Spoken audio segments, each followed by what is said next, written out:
I'll take you anywhere. Just tell me I'll be there. We don't need a plan, I like it unprepared. Whatever comes our way, we'll stay there for the day. So dream, dream away.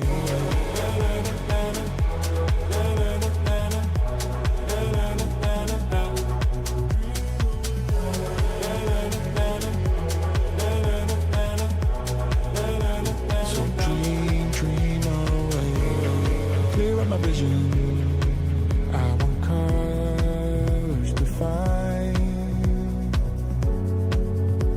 Turned up from black and white.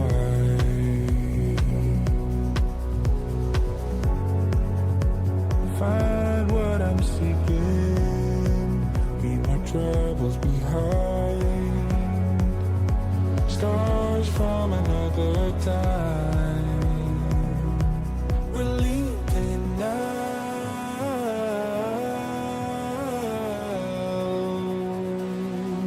Into the clouds.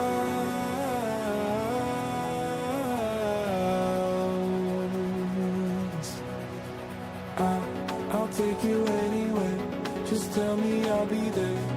We don't need a plan. I like it unprepared. Whatever comes our way, we'll stay there for the day.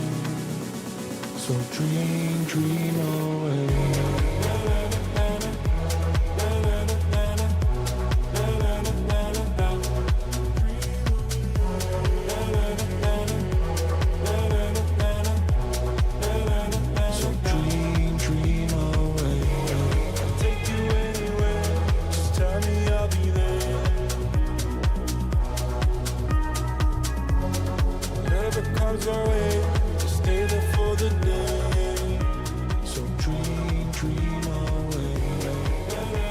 Singapore 211 as you vacate ground 126.5, connect. Vacate and 1265, Singapore 211, connect.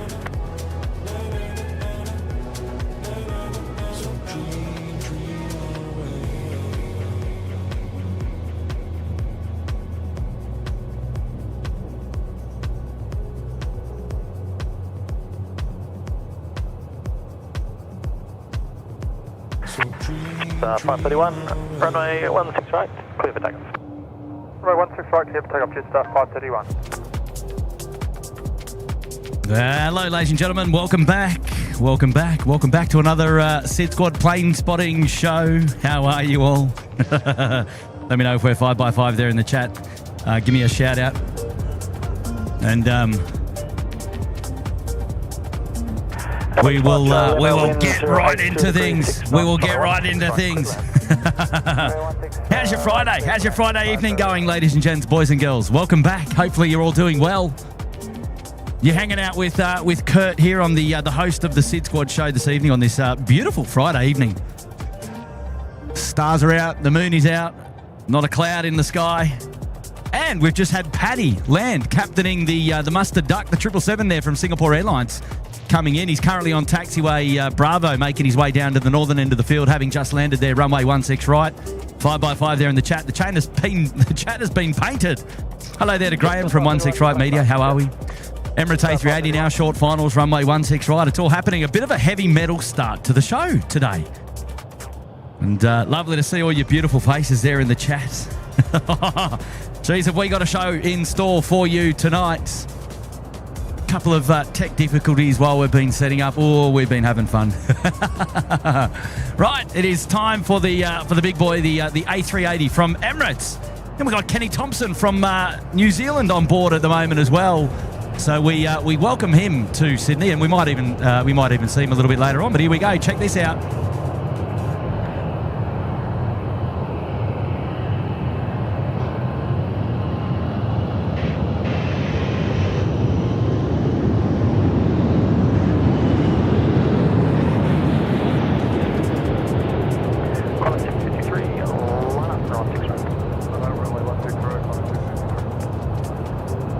And photo bomb there from our 737s. How about it? Wow.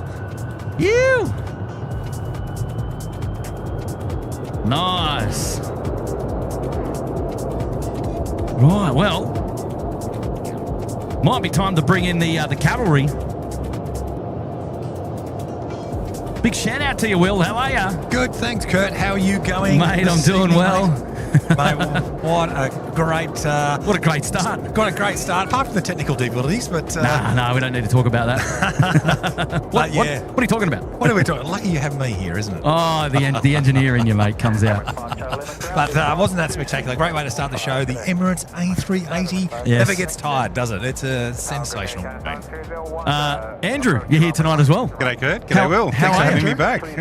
Pleasure. Quite twice in a week. I feel Third time for you, mate. It is. It was about time you got your hat trick. So. Yeah. So here you are. Thanks for being here tonight, gents. And it's lovely to have your company. Thank you. Had a good day down by the airport. And, you did a bit of plane spotting earlier this afternoon. down at the beach with Seth Jaworski was down there with me. Shout out to Seth. G'day, Seth. It was, good fun. Fantastic. Good weather. The golden hour was upon you. Compared to earlier in the week, it is fantastic. Yeah. Southern Cross right above us. I might know something about the weather earlier on in the week. Yes. Just quietly. We almost caught the front of it on Monday, didn't we? Yeah, that's right. Yeah. That's right. That was we just Monday night show. Raced it back to the car. We did, and just in time, I think, because yes, it sort of set in after that by about. I mean, I reckon we probably could have got away with it. It was sprinkling. It doesn't matter anymore. It doesn't. But the point's moot now. But it was just drizzling all the way home, and yeah. And about 10 minutes after I got home, it poured. It did, and it set in, and it was a mess for the rest of the night and the following 2 days. But here we are, great weather again. Down at the hot dog stand, second time for you being out here. Will, your first time. It's my first time. What are your thoughts so far? I asked Andrew the same question the other day as well. Look, it's different, and it's great place to do some spotting. It really is better than I thought, to be quite honest. And look, the viewing of the approach onto 16 right. It's really good. I enjoy it. It's a good spot.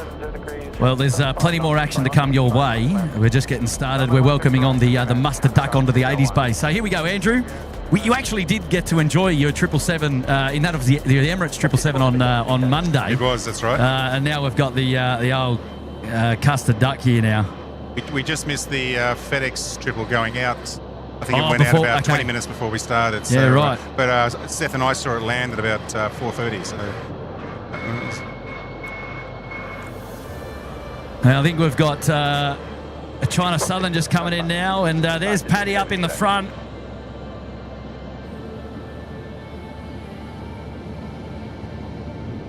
He's having a look. He's having a look. He'll be too busy steering to let go. Yeah. Full actually, there's nothing there to block the view of those guys as they park it up there on the 80s base. So we'll definitely see if Paddy's going to pop his head out and give us a bit of a wave later. Yeah, I'm sure we'll get a wave once the doors open. How good's that? What time's that mustard duck scheduled to leave, Kurt? Oh, it's a good question, Will. You ask all the hard questions here. I put it to the chat, mate. Thought you'd be experienced enough by now tonight. It'll be sometime tonight. Tonight, yeah. It's going at night time. Who'd you get bets there? I don't know, mate. I think it's probably around like 9:30, 10 o'clock. But that's awesome. I don't know for sure. Somebody will have it. I've got to say, we've got 1,600 people tuned into the live show already. A big special hello and welcome to SydSquad. It's lovely to have all your company here on the Friday night. It's 7:15 now. Sit back, relax, go get the popcorn or get the pizza ordered. Get on the couch, get the kids around the telly, and share the show with your loved ones and your friends and your family, and enjoy the evening hanging out with us tonight. And it's lovely to have Andrew's company here tonight, and Will's.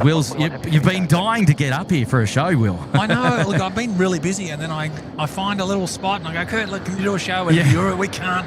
It's hard, isn't it? And then you text me, and I go, you want to do a show? And I'm busy, and it's just hard to get those stars aligned sometimes. But we do manage to do it now and again, and great to have a few days off at the moment, so we can get up here. So. I'm glad that you came, mate, and nice Friday evening for your viewing pleasure out here. It is. You put on a great night for us tonight. Yeah. It is really good, I tell you. Now the winds. It's very calm out here at the moment. I'm not going to lie. The winds. It's a southerly, and it's about 6 knots or 6 to 10 knots. At least that's what the TAF suggests. I haven't had a check of the ATIS to see if that's changed. However, the TAF also suggests that the wind might shift around 9 o'clock, and then come around to the north, where it's about a 6 knot wind change. Now, That could mean one of two things. It could mean that they decide to flip the runways to favour 3 forward departures, which mean the aircraft will then depart heading on to us from where we are at the northern part of the airport. Or they might just go, you know what, we'll let the pilots suck it up. It's only 6 knots. Let's leave the runway configuration how it is. And because at 10:45 p.m. we flip it anyway. So it's all to play for tonight, really. We'll just wait and see how it all pans out with the winds. But it's nice that it's calm here at the moment. We're enjoying aircraft landing from the north, from our right to left, and aircraft taking off from the northern end of the field. This is the business end of the field up here at the moment. So just have to wait and see how things pan out. But and as usual, Kurt, the chats come through for us. Lena says the Mustard Duck leaving at 10:15 p.m. There we go. Singapore. I was close. I said, what, 9:30 to 10 p.m., something like that. I mean, I was close. But there's your question answered, Will. So it'll go out a little bit later. You'll get to enjoy your first spool up of a 777 here at the hot dog stand. At the hot dog stand. Yeah. One other option, Andrew. Try the end of that one and just see if that's any different, any more consistent. It may not be, but worth a crack.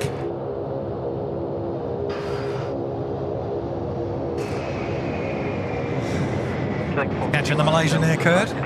Yeah, I'm a bit slow on the pickup there, but we've got him now. There's another Malaysian over on the standoff base near the General Holmes Drive as well.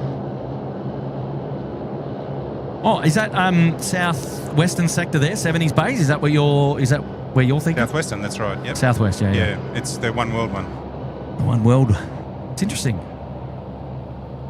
Okay, just flip these two around. H141, vacate Alpha 4, then Alpha, ground 126.5. 44 Alpha 126.5, maintain 141. Just to see. Roger, coming on City Tower.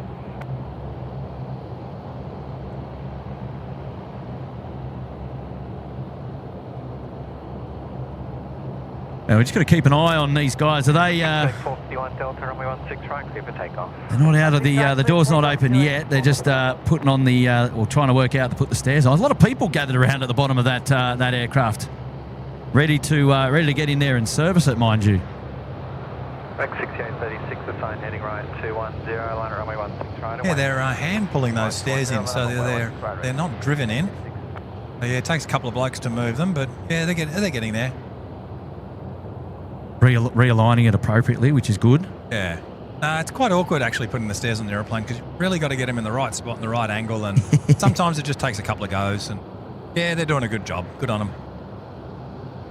Yeah, the groundies do a great job, don't they? Yeah. And it's quite difficult because you've got to get it not only in the right angle, but you've got to get it in the right position because you've got to be mindful the door opens outwards and swings forward. So you've got to be aware of that and allow room for the door to be able to swing open freely. So that's probably what they're trying their second, third and fourth bike for. Now the bat phone is confirming that potential for 9 p.m. flip of the runways, runway 34 left, so takeoffs head on to us. Now we haven't actually featured that for a while on the show. Now every time that happens, it's actually awesome. It's actually a lot of fun. So something different for you. So we'll see how that pans out. We'll see how that pans out. It was interesting as we were discussing that if they're going to flip the runways probably around 9 o'clock, that leaves... they've flipped the whole operation for 2 hours because, correct me if I'm wrong, but after 11 they've got to go back to 16 regardless. Is that right? Yeah, 10:45 all departures from the northern end of the field. Are we getting a wave? I don't know from where. Yeah, it's probably this. It's probably this champ here. His old mate in here. And he could be a little bit louder on his siren, but it is. I think it might be Timbo. He's there. He's working the field. Good on you. So we might see more of him a little bit later on. The cheeky devil. I could just hear a siren, and I thought, do you know what? Normally, General Holmes Drive was operational right there, and you could hear sirens left, right, and centre, but there's no cars going across the front here anymore. It's a park. It's a car park. That's right. So there's no sirens to be. Qantas Drive, rather. Yeah. No sirens to be had. Sorry, the old General Holmes Drive sort of stops halfway around, right? Crossy 878, liner runway 16 right. Malaysia making its way back to the apron now down taxiway Alpha. China Southern, the 787. service from Guangzhou's just in there as well, looking for a bay. Tower to Star 527, ready. Star 527, City Tower. Oh, doors now open on our 777 here at the hot dog stand. Copy, vacate to the right, Alpha 3. There we go. I wonder if Paddy remembers. I wonder if he remembers that we were out here tonight. Got our signalling device to let him know that He'll be a couple more minutes. Everyone, continue right to Alpha, contact ground 126. Did this thing come in from overseas? Singapore, I believe. Yeah, so customs will be having to go up very shortly, and I think there'll be probably a good 15 minutes dealing with that. Takeoff. 16 right, clear takeoff for City 878.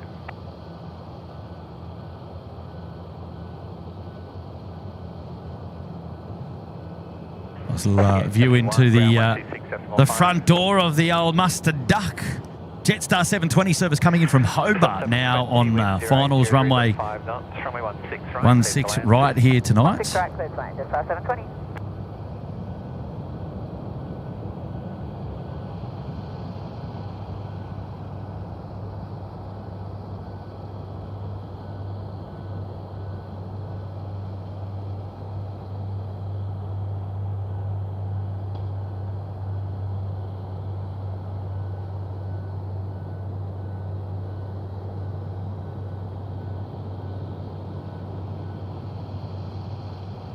And Henny's there as well. LTA and Z in the house tonight. Hello. Welcome to the SydSquad show this evening. Hopefully you're doing well tonight. Thanks for popping in. Nick's here. Samantha from Christchurch. Molly, Andrea Trappers. Lena, hello there. From Honolulu to he came in from Honolulu. Mustard Duck? Mustard Duck. Yes. Yeah. Okay. Svenny's in the house. G'day, Brian. How are you there, mate? Nice to have your company on the show this evening. I hope you're doing well.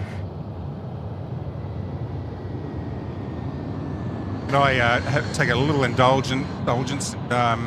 Say good evening to my better half and thank her very much for indulging my hobby this evening, letting me out for twice in a week. Hello, Jack. Thanks, Jack.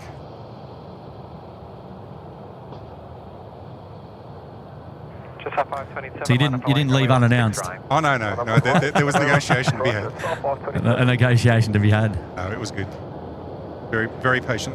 Yeah, because you've had a busy week otherwise. I have. Right, gotcha.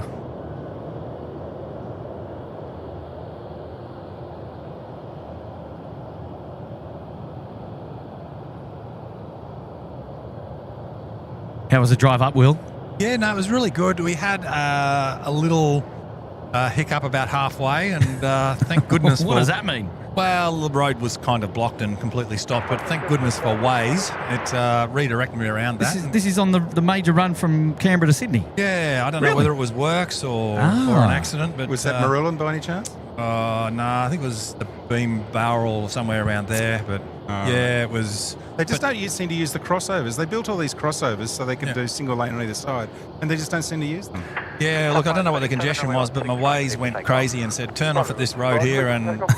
They went through Marilyn and Mittagong and come out the other side. To be honest, I don't really know where I ended up, but look, we got here about 15 minutes late, so... 24 City Tower. But yeah, look, there's always a bit of a challenge driving down some of these roads sometimes. Yeah. I'm anticipating on the way home it'll be a lot better, although I had a look at the forecast, unfortunately.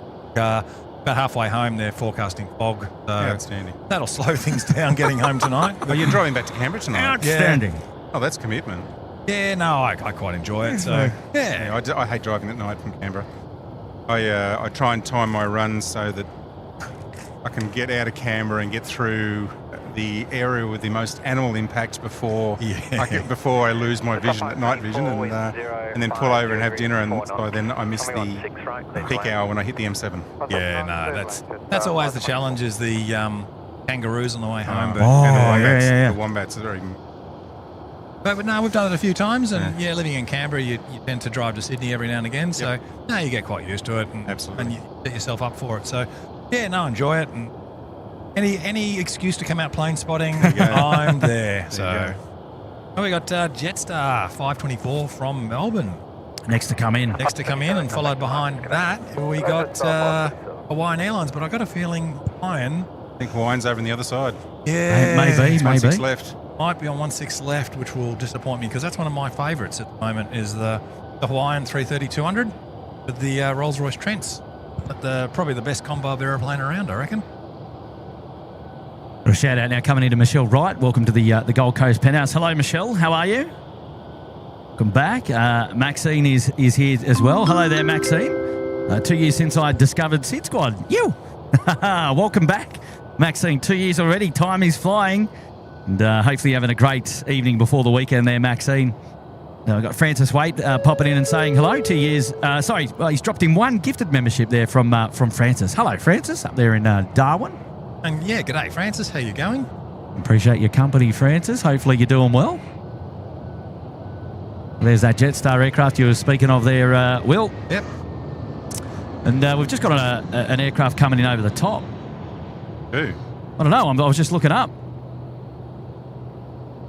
Straight up there. It's a Saab from Dubbo. Saab 340 from Dubbo to position on to... 6 left, I'm guessing. yeah, probably turn around to 1.6 left.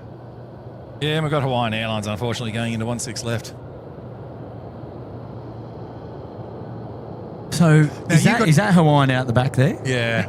So we might. No, Hawaiian's over here now behind the freeway. Oh, it's already behind the freeway, yeah, so it's a yeah. lot closer, is it? Yeah. Ah, okay. Yeah, it's only 1 mile out, 1.5 miles out. Gotcha.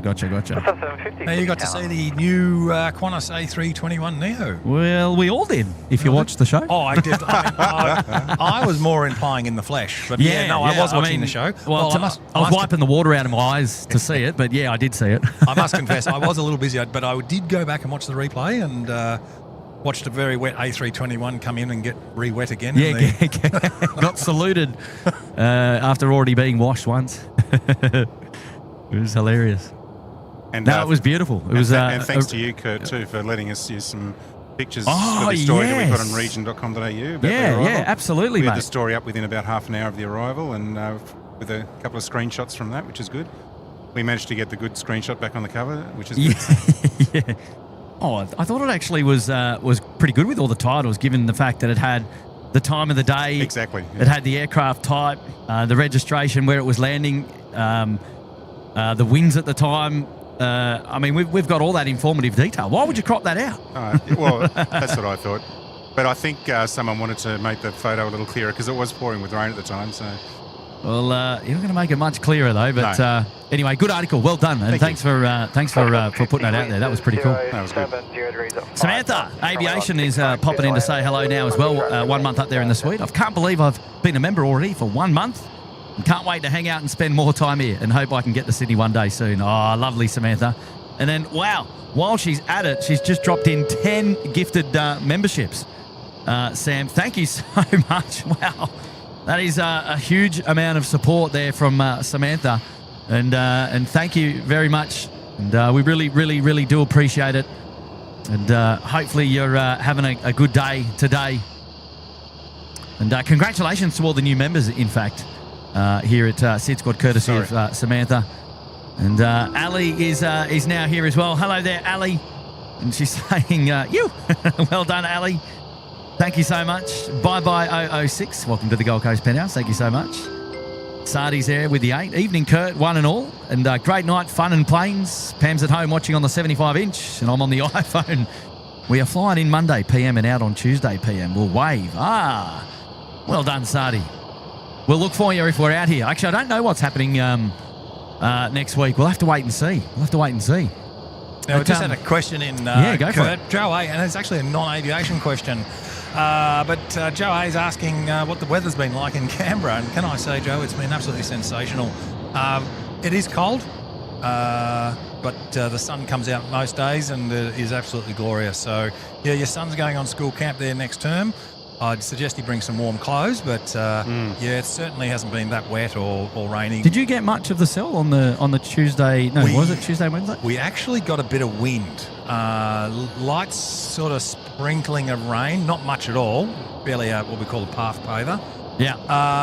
But a lot of cloud and a lot of wind, which is very unusual for Canberra because technically Canberra is the least windiest city in Australia, and Is that real? That is real. Is that a genuine stat? That is a genuine stat. Look up the Bureau of Meteorology. Okay. Perth being the most windiest city in Australia statistically. But the wind was gusting 39 knots, which is completely unheard of, and I can assure you the locals there are probably thinking Cyclone Tracy had come through. But it was quite unusual. But that's all we copped from the rain and this rain bomb that you had in Sydney. Yeah, wow. Yeah, it didn't really get up over the ranges, did it? It was really weird. It was I sort know of Braidwood got a bit, but I just didn't get in as far as Canberra, I think. Yeah, Braidwood, Bungendore had pretty much stopped there and sat there for about 2 days and just rubbed along. So, yeah, very fortunate where we were. Well, the E190 going to Townsville at the moment. QLink 1990 just coming in from the eastern side there at Bravo 2, getting in there at 16 right. Depart to the south. So probably about an hour and a half before they flip the runway. So we'll get some of those, as we've just seen from the start of the show, some of the heavy movements coming in.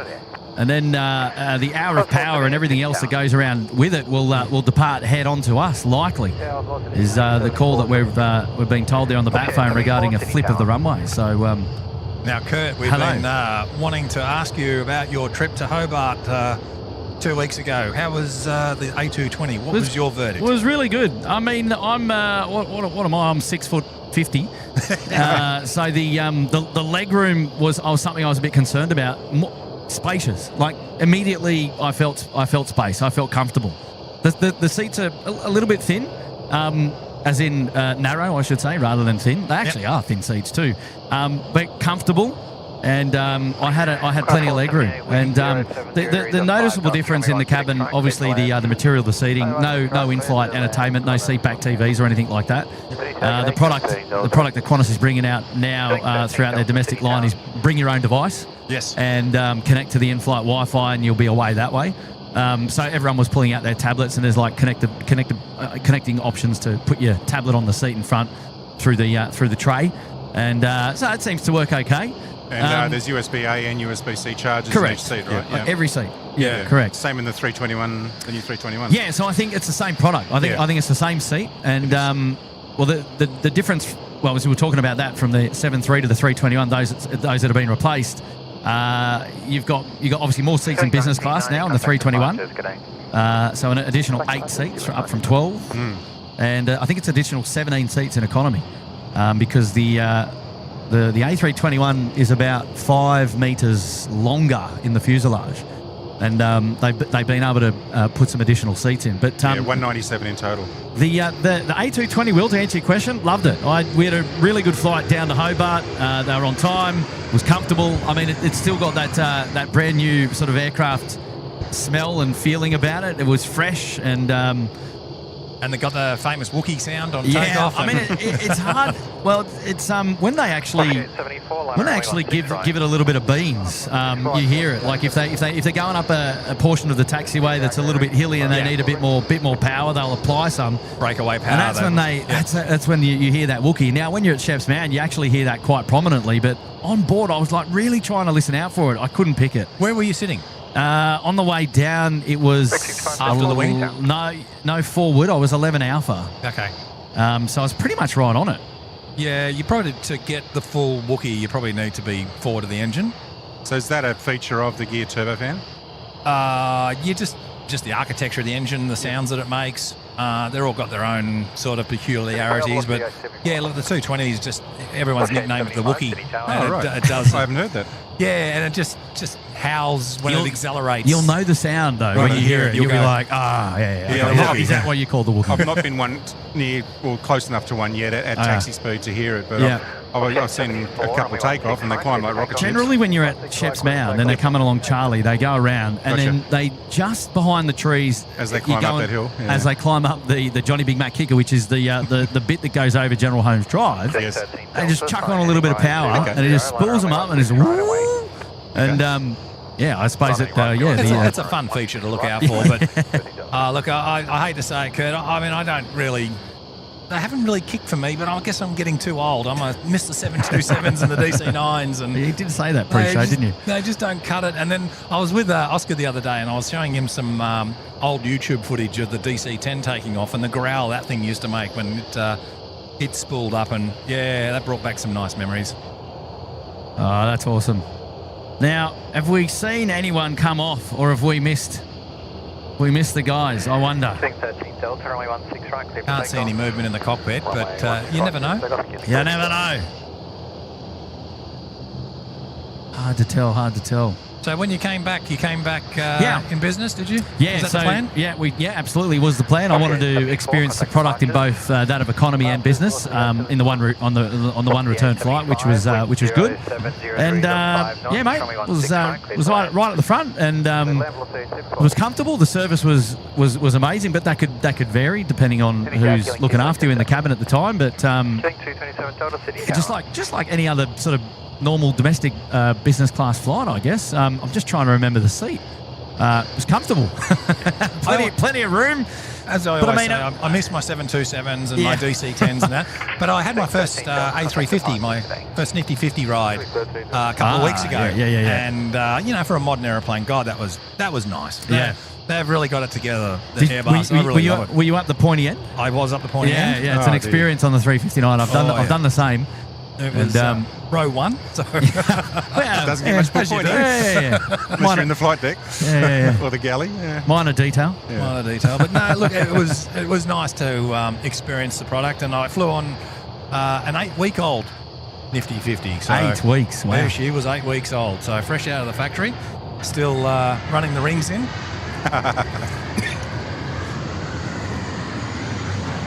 Virgin service coming in from Melbourne there.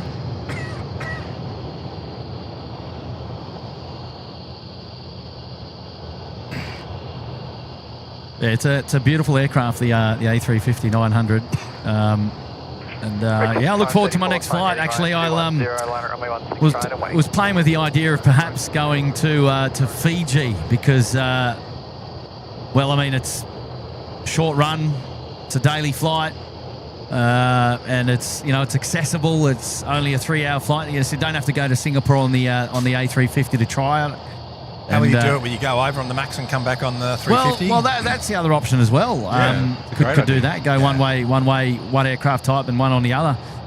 Maggie King saying Paddy is long gone. All right, well there you go. We missed him. Oh, what a shame. Have you had any interesting rides recently, Andrew? Look, I haven't travelled a huge amount. Went to Europe last year. We went over on the Qantas 787-9 non-stop. Well, Sydney, Perth, and then Paris. Perth, Paris, yeah. Which was very nice. We're in premium economy, which obviously makes things a little more comfortable. Came back on Qatar 350-900 and a 380. So having done the ultra long haul, what's your feeling when people say it's just too long? Would you think it's too long? Are we starting to get a little bit pushing people? It's hard to tell because obviously it was 4 and a bit hours to Perth and then another few hours on the ground there, just twiddling our thumbs. So you've got to add that, even though you're not flying and sitting down the whole time. You're still semi-tired. You've still been awake for 10 or 12 hours. Yeah. So, although I did manage to get a bit of a sleep on the aeroplane, which was good. Look, it's a means to an end, and if you don't want to fly the ultra-long hauls, there are ways around it. So I just think whatever suits people, individuals. I mean, I'm a big guy. I'm 6'1". I'm not as light as I used to be. So, I take up a bit of space, and so I would prefer to get up and walk around as often as I can. So yeah, I look with a bit of trepidation with the Qantas Sunrise program when they're going to talk about doing Sydney, direct London, and New York. Ultra long haul, and I know it'll be a novelty to start off with, but I just tend to wonder how the market will take to it. And will it be something, it's a necessity that they'll use it, or will people just go, no, it's too much? And Singapore tried it 10, 15 years ago with the 340-500s, 130 business class seats, non-stop Singapore, LA, and New York. But they configured that all business class. Yeah, so that made a difference. But it didn't work. No. Yeah, so they had to rip it off. So, but if you can't fill 130 business class seats, how are you going to fill 200 odd economy class seats? Yeah, well, that's it. And look, once again, I think the hype, a lot of people will give the service a go, but they'll go, oh yeah, that was just too much. Don't want to do that again. Don't want to do that again, and we'll stop in the Middle East or Asia next time. And but a lot of people who do it in economy, they may be one-offers. They may not do it next time. Yeah. Because this might be their once-in-a-lifetime trip. Yeah. So they might just suck it up. Yes, Yeah. there's a point of that. I can actually see economy probably getting smaller, Yeah. and for two reasons. I think the economy market might not be there because it'd be too horrific doing 21 hours, 23 hours in economy. Plus, I think to lighten the aircraft, I think it's going to have to. It's really. I know for a fact that A350 1000 XLR that Qantas is getting is still going to struggle doing that run. Oh, and we start getting any regional troubles or bad weather or volcanoes or something like that, it's just going to knock that service off the map, and to keep that performance and to keep that assurancy or to keep that product assurance, they're going to have to lighten the aircraft up. And so I can see economy probably getting pushed back a little bit. Maybe a bit more premium economy and a little bit more business, but then you've got to fill it. So it's a hard run. But and there will be days where those aircraft just won't be able to do the hop because the prevailing winds will be just too much. Correct. They'll either have to offload or they'll have to or a regional conflict, regional conflicts. They can't fly up the Gulf. Yeah. So they might just have to drop in somewhere short, and that happened in some of the early days with the Qantas 787s going from Perth to London, Perth, London, Perth, Paris, Perth, Rome. Yep. Some of them had to drop into the Middle East because they just with the recent crisis they had to pop into Singapore. Well, there's that too. Yeah. Take 227 Delta. So it's an interesting. Look, I tip my hat to Qantas. Give it a crack. They're pioneering the last frontier, so to speak. It will be difficult, but certainly give it a decade or two. We will see more of it. Yep. I still believe the economy will be very restrictive. But what I like about this service and this ultra long haul is that it's going to bring airlines like KLM and Lufthansa and Air France back to Australia. Could do. We'll see some tails we haven't seen for a while. And the tails that would dominate this aerodrome in the 70s and 80s. Yeah. And I really believe we'll start seeing them come back. Can you imagine? How good would that be? Yeah. I mean, we got a taste of KLM colours during COVID on some repatriation flights. That's right. And they flew them in from Bangkok, and it was quite nostalgic, right? It was like, wow, KLM on Aussie soil again after such a long time. This felt really weird, but I mean. And it was the Asian offshoot of KLM, but I mean, there's still the same colours. Yeah. And from a look-see perspective, which is pretty cool. And for me, look, I have Dutch heritage, and to see the father airline here is just special. And I'd go. Yeah, it was that was back in 2000. I think we had a couple of repatriation flights, about two or three. 2020. 2020. Yep. I do the same thing. I think my Lufthansa. body calendar is 20 years behind the actual calendar. I think Lufthansa. What did I say? Did I get the date wrong? Overflew to New Zealand. I remember them overflying the 748 and the A380 over Melbourne from repat flights. Repat flights during COVID. Yeah. So I had to go outside and watch that fly over, as you do. Yeah, we did have a few interesting ones actually. Just trying to remember all the ones. We had Condor come in as well. Yes. I just noticed Australia Roasters just pulled up. Yeah. Yep. Okay. So they're up there. So that's good. I mean, hopefully it's an indication that we're going to see them depart a little bit later as well. So that's the A330 there, EBF on freight apron number 1. But the good news is the FedEx 777W class Raider is pushed back. Yeah, it is. It's popped up now on Flight Radar and is now pushing back. It is going to Guangzhou, 6013, 777. We'll depart here at the northern end, as you can see. Pushing back, nose north. I am looking forward to the mustard duck starting up because I haven't had that full experience from this end. Yeah, it's a shame that it's not as windy tonight. It suddenly would blow the Jet A1 right into you. It'd be dessert for you. You get up a little bit. You get to taste it. I live on that stuff anyway every day. So because we were getting the backwash of like the A380s. That's right. Taken off, and you felt them. So I don't know what we're going to get tonight. We'll just have to wait and see. But at least the sounds. It'll be close enough to have a look. Actually, you lean over my shoulder, I but don't know about you, Andrew, but I can just feel that wind now change to a northerly ever so slightly. Can you feel it? I can. I feel like it's on my back. Yeah. And the ripples on the creek now in front of us are starting to sort of Yeah, Go the other indicate way. that the wind is starting to swing. Wow, So any minute now. you guys are taking it to the next level. That's some good observations there. Oh, we've spent a couple of years out of the airport, haven't we, Andrew? What or two? One or two. Yeah. Well, you get everything on this show. I got to catch up on a couple of messages. Yeah, sorry. Please we're don't. too busy today. This is the whole idea of it tonight. We're going to get lost in conversation, and that's part of these kind of shows. And I must apologise that we don't have the tech tonight, so we really can't see a lot of the questions if you're popping in here. Well, you'll have to bring up your handy device and keep it on the run that way. So I apologise in advance, everybody, if we don't get to your question. But that said, we don't do these shows all that often, right? So like I don't have Will at least not on the show all that often, and Andrew, at least the both of you together. So I don't mind if today it goes a little bit off the rails. It's a-okay. We can have a little bit of fun with it. So, but yeah, I mean, look, if there are questions there that you're reading in the chat, even if they are the coloured ones, feel free to read them out and answer the questions as we go. And because there is a list of obviously funded messages that come through, and we take the opportunity to pull those up on the screen and recognise those that have contributed that way to the channel. It's never any obligation, of course, but the fact that people do that is amazing. And we'd like to support them and obviously read everybody there in the chat as much as we can. But no, feel free. We've got Aussie Gem saying pizza and plane spotting equals a top Friday night. Cheers, Kurt and Co. for another live stream from Gemma in Tassie. I've got to laugh at Hello, Jim. Steve L just said it beats the old stick your finger in the air and feel the wind. I was literally doing that 30 seconds ago, Steve, so good timing, mate. Using the most scientific methods Absolutely. possible. Yeah. That's it. Mark Bingham is here as well. Hi, Kurt, Will, and Andrew. More Sid Squad, the best on TV tonight. G'day, Mark. Hello, Mark. Mark. Welcome back. Engine Glow. Hi, guys. Thanks for being out there tonight. Question for Will. What's the average volume of air flowing through an average 777 or an A350 engine at takeoff? Well, I will take a rough guess, but if you know... Don't say a lot. No.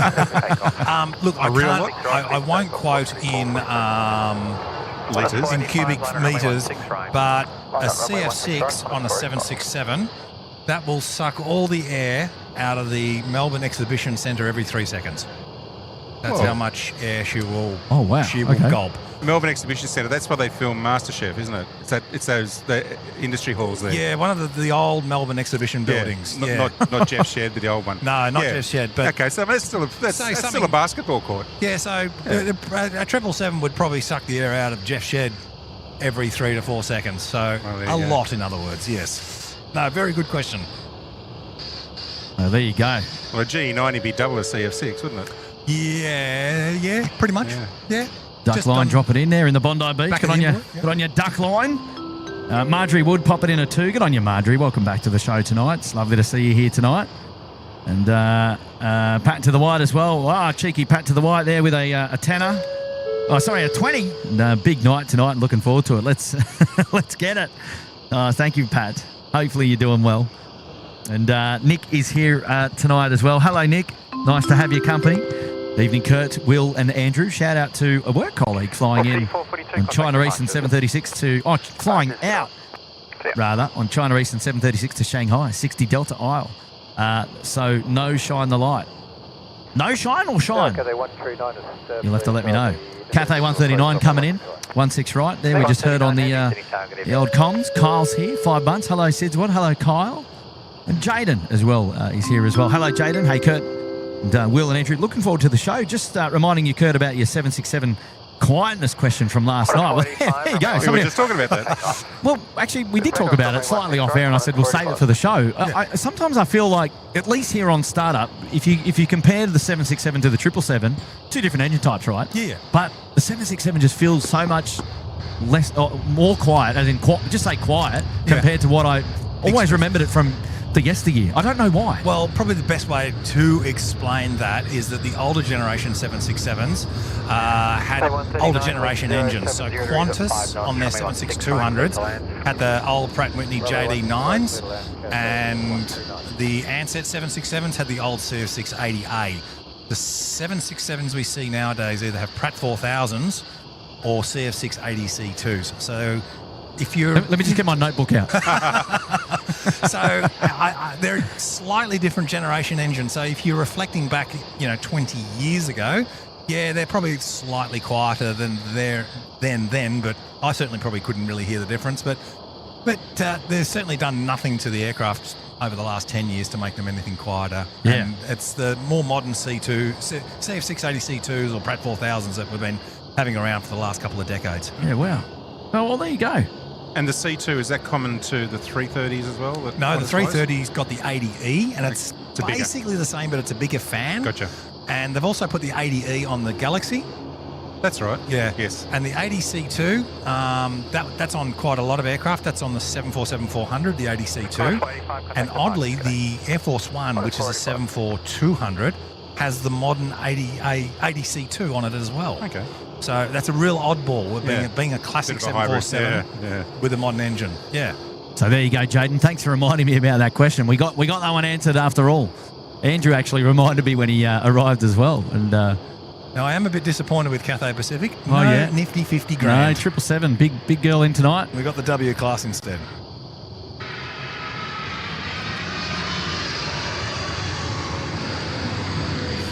Oh, I do like the W though. Yeah.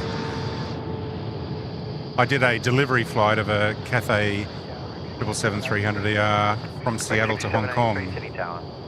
It wasn't long after the pilot got busted for the low pass. It was the two aircraft after that.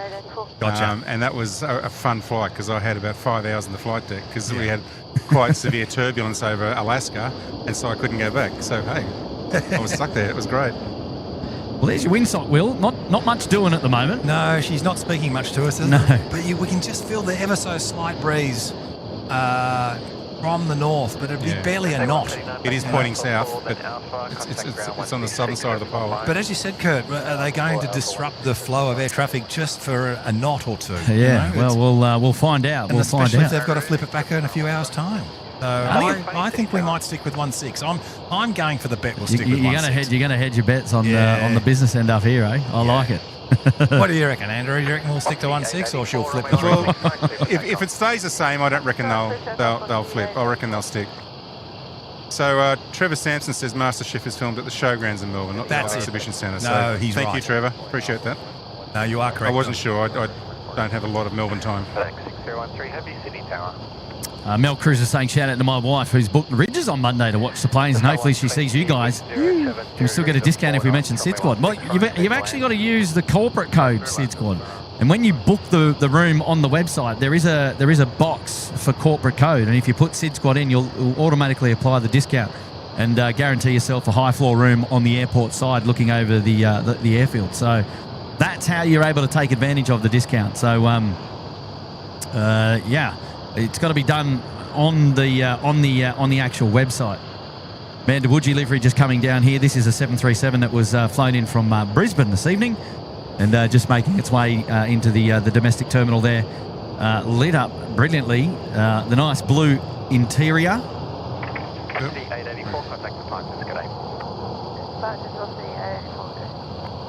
G'day, Nav. Hello, Trev. Dean Stalker's there in the house. Hello, Dean.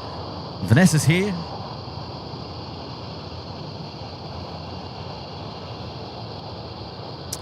Yeah, we missed Paddy. I wonder if Paddy's going to pop around and say hello a little bit later. We'll have to wait and see. Get on his bike.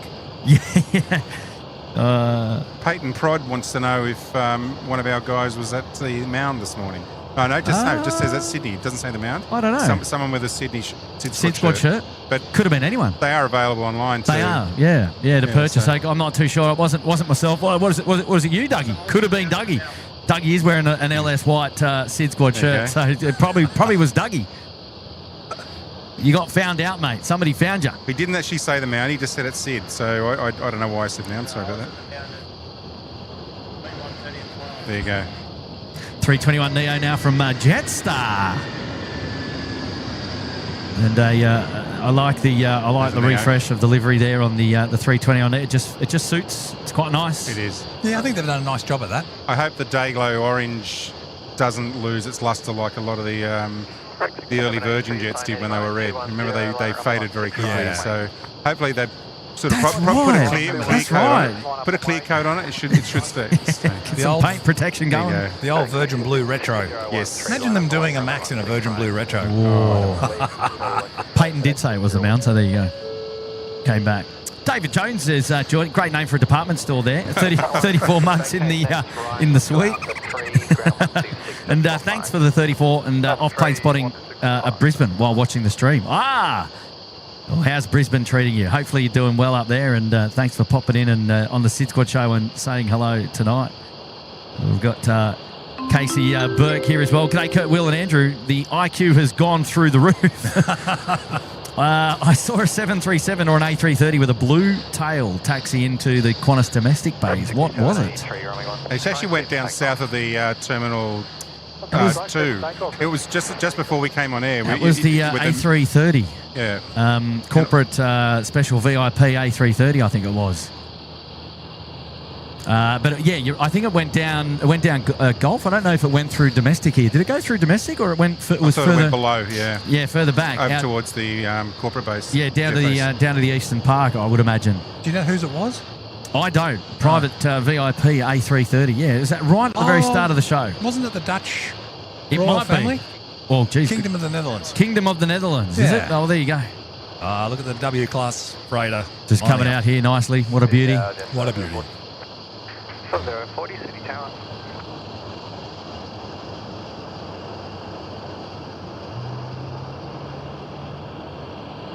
Wonder if we'll get a bit of engine glow coming out of this thing when she opens her up. Oh, yeah, Hard to mate. say. If it was the Cathay 359er, you'd see it. Remember that day? We don't see it in the 9er, but we see it on the Grand. Remember? Oh, sorry, you're right. It is Yeah. the one. It is the 1000. You are right. Yes. Apologies. Yeah, it's been so long since I've had the 1000 Well, series I know. here departing on the Cathay flight at night time. So I know, it's broken my heart they got rid of the 50 grand. just Winter saying hello from Wagga Wagga. Hello, mates. How are you? Right, the FedEx 6013 now going to Guangzhou, the 777 freighter. There she is, stabilised. Yeah, starting to roll. Should give us the full beans, please. So after this, Sam Reynolds has asked us to remind everybody what our professions are, Will. So we might do that after this, if that works.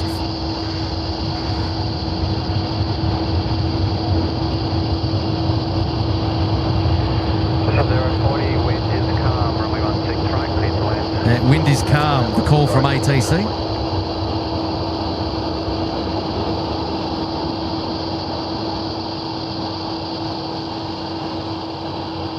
I'll tell you what, the Mustard Duck's got the APU squealing at us tonight. You know, these aprons are here fitted with ground power, but they're burning the midnight oil. So the Mustard Duck's left the APU going. Well, It's just come on. you can hear it squealing at us. Can you not? I didn't think that's the APU. Wonder what it would be then. All that background noise. No, that's there's an A330. That's what it is. 2 CF6s humming. Coming straight at us. It's in the dark. Oh, you reckon that's it? No, that's a 7.3 there. No, let me do the camera. There's an A330. He will knows his engines. All right, you do it from now on. I'm out the door. That's scary, isn't it? He knows his engines. So Will, why don't you kick off? Who's Will Lansing? Who am I? I'm a retired licensed aircraft maintenance engineer.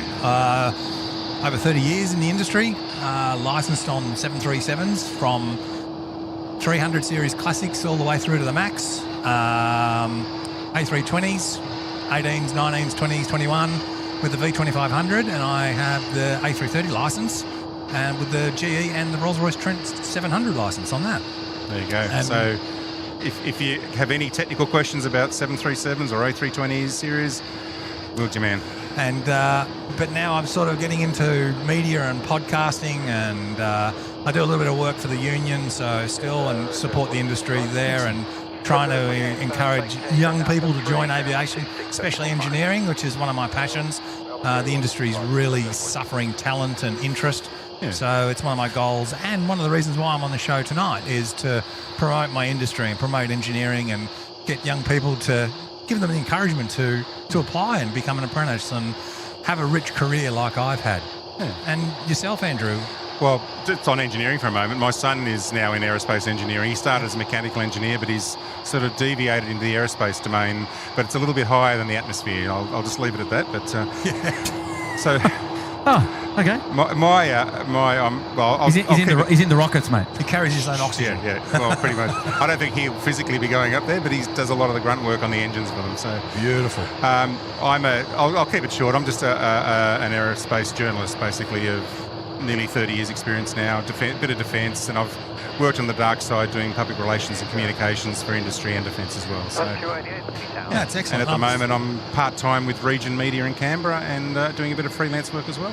Excellent. I've seen some of your articles over the years, and it's really good to finally meet up with you, Andrew. Thanks. Yeah, you too. Absolutely. Look at that beautiful 330-200 taxiing out there. Yeah, coming out now. I know, Chris. Apologise, mate.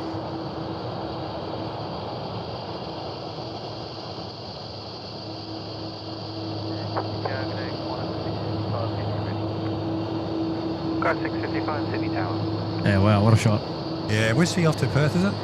I think it is, yeah, 6:55. Yep, off to Perth. BBJ.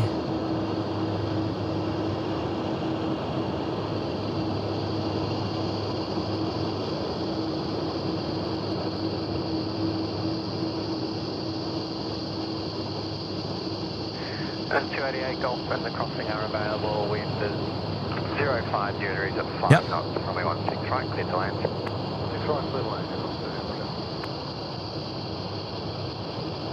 Oh, okay, yep. All in good time. Chris Tomasian is saying, Kurt, you should have known the sound of those CF6s. Yeah. He's that's, Everyone's yeah. a critic, mate. Yeah, Everyone's a critic. Calm down. No. Calm down. Molly's here dropping in 5 gifted. Good on you, Molly. Congrats to the 5 new members here at SydSquad, courtesy of Molly. Samantha Aviation is dropping in as well. Yes, I dropped my gift for you, Kurt. Awesome to be here. Can't wait to get on the A380 one day and come to Sydney and do some plane spotting. Oh, that's what we did when we went to Christchurch. So you'll have to do the reverse of that and come on down and say hello. We'd love to have you. 380 is the plane of choice to travel Make it happen, Sam. We'd love to have you over here, eh? And Sonia's here as well. Hello there, Sonia. And dropping in the 10 euros. Hello, Kurt and everyone in the chat. Greetings from Frankfurt to my wonderful daughter in Sydney. 16,500 kilometres can't separate us. Jolie, I miss you and I love you. Oh, here we go. Outstanding. After 3? No. Hello, Sonia. Thank you for the generous contribution to the show tonight. And hello to Jolie as well. And big shout out to you and the family and tuning in there from Frankfurt in Germany. And nice to have you on the SydSquad show today. She into planes, or you? Is it you into planes, Sonia? You got to let us know. DJ Inferno is still with us there, dropping in 5 gifted memberships. Hello, DJ Inferno. And, welcome back to the SydSquad show, and thank you for being so generous.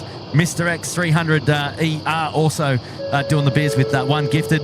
David Bausch is celebrating 3 months support. Good on you, David, up there in the penthouse. Caveman is here as well. Hello there, Caveman. Was gonna gift 5 memberships. Hang on, we're just going to see the air ambulance just popping in here. Not the hottest rig in town, but maybe his brother. But Caveman thought of himself and bought a SydSquad Little Wings T-shirt instead. Aha! Well done, mate. That's okay. You can be forgiven for that. And, you can head on over to sydsquad.com.au if you want to grab an item of merchandise, and just know that all the proceeds are going straight to charity, which is amazing. The A330 now coming out on, I think it's on Bravo 2 at the moment, just entering in from the northern end of the field to runway 16 right. Full-length departure here now going all the way to Perth. So, a bit of breaking news, Kurt. We've just had well spotted by Andrew, but the Sydney-Canberra Qantas 1457. Is that above us? No, it's It is Sydney, right above Canberra. us. Yeah, it's right above us now. It never Oh, that's the yeah, one. Yeah. That's it, yeah. Yeah, she went to Canberra, did a few circuits. Hasn't landed. Didn't land. Came did back. Did an approach into Canberra. Ooh, interesting. And she's now come back. All right. So I'm just going to check the TAF. It'll go for on runway. Canberra. It'll go on runway left. So And we have fog in Canberra. Visibility 150 metres, so that's what's done it. That'll do it. That'll do it. Freezing Yeah. fog. It by the radar didn't even try and land it. Yeah. Sort of, it held off sort of southeast near Gugong, and then didn't even try. So I've got a bit of fog on the way home tonight. there's your 767s. Oh, your A330s pull up. I want it to be a 767, but I missed my A330s. 475, the wind is calm. Runway 16 right, clear to land. Land 16 right, type 475. Tyre 475 now. This will be an A350 for you, Will. Beautiful. An A350 900 variant, in fact. Gotta love the nifty 50. Just off the Johnny Big Mac there.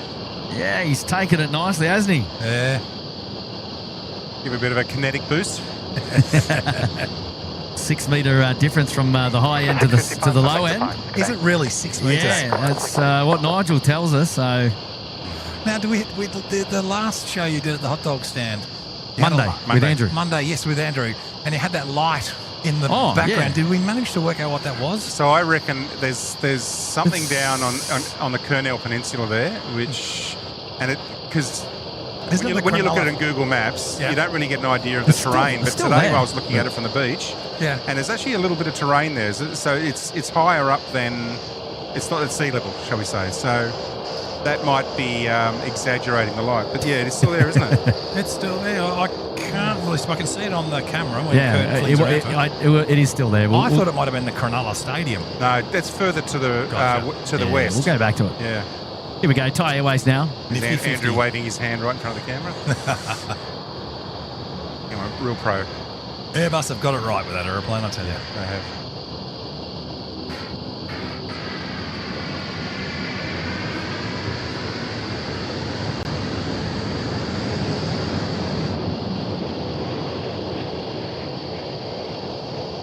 Yeah, the 350s, it's funny the way it originated. It was originally going to be essentially what turned into the 330 Neo.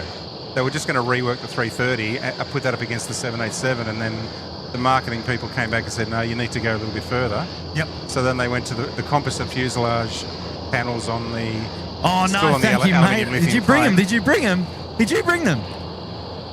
Hang on one sec. Hang on one sec. We've got a kid shoving lollies in our face at the Yeah, moment. fruit the tingles. marshmallows. Fruit tingles. Fruit tingles. They make your Is this tongue numb. Damo? How are you, buddy? Well, I can't just have them all. You got to share them around to everyone. You got to share them around to everyone, I reckon. Did you bring them? Of course you did. Crack them open. Feel free to crack them open. The fruit tingles are in the house. Look out. I wish I could remember the channel, but someone recently put out a short documentary on the A300. Right. And really, really well presented, and some quite interesting and turbulent history developing that aeroplane, and geez, how Airbus has come a long way, you know, and the name A300 actually stemmed from the original project design was obviously Airbus, so it was A, and 300 Seats. was going to be 300 seats. That's right, but yeah. Through politics and technical necessity, it's got scaled back to 250s, 270 area. But yeah, look, what a superb sort of story that was, and well put together documentary. And look at the lineage it's created, you know, Correct. right Yep. to the 330-900 now. It's still basically the same cross-section. It is exactly the same cross-section structure, and That's right. yeah, it's evolved so well over the decades, and Airbus has really come a long way. Yeah. There was another article out recently about why did the A380 get called the 380. Qantas 484, wind is And calm, runway there's 16 right, clear to land. Several sort of Land answers 16 to right, that, but I think Qantas the most definitive answer I've heard, and more officially from Airbus, was because it had 8 doors on one side, and that's the reason why. And they didn't want to call it the... Oh, thank you. And they didn't want to call it the 360. Right. For obvious reasons. Okay. Christy's now going around giving out the Thank you, caramello Christy. koalas. Give me some of those fruit tingles, would you? Oh, here we go. It's going to be one of those nights. And so it skipped because, Yeah. and now there's a lot of conversation Oh, you're a about good man. the A390. There's a lot of rumour. Thank you. And I don't like working on rumour, but I have spoken to some people in Airbus, and they are developing new aeroplanes, but there's no specific A390 yet. But the closest thing that we may see to the something becoming an A390 is a redevelopment of the 380. So a 380 Neo, in effect. Probably, probably a little bit more than a Neo. Yeah. I think they'll take the opportunity to make it a little bit better. Yep. To learn from the mistakes that they made with the 380, which made it really fuel inefficient. They lighten the wing structure a little bit. Obviously, new change up generation like that. engines, because the engines on the 380 were really just an evolution of a previous generation. They weren't the new generation like they have on the 7.8 and the 350 Correct. now. Yeah, no ultra high bypass. No. That will go to it. So it won't necessarily be a Neo. They'll go that extra step further. And Airbus don't want to do it because it's like a $8 to $12 billion investment to do that. And a decade-long development program. Correct. And they won't, and they don't have the market. But the story is, and Airbus has confirmed it, that Emirates have said, yeah, we'll pay for a lot of that because they desperately need a replacement. And with their current structure, they need something to replace the 380. And in 10 years, they're going to be in a lot of trouble because how do you replace the 380? And I said that on a number of shows ago. It's going to be very interesting to see what transpires over the coming decade, because how are operators like Emirates going to replace that aeroplane? Did those reports talk about Emirates putting in like a lump sum up front, or Yes, was it a guaranteed order? I don't know. Yeah. My interpretation was a lump sum. Wow. That's a massive. That goes back to the old Pan Am days in the 50s, where the 707 and the DC-8 were coming through, and Pan Am would actually underwrite the development costs of those aeroplanes, as well as guarantee an order at the end of it. Yes, So, and it's obviously in their interest to buy it. Correct. And look, if they can make it fuel efficient, because I think that was one of the big things that held the 380 back, was its fuel inefficiency. Yeah. Able to carry more cargo is going to be another thing. We'll definitely see a re-emergence of ultra large aircraft, and I really welcome that, because when I travel overseas, my aeroplane of choice is the 380. I thoroughly enjoy it. Yeah. As much as I love the 777, I love the nifty 50, still, if you put the A380 in front of me, I'll go 380 every time. It is the smoothest ride, isn't it? It is. Yeah. It's like a flying hotel, mate. It is. You good? I thought you were coming in for a cuddle, mate. Where would you put more cargo in a 380 though? Because unless you're going to start mucking around with the fuselage cross section, that's where the development costs would come in. That's exactly it. Yeah. And that's why it won't be an A380 Neo. Gotcha. So would it stretch perhaps, or? I really don't know, and it's anybody's guess. Yeah. But they will take the opportunity to probably clean sheet. Wow. Probably more what the rumours I'm getting out of Airbus is. Wow. And I can only stress it's rumours. There's nothing confirmed at the moment. Right. The only thing that's confirmed is You heard it here first on a SydSquad show. The lads down there were predicting But the thing I can 2040 aircraft sales. Yeah, come back in 10 years. The thing I can confirm is that Emirates desperately wants something. Oh, absolutely. And they're going to put the money up front for it. So that's very positive. So it's really next 12, 24 months, wait and see, keep the ear to the ground. Could be very exciting times.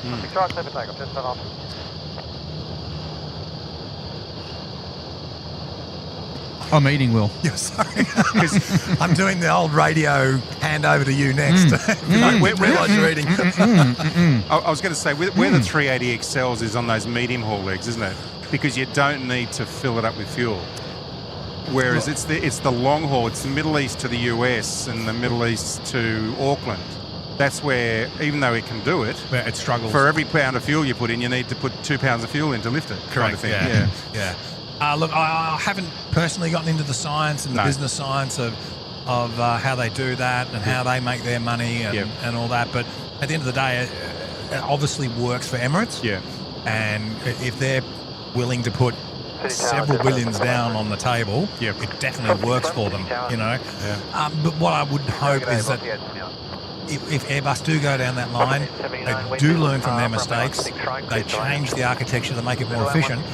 Your airlines like Qatar, like Qantas, British, you name it, Lufthansa, they will start replacing their current 380s, finding the markets for it as well. We will see big aircraft around.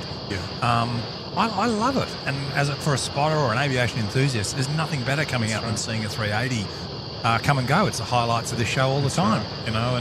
And by then, those 380s that you mentioned, they'll be coming up to 25 years old. That's right. Because, you know, there's some flying now that are 15 years old, 16, 17 years old. First flight was 22 years ago, I believe.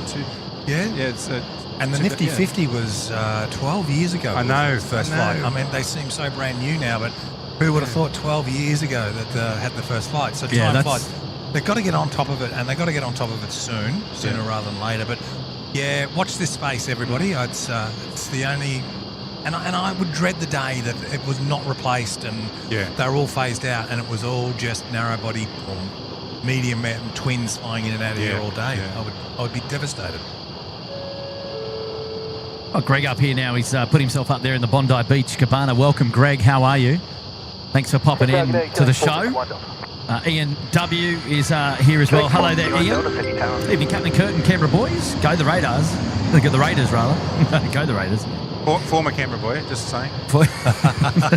It is, I was saying to the boys earlier on, it's still home, even though I've been here 33 years. Yeah, wow. Mike L. is here. Hello there, Mike L. Lovely to see you here on the show tonight.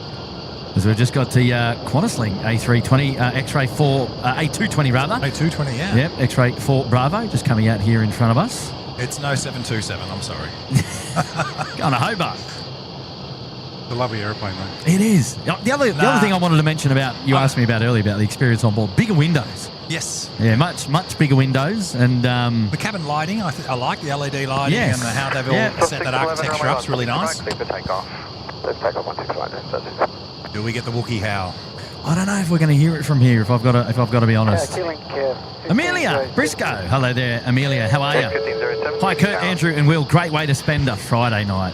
Oh, happy anniversary there to you. 29 months in the suite, and nice to see you. Last arrival on 16 right about 8:32, so only about 15 minutes away. Is what the bat phone is suggesting. So we're going to flip. We are going to flip. Is the call? We're going to flip. We're going to flip them. At least we get some heavy departures. It would be awesome. Yeah. Ben the Cat with the 1-5. Hello, Kurt. Noah here, aged 10. I love your streams. I'm coming down to Sydney at the end of August for my birthday. Hopefully I'll get to meet you all. Oh, well done, Ben. The Cat, who is actually Noah. Mate, let me know what's going on in August. I couldn't tell you now, but I think that'd be pretty cool. And to celebrate your birthday with a catch up with us. Maybe we'll see you down at Shep's Mouth. But something really nice for you to look forward to there in August for your birthday. And, well, awesome, mate. And Lizzie Steffi's popping in now as well. Hello there, Lizzie Steff, 6 months. Here's trouble. Craig Murray, the Muzdog now. Hey, Muzdog. Chopping in a 7.77. Evening, SydSquad. What a stream so far. Question for each of you. Name one aviation-related life highlight that you'll never forget. Well, I'm going to start, and Craig was there that day. It was the day that all the Super Hornets were delivered to Amberley. Oh, that would have been... It was 21 overhead in formation. So 42 GE 414s. And Craig was there, and we just both had a good day, shall we say. You know, I tell you what, Craig, I mean, I've had lots of amazing experiences, but I think when I was 16, I got to fly to Perth in a DC-3. And after helping rebuild it. And wow. That was such a wonderful experience and a lovely few-day trip. But, okay, you win. I've got to say, I did actually have a ride in an F-18 in 2000, and that was a highlight as well. But that would have been fabulous. It was. It was amazing. Yeah. Was that Classic Hornet or? Classic Hornet, yep. Yeah. No, it was pre-Super Hornet, yeah.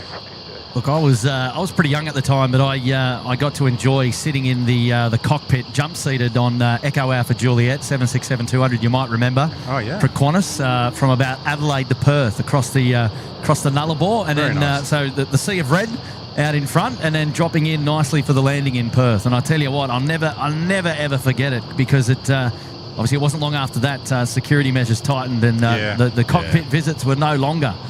But an amazing experience to be up the front in the jump seat, and I'll never forget it. Oh, I think the other experience that I really got to mention, I would have just been out of my apprenticeship at Ansett, and I went to Europe with Cathay Pacific, and I was in a 747-200, and the captain invited me in the jump seat for the Kai Tak approach runway 13 into Hong Kong in a 747-200. That would be good. That was brilliant, and that was my first approach into Kai Tak. Oh, the old checkerboard approach. Yeah. We just got the Wookiee. Did you hear it? Yep. You heard the Wookiee? Doug just pointed it out. He hasn't got a headset on though. No, he heard it live.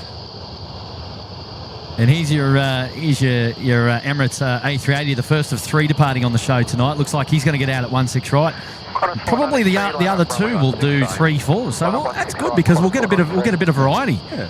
And see what it's like seeing them come head on and then take off right in front of us over our heads. Which will be quite exciting. It's the A220 service just getting off there at the Johnny Big Mac kicker down 16 right service departing to Hobart.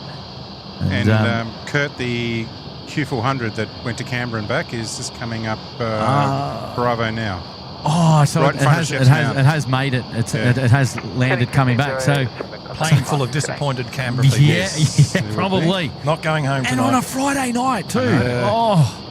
They can come home with me later on tonight. Well, they'd be going home because nobody goes to Canberra. Have you got a trailer, mate? Are you driving a bus? I got 3 seats. If they buy me the kebab on the way home. Well, yeah. We should do that. Yeah, a kebab departure is always good with us. The kebab one departure.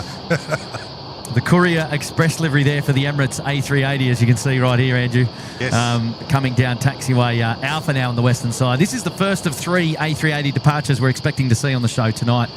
And this is the Emirates 417 service to Dubai. It landed at about 17:30 this afternoon, so it was just after. It was a little too dark to shoot it down Was the it? beach. Oh, okay. I think Seth might have hung around for him. I'm not sure he was going to. Okay, fair enough. I went to get some dinner. It was about 2 weeks ago. I had the pleasure of flying on EVS, which is the last one, yeah. The last one built from Melbourne to Dubai. Very good. Courier Express. You'd think it'd have to be a freighter, wouldn't you? Why didn't they put it out on a 777 freighter? Unless they carry a lot of parcels and land the floor. Shout out to Jason Davis. Upgraded the membership there to the Uluru Lodge. Good on you, Jason. Jason, we're going to dedicate the Courier Express aircraft on screen to you, mate, for putting yourself up there in the lodge. And thank you for seeing value there in the membership and joining us up there. Well done, mate. Woody is here. Welcome back, Woody. Lovely to have your company, Stephen, there. 12 months in the cabana. Thank you so much, mate. And I appreciate you joining us back on the show again tonight. And Jeff Lascock is here as well now. Good on you, Jeff. How are you, mates? And hi to my grandson, Luca, watching from his home. Hello there to Luca from Jeff Lascock. Hey, Luca. Liv Longhurst now is saying hello. Hello there, Liv, watching from our balcony in Walleye Creek. Oh, what do I say? Just over the back of the bridges right there. We might be able to get the camera over there, and you might give us a shot. I don't want to go looking in the apartments, but you never know, right? If you get your torch I out. know, yeah. Liv, what are you doing over there in Wobbly Creek? Could you imagine? There's a massive sign right in the way, but we might maybe. That Emirates is taxiing pretty rapidly. Mate, he's just trying to get out before the wind change. He's pulling up now on Alpha 1. He's parking there. He's, hang on, over there. That's Tempe right there. I'm sure of it. Yeah, that's Walleye Creek. That is Wobbly Creek there in the background. Where are you, Liv? Shine the light. I was going to say, no, I wasn't. Flash the light. Don't flash. Stop. No, we had that the other night, remember? Stop. Ring-a-ding-ding. Oh, jeez, here we go. Well, that's the old Wobbly Creek. So there you go. Liv Longhurst. He's hanging out there watching the show tonight. Oh, lovely to have your company. Thank you so much, Liv. She's probably going to be there in the chat saying, I saw myself. And here we go. Chelsea Webster there. Welcome to the Bondi Beach Cabana. And Mr. X 300ER is now back again, dropping in 1 gifted membership. Thank you so much. With a special shout out now coming in from Christian Viet. Veet. Chris Veet. Oh, it's your mate. It is my mate. Oh, well, you can read it out then, Will. I've got to be able to see it. Runway 16 right, clear to land. Go SydSquad on your will. 747 still rules. Yeah, look, Chris, Chris and I used to work on the 747 together a lot and had a lot of fantastic memories. And you worked on the 74 together? Yeah, we were Qantas International in Melbourne, and wow. We had some great times and some laughs and some times we can't repeat on the radio. And while I've got Chris here, he's just gone ahead and dropped in a $100 super chat as well, Chris. on top. Mate, I don't know what's going on there. He said kebab money for you guys. Outstanding. You're a good man. Thanks. That's a really generous donation, Chris. What is going on there, Chris? I'll get onto Uber Eats right now, guys. Load him up. He's a mad Austrian, Christian. Is he really? He's a funniest guy you'll ever meet. Yeah, Christian. I suppose it's an Austrian name there. Yep. The funniest time I've ever had with Chris was where a 767 came in where the thrust reverser didn't deploy. And Chris is ex-Lauda Air, and the captain says, "Are you able to get this reverser to work for me when we go to our destination next? Before we leave, you able to fix it?" And Christian said to him, "I'm ex-Lauda Air. We can get the thrust reversers to work in flight." And I just stood up and did a U-turn and left the cockpit pissing myself laughing. The funniest guy you've ever met in your life. Oh, dear. Only he could get away with it. Trying to be a C-17, is it? Nah, thank you for that, Christian. That's awesome and very generous of you, mate. We really appreciate it. Yeah, well done, Christian. Thank you so much for your generosity. That's huge there with the big 150. Completely unnecessary, but looks like it is kebabs after the show. One of the favourites here at SydSquad. We're just waiting for our A380 about to go here at Alpha 1. Do have an aircraft on final now. Qantas 650 service coming in from Perth. We'll swing it around in just a second.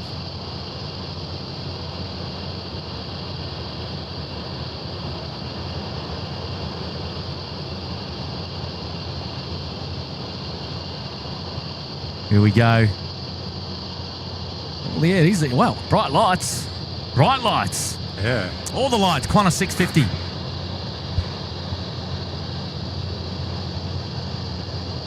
So as soon as this aircraft is on the ground, I suspect that we'll see for the A380. We'll get its marching orders out the door.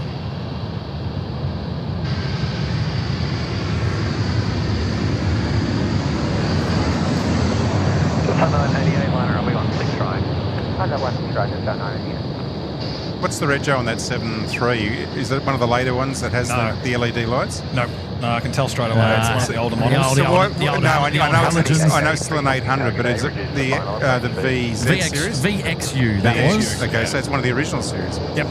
The old I feel like I got halogens in there. The old yellow interior. That was more the landing lights. Feels data. Oh, okay, yeah. Because you said it was so bright, and it's a lot brighter than a lot of the other things we've seen. It's a good observation, actually. Yeah, I couldn't actually see what it was. I was going, what is that? Normally I can tell, but not that time. Got a shout out now coming in from Mr. X, dropping in the flight. Evening, Kurt, Will, and Andrew, and the SydSquad crew, watching from home after a long shift. Cheers for the live show, as always. There we go. Thank you, Mr. X. It's lovely to have your company here on the show tonight, and I appreciate you being here. Well done. Incidentally, that 7.3 that landed, VXU, 21 years old. Yeah. Well, that'll be one of the ones first ones replaced by the 321s, I'm guessing. Oh, yeah. That series, the VX series, will be the first to go. Yeah, it'll be VX A, B, and C will be pretty much the first ones to go. I found it's quite a long period for Airbus to be rolling out the 320. 10 years, I think Qantas was saying. 28 that they're getting in the fleet. Well, we got XZP. That's about 8-9 years old, so there's still a bit of life left in that. Qantas has an 80-strong fleet of 737s. Velocity 883 winds runway 16. Reading the other day, Virgin's got 96 737s. 96 up to. Geez, they've snuck that in, haven't they? Wow. Yeah. I did a story on them relisting on the stock exchange, and so I did a bit of research on their fleet, and 96, including about 8 Maxes. Yep. And then on top of that, some of the 190s and the 320s that are wet leased in Western Australia for FIFO work as well. So and then you've got the wet lease Qatar jets as well. Do you know where we're at with the Virgin Maxes? Because I know there's troubles with the Max 10 getting certification, and they obviously can't get those unless this aeroplane's certified, and I can't see it being certified. At all or soon? At all. Yeah, wow. Look, I could be wrong, but if it's gone out this long, I'm not hopeful. It's an engine intake issue, is that right? De-icing? I don't really know, to be honest. Okay. What one of the issues is? There are a number of issues. But yeah, how many have they got on order? Do you know? That's probably what. Oh, I'd have to refresh. I shall have a look at Dr. Google right now while we talk. And, Because they did convert their Max 10s. Let me just take your question on notice, Will, and we'll put it on the parking lot on the whiteboard for later on in the show. Well, here goes the Courier Express from Emirates, the A380. It is starting to roll out now on from Alpha 1 onto runway 16 right. It is 8:30 p.m. So I wonder whether, Dougie, are you checking the old flight radar to see if they've started routing some arrivals into the south? I wonder if 3-4s are upon us. We've still got one coming in from the north there. But it is time for the A380 to go. Good evening, velocity. We've got LJ Silsby there, member there for 1 month in the lodge. Thanks for all the memes, SydSquad. Hello there, LJ Silsby. Welcome back to the show. Happy 1 month. Good on you, love. Right, here we go. The first of the A380s to depart here on the show tonight. The Emirates Courier Express, the 417 service going to Dubai. Or Dubai, or Dubai if you're Elise. They're ripping it out now. Any second now.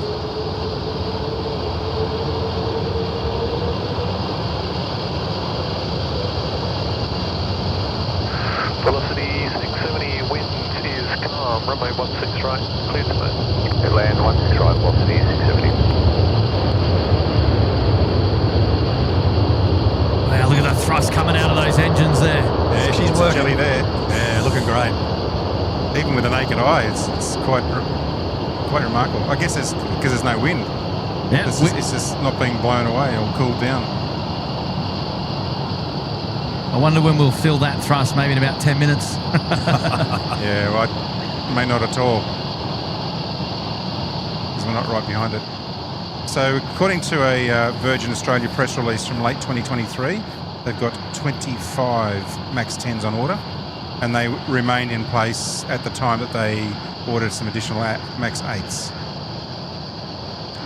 But as Will said, the status of that going forward, we don't really know. No one knows yet, yeah. Now, I don't know if you noticed, Kurt, maybe something for the Little Wings instant replay, but did you notice the taxi light turning off as that aircraft turned onto the runway around the main wheel well area? Did you notice that by any chance? On the A380? A380. No, I didn't pick it up. So so as it was entering the runway and turning onto the runway, the taxi light turned off. There was an illumination light, a landing gear illumination light. Right. Okay. So they light up the gear. Oh, so not the taxi light, but the light in the gear well. Is that what you think? They're lighting up the area where the gear is because they've got additional cameras to assist the pilots in taxiing. Oh, I thought it was for the passengers on the IFE. No. I'm kidding. Basically what happens is when the aeroplane turns onto the runway, the aeroplane knows it's on the runway and it slips into they have various modes, and it's now in takeoff mode, and it turns off unnecessary lighting, and it does things like that automatically. So there's a million electronic things that go on in various modes of the aeroplane. I'd love to be able to say, we'll keep an eye out for it on the next A380, but I suspect the next two will probably be departing from the southern end of the field, which we won't see that. So we might miss it, but next time we will keep an eye out for it, and next time we ever do a show here at the hot dog stand. We want to keep an eye out for, that's for sure. I've got an update on the Virgin MAX 10s. They actually, late last year, converted 12 of those orders to MAX 8s. There you go, yeah. So that leaves 13 now. They lost their in the confidence in that. They've converted it to 8s. Steve T's here. Another awesome stream. Thanks for keeping me company at RAF Limoth on a cool Friday night. Keep up the great work. Tip my hat to the RAF boys and girls out there across the nation and around the world. They're, done, Steve. Doing great work. Thank you. Hello to you, mate. Thanks for being here today on our show tonight. It's great to have you, buddy. Can I just send a little shout out to my cousin James and his lovely wife Hannah, watching from Brisbane? Hannah or Anna? Hannah. Oh, hello there, Hannah and James from Brisbane. Thanks for watching the show. I don't see you guys enough, unfortunately, because you're too far away, but great to have you on there. Thanks, guys. And we've got the Lundi Grafalo with the 5 pounds there. When we visited New Zealand, we did the A380 London to Singapore, and the 787 from Singapore to Auckland, and then the 777 from Auckland to San Francisco, and then finally the 747 from San Francisco to London. Around the world on the biggies. That's quite an extraordinary trip there, all the way from London via Singapore. You forgot to stop off in Sydney, mate. What are you doing? Hilarious. Good on you, the Lundi. Thank you so much for your support. Molly's here dropping in a 10 long haul flight. Decided to do squats in front of the toilets. What? A kid ran through the curtain as what are we doing here? I knocked the poor kid over with my bottom. And thanks for the core memory, kiddo. Where has that come from, Molly? What an experience you've had. Random memory of the day. Random memories of aviation experiences. That might have come out when we were talking about our most favoured memories of aviation. Well done to you, Molly. Ollie the Octopecker is there as well. Afternoon from a cold afternoon in Johannesburg. Hopefully you're well. Kurt, stay warm. And am staying warm here. Thank you, Ollie. And doing well. And, David is here now as well. The Parabellum Collectibles dropping in the 2. Kurt, you've got mail. And Dave, I'll have to go and check it out a little bit later on, mate. Thanks for sending it through. And Timu Batman cosplay. Hello there, mate. Now, Piper Warrior is dropping in now and saying hello as well. And, Friday night with the SydSquad fam. Best antidote to a long weekend. Or a long week, rather, sorry. And thanks, Kurt and the Moz from Piper Warrior. I love the profile name there, or the YouTube handle name there, which works out really, really well.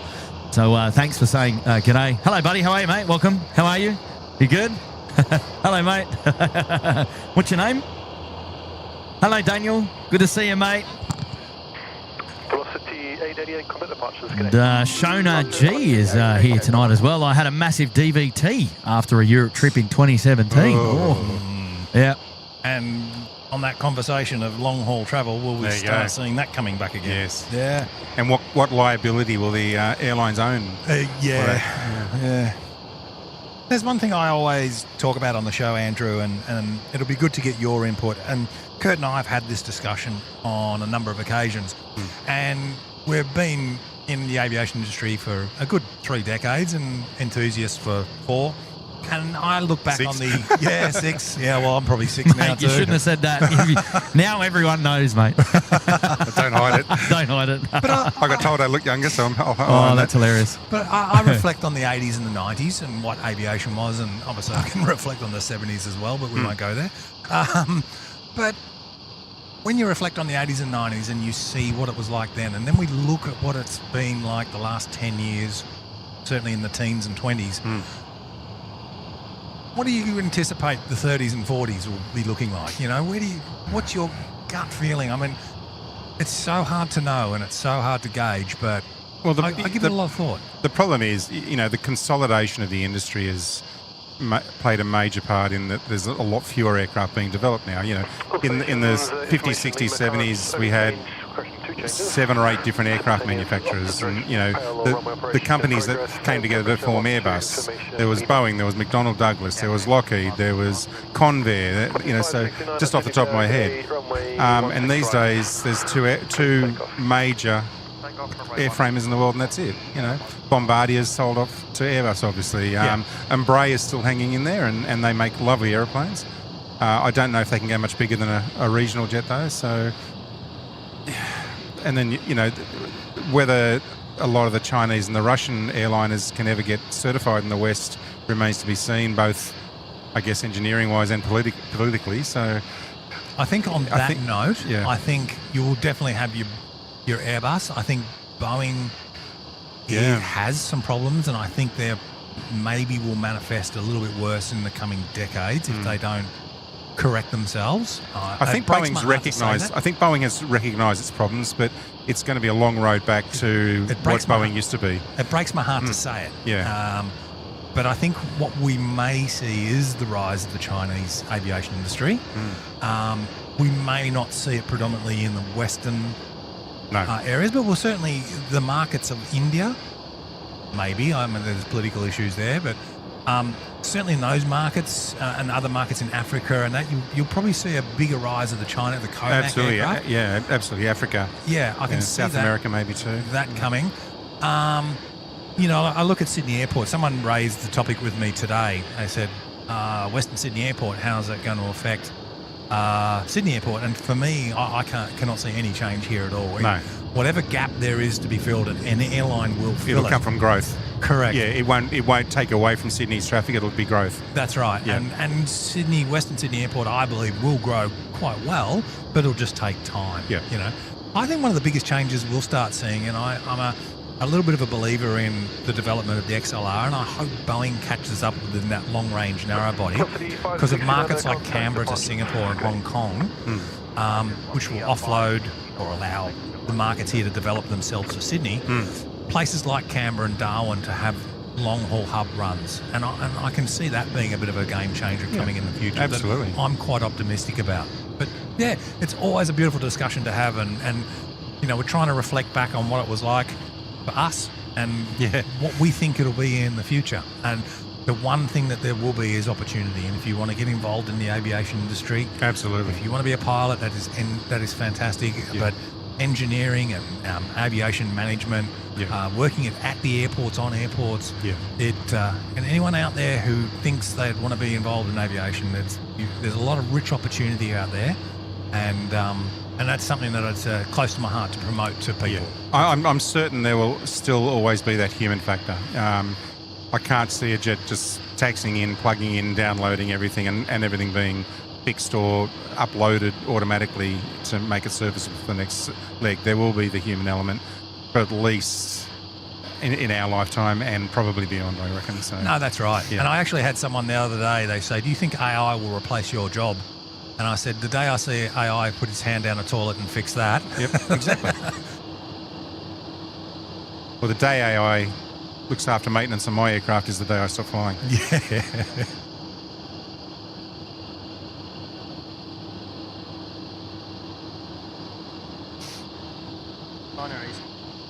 Yeah. The first aircraft that's going out for the runway 34 direction is that of China Eastern. We can see it now. Well spotted. Crossed over there to Juliet. It's going to make that right-hand turn now down Alpha. Good spot, Doug. Thank you, mate. Well done, Dougie. And, well done, Dougie. That's our SydSquad operations team working in the background here. And, I think they're going sod props, I think it was. Was that right, Dougie? Takeoffs there, 3-4 left. And 1-6 left. And then, landings 3-4 left, and then takeoffs 1-6 left, something like that.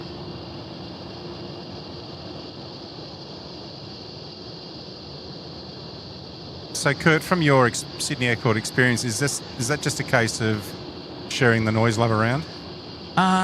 It could be. Today was 1-6s all day, and in fact, if you remember, with the southerly throughout the entire week, 1-6s all week, right? So I would suggest at the moment they've had the opportunity to flip the runways. Why not take it to alleviate the suburbs here just at the north?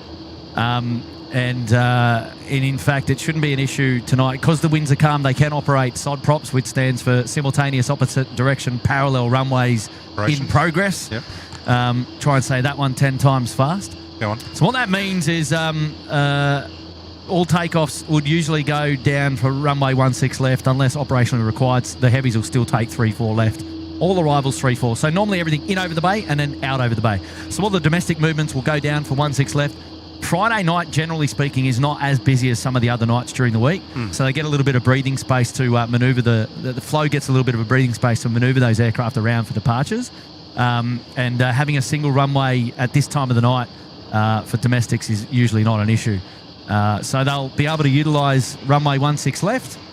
And I suspect that all the heavies from the western side departing will still take 3-4, so they'll be coming our way, and we won't miss them. Not too sure what the winds are doing tomorrow. Doug can probably check the TAF there in the background, and but maybe it's 3-4s and. Send an email to the SydSquad Operations Centre behind us. But yeah, so It has been on 1.6s all week though, from Monday when we were out here. The brief 2.5 period. Right, on Tuesday where it was quite gusty, and they did Tuesday morning started with 2.5 and then they went to parallel. So I had a friend fly up from Melbourne on Tuesday morning, and she got held over Yass for 45 minutes. Wow. And then had a missed approach on 2.5, and the right wing dropped and they flew over the international terminal. Although she said it was just hairy. That was 438, I think. Yeah, 438. From Melbourne. Yep. Right, we got Alex Alejandro here dropping in a 5. Kurt, Will, and Andrew, the three wise men or the three stooges. same but different. Yeah, option B, definitely. Loving the stream, guys. Awesome as always. Thank you, Alex. Love your humour. Welcome back. Casey Burke now, he's here as well. Hello there, Casey. I'm back again. Question for Will. Will the Comac be allowed to fly here unlike Europe? Is it a decent aircraft? We were just talking about that, weren't we? Yeah, we were just talking. Look, I don't really know the aeroplane, but looking at the Chinese generally, they're doing good work. And I think, whilst I haven't had a look at the aeroplane close up, from what I can see, I think it is a very good aeroplane. Being allowed to fly here, I can't see it being a problem being able to fly here. We've had Russian aircraft being able to fly here over the decades. Whether they get registered here, if someone wants to purchase one, that's a whole different story. I mean, being able to fly here on a charter or on a limited thing as opposed to an RPT, that they're two very different things, Correct. aren't they? Yeah. Yes, exactly. Because you do need a special level of certification to have a regular service into Australia, whereas if you're doing a one-off charter or a freight service like a lot of Russian jets do, then, we see Aleutians here, we've seen Antonovs here. It's a G90 spooling up there. It is, isn't it? Lads. I'm warmly optimistic that Good evening, line up runway 34 left. given time, I believe the work that they're doing is really good, and maybe with some of their new developments, if an operation was to want to purchase an aeroplane in this region, I think it'd have a very good chance of being put on the Australian register. Wow. The Chinese have really come up. We see it in their vehicles and we see it in all their products, and the strides they've made with their EVs in recent years is amazing, isn't it? And in their space flight as well. So if they're doing good work there, they'll do good work in aeroplanes, provided they respect the standards and the laws of the nations across the world. I can't see it being a problem. But whether it be likely to happen, whether someone's going to invest all that sort of money, ultimately never say never. But certainly for the short term, I can't see it. I think the other problem the Chinese industry has is the reluctance of the US at the moment to sell them engines. And I think it goes beyond the current tariff arguments. The latest generation engines with their metallurgy and the ceramic leading edges and things like that. There's a reluctance to sell that to China because that could then be quite easily reverse engineered. Well, nothing's quite easy in that regard, but could be reverse engineered and potentially used for other purposes. So. And it's not only that, avionics is another big thing, is just as much as the engines, and yes, that will hold them back. But they are a persistic nation, and they're always talking the long game, aren't they? They are. Look, it will become. We won't see that dual market in the next decade or two. We'll start seeing some more. Yep. And that'll be a good thing, I reckon. Warmly. We're getting couple of flashes there from the ops car. Hello. Hey guys. Is that Timbo? Well, it is car 10. I'm not sure if car 10's Timbo's rocking car 10 tonight. I think he is actually. Yeah, there he is. Big waves there from Tim. Departing to the east. Velocity 887. Right, China Eastern now. Look at these lights shining up now here. Goodness. So you can see that is the first of the departures now coming up runway 34 left. So this will be an interesting one for you guys. And will we have glow? Sorry. Well, I don't know. I'm not too sure. We'll find out. Get those glow emojis ready. Get the glow emojis going, hey?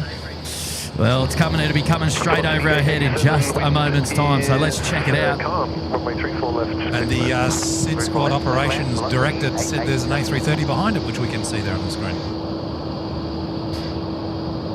Oh, look at this, Kurt. What am I looking at? Oh, hey, hang on, I'm otherwise occupied, but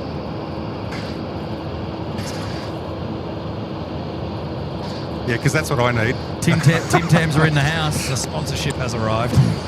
Excuse me.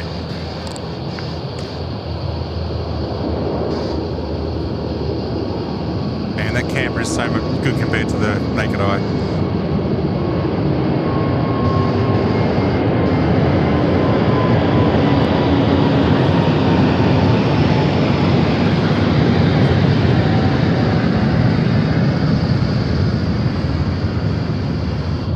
We might get some moonshots in about half an hour. Wow. Too, there, Kurt.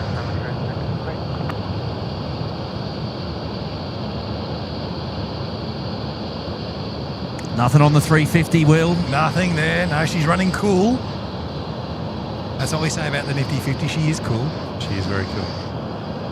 And viewers, you should see the way Kurt got that shot there. He's looking almost vertically, and it's very skillful. I tell you Took a bit what, of mate, panning there, mate. I'm about to get a cramp. Yeah, and he's about to fall off the edge I know. into the creek.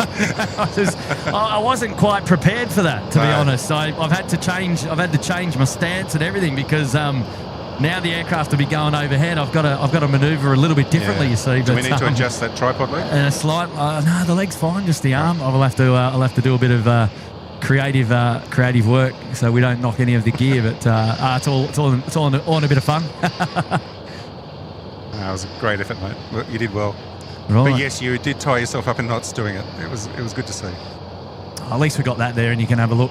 I know it's a bit small, but Yep, no, I got it. can Thank you have for a that. We got that running. We now have a big picture of the stream, of the comment stream, everyone. So that's great. 25 assigned We've been doing it on our phones, and the eyesight is lacking. left and wait.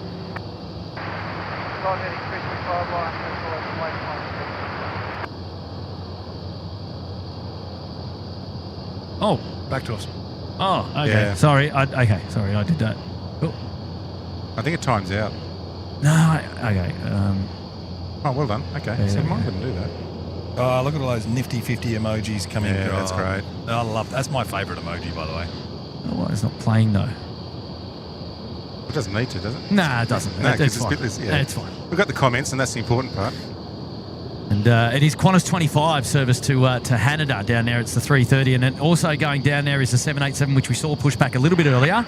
Qantas 25, runway 34 left. Clear for takeoff. Clear for takeoff. Good timing, Kurt. Pleasure. Yeah, g'day, Qantas 103. Something I prepared earlier. Now, you are going to get the 777 freighter from China Southern making their way down there as well. Qantas 103, Just shy of crossing at 0725, and they'll be on Alpha making their way down to the southern end of the field. Yeah. We've had a failure from the SydSquad Operations Centre. Oh, here we go. But Here we go. From one of the viewers has bye-byes 006 said VH AMS is 25 minutes away. 25 minutes away. Look Passing out. Singleton. You can't expect the operations centre to be that far out. Flat out. He called the runway change. He did very well there. He did do well there. I think he just said tyres pushing back. Is that right? Well, Ty won't push back. Qatar. Yeah. Oh, the super Q. Ty will just get towed over to the 70s bays, and they'll be parked up for okay. tomorrow. My So no, that's okay.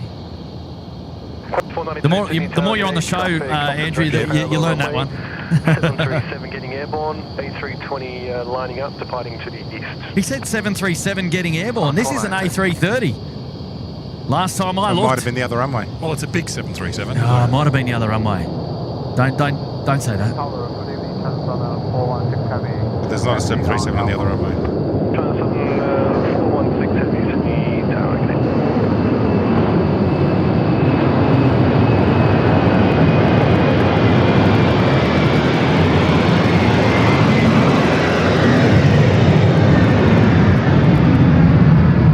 Wait, look at the engine glow there, Will. Oh, look What at a that. beauty. Yeah. Give us those engine glow emojis. Departures connect.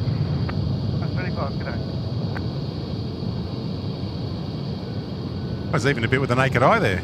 No way, really? Yeah, just momentarily, yeah. Unreal. Just as it... Yeah. Just before he backed off. What a shot. Well, there's about 700 to 800 degrees of air coming out of there, so one would hope you'd get to see a little bit. and a couple of exhibition centres. A couple of exhibition centres every 3 seconds. Oh, Literally. That was awesome. That was absolutely awesome. Sorry, bringing it back down to terra firma, because we've got the Super Q, as Doug mentioned earlier. There has started to push back. Next heavy to roll is the 787 going to Honolulu. The Qantas 103 should be heavy. Might come a little bit closer to us. Maybe not so high. Behind them, you've got China Southern as well, and you want to get the traffic light in focus, do you? No, I was just looking for the ailerons, but I can just tell all the engines are running because the ailerons are now sitting up neutral. All good. Here we go. We've got Sam Reynolds dropping in a tenner. Hi all, great stream. Such interesting conversations. Can we get a little reminder of the expertise or the professions of Will and Andrew?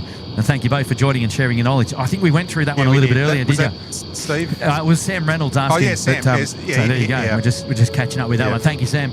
Peter last here saying, love SydSquad, 10 months in the lodge. Well done, Peter. Thanks for your support. Mitch Whitehall as well, getting involved. 5 months. Love the Friday night stream. Nothing better on the telly.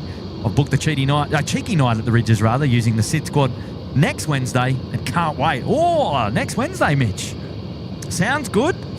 Well, hopefully you have a great stay, and hopefully the weather's good for some good viewing there from the Ridges, mate. Great spot, as you saw the other day.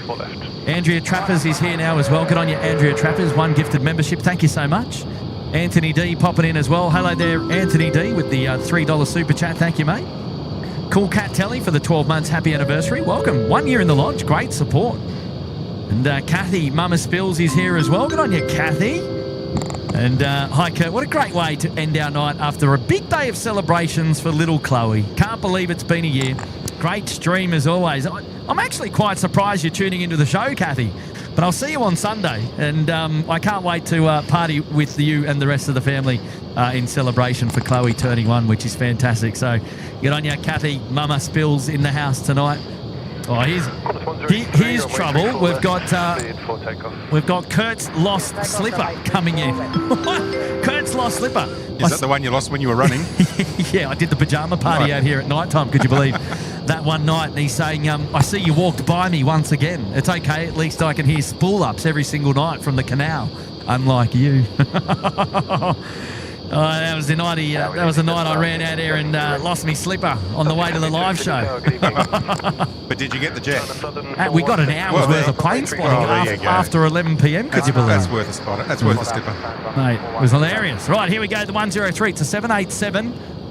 See how long this one rolls. I wonder if it's as heavy as I think, off to Honolulu. Yes. I was just going to say, where's she off to? But you answered that for me. Yeah. Well done. And thank you, everyone, for your amazing support on the show tonight, ladies and gentlemen, boys and girls. If you haven't yet already, perhaps consider smashing the like button. A great way to indicate how you're enjoying tonight's show. But here we go, the Boeing 787, probably not far off rotating now. Oh, who's going long? I like it. I like it. And they're pretty graceful on their takeoffs as well. There's well, they don't really rotate, do they? They just sort of levitate. It's like watching a B-52 take off. It just leaves the ground. With a lot less smoke. What a shot. That's lovely.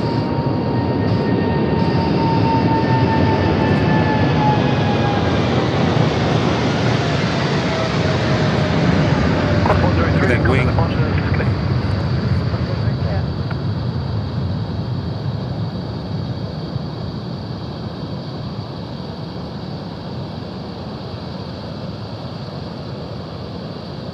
And we have a bit of glow.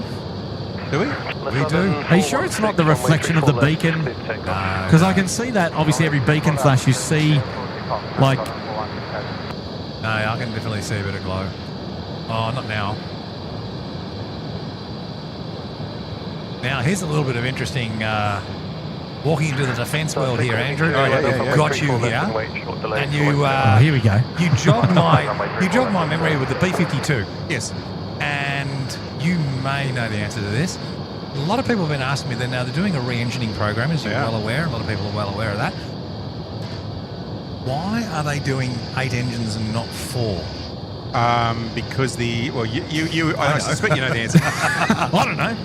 So, because one would think we have plenty of engines out there with plenty of power, efficiency, development. You can imagine putting on 4 Trent 700s, for example. Yeah. And it would work well. I think the first criteria was they wanted to find a new engine which had generally the same kind of pod dimensions as the existing TF33. Yep. I think it is.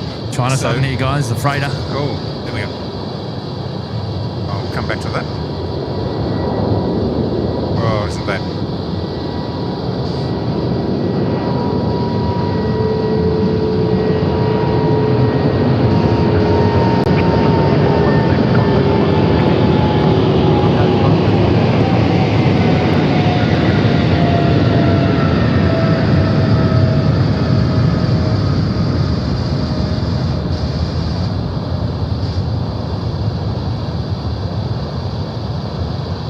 Geez, we really are spoiled tonight with this flip, I must confess. I agree. Yeah, we really are spoiled. Yeah, I wasn't sure how it was going to turn out, but this is great. Yeah. So, back to the B-52. So, okay, this is my understanding, and I'll defer to your engineering expertise. The B-52 has quite a small rudder and vertical stabiliser. And so if you put 4 engines that are quite widely spaced apart, if you lose an engine, you're going to have some directional stability issues. You can basically change direction in the B-52 by just playing with the throttles. You can virtually leave the rudder alone. And with 8 engines, you can do that. You can lose one, you've still got 7, you've got 3 in one wing, 4 in the other. But if you have 4 and you lose one, suddenly you've got twice the amount of power on one wing than you do on the other. And it's quite what they call a critical wing. So it can lose lift quite easily. And I must say, 10 out of 10, Andrew. Thank you. It is because of the small rudder. Yeah. And if you look at the B-52's rudder, it is very, very It's small. tiny. It is. So if you were to lose, if it was a 4-engined aircraft, you would lose half the power on one side. Yep. There's not enough rudder authority to manage it in a worst case scenario. Yeah. So, and if you've got a full load and you throttle back one of the other engines on the other wing to compensate, you haven't got enough power. Yeah, and with an 8-engine aircraft, you're losing a quarter on that side. Correct. Yeah. So yeah, and that's the reason why. And a lot of people ask the questions, why aren't they doing the 4? But that is really it. Yeah. Is that And there was talk about doing a 4-engine transplant in the 70s and 80s. They looked at RB211s. yes. And And there was a test bed one with an RB211 kicking around. yeah, on only No, it one was a- pod no, though. It was a Pratt, actually. It was JD9. They had a JD9 on a B-52. Okay. Yeah, sorry, I remember now. Yeah, I don't think there was ever an intention to put JT9s on them, but it was just a concept group. I think it's the one that NASA retired from Edwards Air Force Base.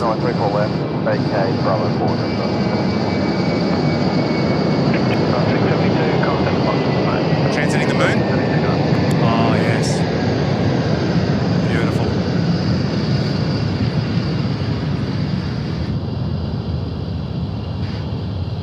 Yeah, no, I don't think that the JT9 they put on the B-52 was a concept development. It was more of a test bed. Yeah. Because you can't fit a JT9 on the number 1 and number 4 pods. Correct, yeah, because You they're wouldn't have quite to- low to the ground, aren't they? That's Yeah. right. Yeah. Which is its problem. But they used the B-52 as a test bed. Yeah. Which is what we see of a 7.4 that GE's got kicking around. And once again, they use the number 2 pod to test all sorts of engines. Quite an interesting concept. And I think Rolls-Royce originally bought one of Qantas's last 747-400s with an intention of using it as a test bed, but that fell over for whatever reason. Yeah. So I don't think that ever came out of Mojave in the end, but that was one of the intentions as well. I think they were going to do that. Interesting stuff, and that's fascinating stuff. I'd love to get out to America and you know meet these guys that operate this aeroplane and see some of the test equipment they have on board. It's great. It's really interesting stuff. It is. A shout out now coming in from Trev Fuss. Hello there, Trev. How are you, mate? Nice to have your company here on the show. 3 months there. 3 months down, he says. Well done, Trev. A K&H truck and car wash equipment there with the 8. Sorry, guys, for being late to watch Better Homes and Gardens. What? With the Priorities. wife. I'm glad to say I'm back with you guys. I love my wife. Yeah. Okay. Good man. Okay. You had to put that one in there We'll at the pay very end. Yeah, we will pay that. That's clever. Paddy Joseph. I think I saw flashing lights from the car park as I was taxiing in the duck. You did, Paddy. We were looking for you, but we thought you might give us the old cheeky flashback, but we missed you coming out of the cockpit as well. We were deep in conversation. We got distracted, but lovely to be able to feature your aircraft being the first on the show tonight, coming in from the north. And I'm glad we were up and running just as you popped yourself on the runway 16 right, which is fantastic. So well done to you, Paddy. An amazing support here. I'm talking about amazing support. Willie Hale dropping in the pineapple. And We've got a vehicle coming up, let's sing happy birthday to Kay. Happy birthday, Kay. Happy birthday to Kay. Hip, hip, hurrah. Hip, hip, hurrah. Wow. Is it Kay's birthday, is it? Hello. I think we might know who this vehicle is as well. Whoop, whoop, whoop. Hello. Oh, there we go. It is Blake doing the biz. Oh, that's cool.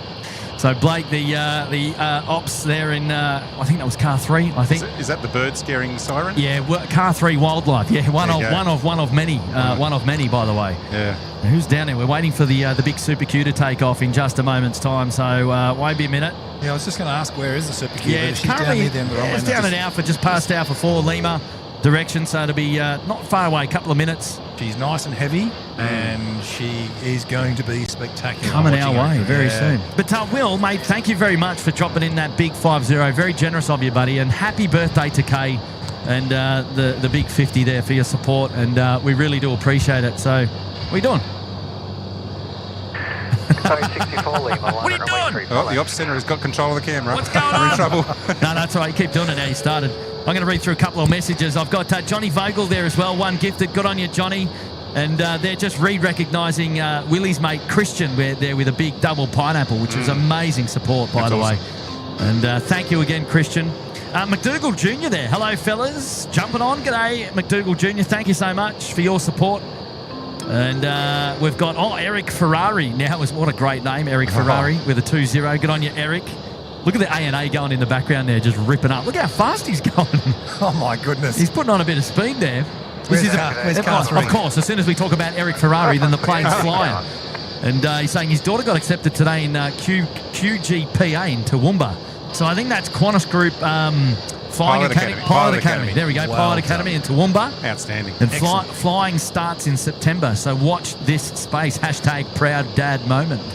Congratulations on that. And, Yeah, I reckon so. I reckon that's absolutely awesome. So, well, 64 Lima, runway 34 left, clear for takeoff. I hope we get to perhaps feature your daughter flying in and out of Sydney Airport one day on the SydSquad show. That'd be pretty cool, wouldn't it, Eric?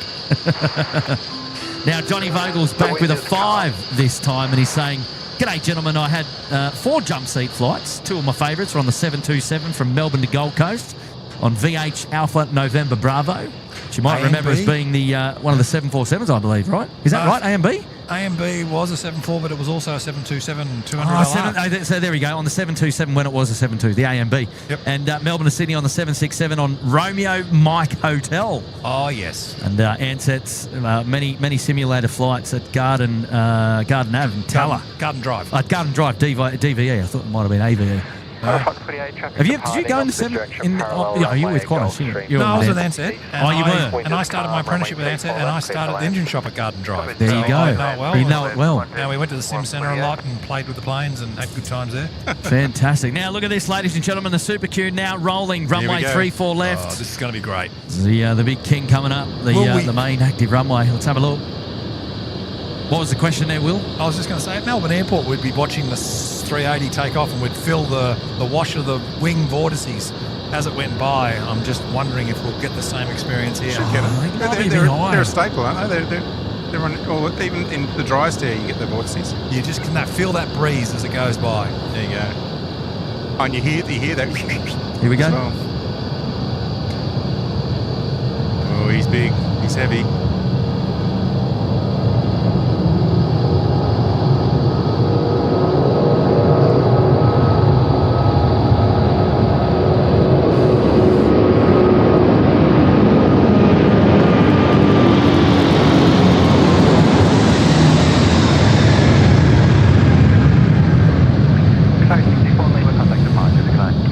That never gets old. Got a bit of engine glow there as well. Yeah. With the vortices coming off the engine chines. No, that just never gets old. That's awesome. Oh, left turn to boot as well. You can see how the landing lights light up the vortices coming off those engine chines. That looks fantastic.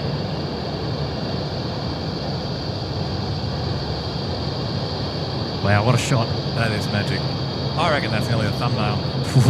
Oh, it's a big call. No, that's a very valid call.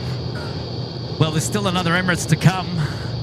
Actually, where is Emirates? Oh, Operations Control Centre. hello, Karen. Hello, Karen. Just popping in tonight, you cheeky devil. How are you? Did you bring your little... Oh, you brought your little pup as well with you. Only point 880 liner runway 34 left. All Nippon 880 is down the far end now as well for departure. He screamed down there, didn't he? And then after that, we'll have Turkish, the A350 900 departing. So looking out for that. Wow, amazing support, ladies and gentlemen. Thank you so much for everyone joining in here on the show today. It's really nice to have your company. You've got special guests Will and Andrew joining us here today as well, which is fantastic. Yes, the technicality of conversation just going up a notch, and definitely going to be one to go back and watch again and take it all in. That's for sure. I've got Golly Gordon here with a $5. Shout out to my plane-loving girlfriend, Neve. Love you guys. Hello, Golly Gordon, and shout out to Neve. Thanks for joining in the show tonight. Norbu Sherpa, he's here as well. Hello there, Norbu Sherpa. Hello to Brad, who's watching from the Central Coast. Well, hello there, Norbu, and hello, Brad.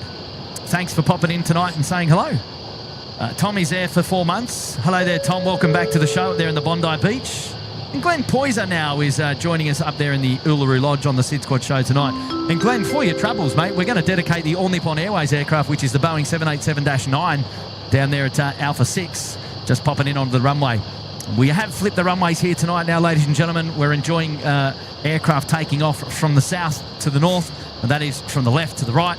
And the next one coming up, All Nippon going to Haneda. We're going to dedicate that one to Glenn. So thank you, Glenn. Yvette Whitaker with a 2. When are you at Sheps Mound next? Or maybe during the week. Yvette, or over the weekend, you never know. We'll have to wait and see. But no plan just at the moment. Ella Fryer there. Hello. Finally Friday. I've just wrapped up work, and this is exactly what I needed to wind down. Lots of love from Singapore. Thank you, Ella. Thank you so much.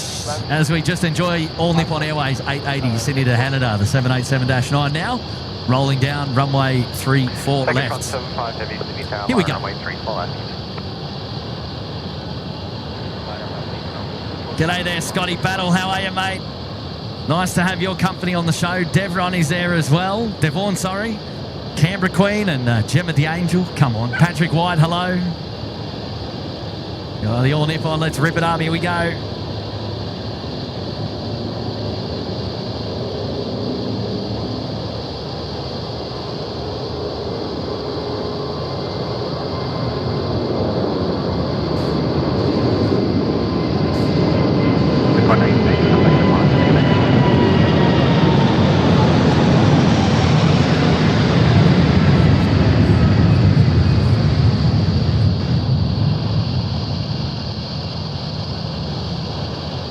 Oh, did you see the brake dust there? Just No, that's not. That's just moisture coming off the fuselage. I thought it might have been lit up by the strobe light at the back, but no, the wheels are already up, so dust. But yeah, she's got a fair bit of moisture coming off the fuselage there. You can just see it collecting, and then each strobe light flash, you can pick it up clearly. Oh, Damo, what have you done, mate? Generous of you, Damo. We'll get to your message eventually, mate. But thank you for dropping in that cheeky pineapple. That is. Very kind of you to do that, mate, and lovely to have you reconnect again and drop in and say hello this evening, I should say, rather. And I do appreciate that, mate. So thank you very much. We have a nifty 50 900 lining up, Turkish. Yeah, Turkish won't be far away. Kuala Lumpur. We're ready for them. We're ready for them. Do you know when they start direct, Kurt? Is there any I don't, mate. I don't. And they'll be using the 1000 for that, right? Oh, nifty 50 grand. Beautiful. Yeah. They'll be flipping. I'm not exactly sure when, but I know it's coming. Johnny Vogel with. Sorry, Will. Sorry. No, that was me. Andrew. Is that Turkish? Yes. Turkish for the 1000. I was talking to Seth about it today. He seems to think that's happening not too far away. I've got a message on screen now, and it's from Johnny Vogel. G'day, gentlemen. I've had. Oh, that was the 4 jump set. You must have sent that twice, Johnny. Or did I miss that? I think I've just recycled some of my messages. Hang on. I'll come back because we've got Turkish now lined up on the runway. And that's their bright lights as they're starting to make their way down to us. Oh, there it is, waiting for the return of VHOJL, like Kurt's name, VHAMS. Oscar Golf Lima. Well, that's a little bit further down the line. It'll come. It will come, though. Absolutely. So all the 321s will be OG series? I don't know.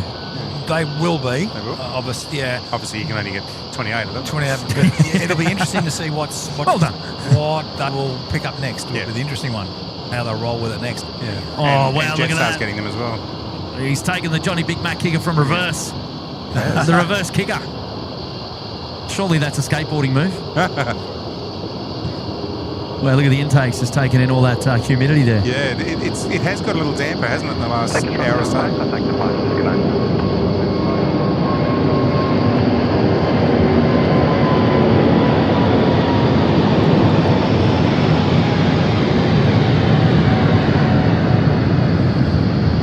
Ripping it out for the win to Kuala Lumpur. You're right about it getting more humid, Yeah. although we can't really see it on the Nifty 50 here, but yeah, the I engine noticed it chimes. with the Super Q, Yeah, you can see the vortices coming off the engine chimes. but which- also on the face, the engine faces, just as it rotated on Yep. those. But yeah, since the wind changed, it's definitely the humidity's gone up. So Yeah. coming out of the northeast. Ambulance 240. that never gets old, does it, Kurt? She's looking Mate, great. how good was that? Sydney Town, good evening. You're banking away pretty. Taxiway Golf. Wind is calm. Runway 34 left, clear to land. Wind is calm. I think that's your aeroplane, 34 Kurt. left, roll 3 Golf. Yeah. Oh, sorry. Doors closed up there on the Australia Post. Not far to go now for those guys. And Yvette Whitaker there. And what are your likes tonight? I don't know. What are our likes tonight? We'll have to have a look and see what our likes goal is and what we're currently tracking on. We'll double check. And yeah, I don't know if that'll have it, but we can have a look. We'll have a look. We'll sort it out. We'll put it up there on the screen and see what we're currently chasing down. Well, I've currently got 1,700-ish. Oh, we've got a bit of work to do, Yeah. ladies and gentlemen, boys and girls. What's going on? Yeah, we're chasing down 2,000 likes at the moment. Well, it says And goal I know, 3,000 I know on it. Tim's put a goal up there of 3,000 likes. He's after big numbers, clearly. And but here on the likes goal on the show, we're looking for. We could change that. Let's stretch. I reckon. Let's Gotta aim big. Yeah, let's aim big. What do you reckon? Let's stretch a little bit, shall we? And so let's marry that up and save that, shall we? There we go. Like goal's just been reconfirmed to 3,000 likes. Come on now, who hasn't hit the like button? Let's go. Or Let's push it. What I might get you to do, Kurt, is get you to scoot over to the mustard duck and we'll just do a Oh yeah, what have you got? status analysis of A status analysis. Well, there you yeah, go. there's still obviously customs or the final load sheets are going on board. Yeah, she's still refueling, so she's going to be a good 20-30 minutes before that departs.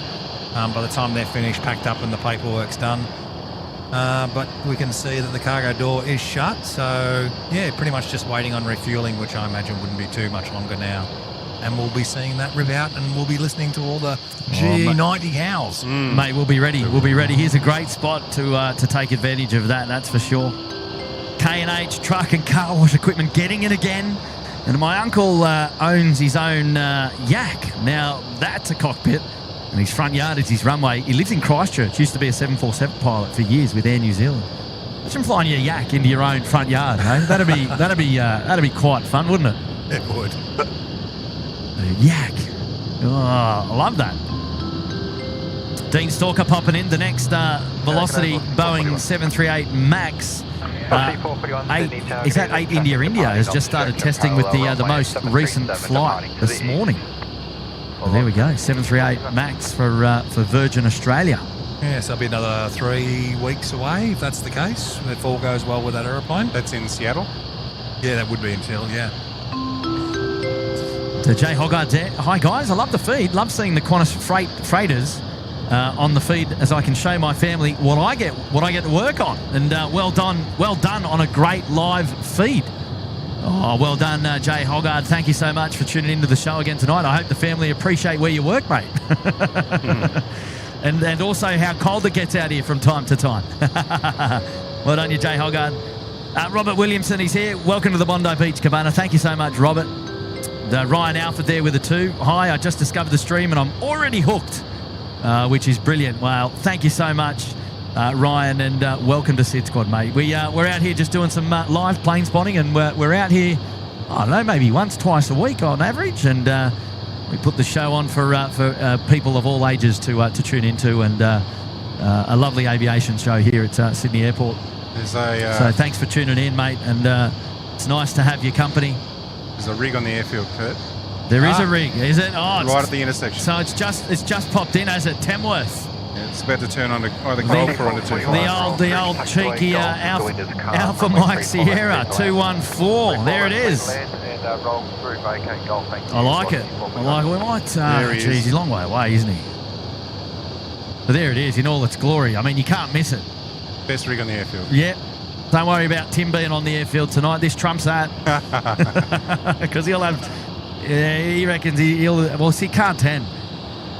He's not the same as Car 3 when you're talking about the best rig, but...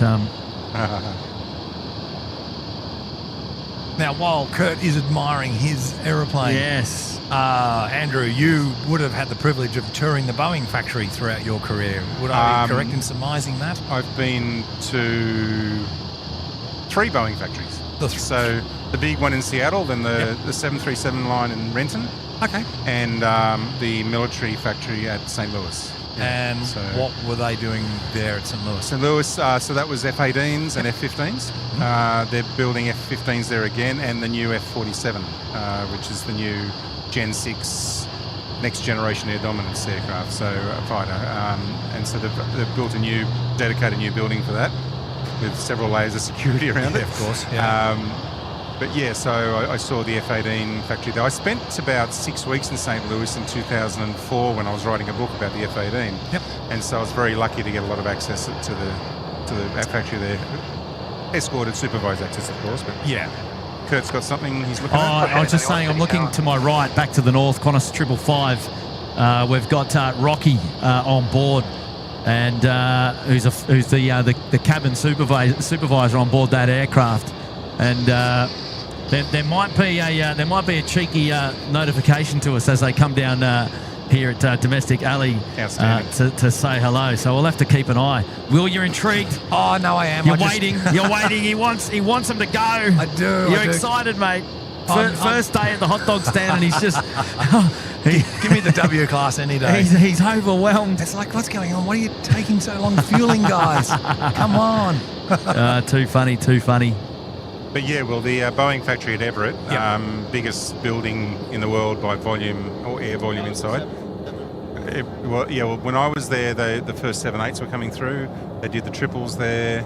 They did the 757 there, and at Renton, and 767s there. And they're still doing 767s because it's the KC-46 for the US Air Force, and they're still building a limited amount of freighters, the 2C model. Yes. And now, of course, the 777X, the 8 and 9X is being done there as well. So, but I understand they're moving some 737 production there as well because Renton is maxed out, pardon the pun. And yes, maxed out. Yeah, pardon the pun.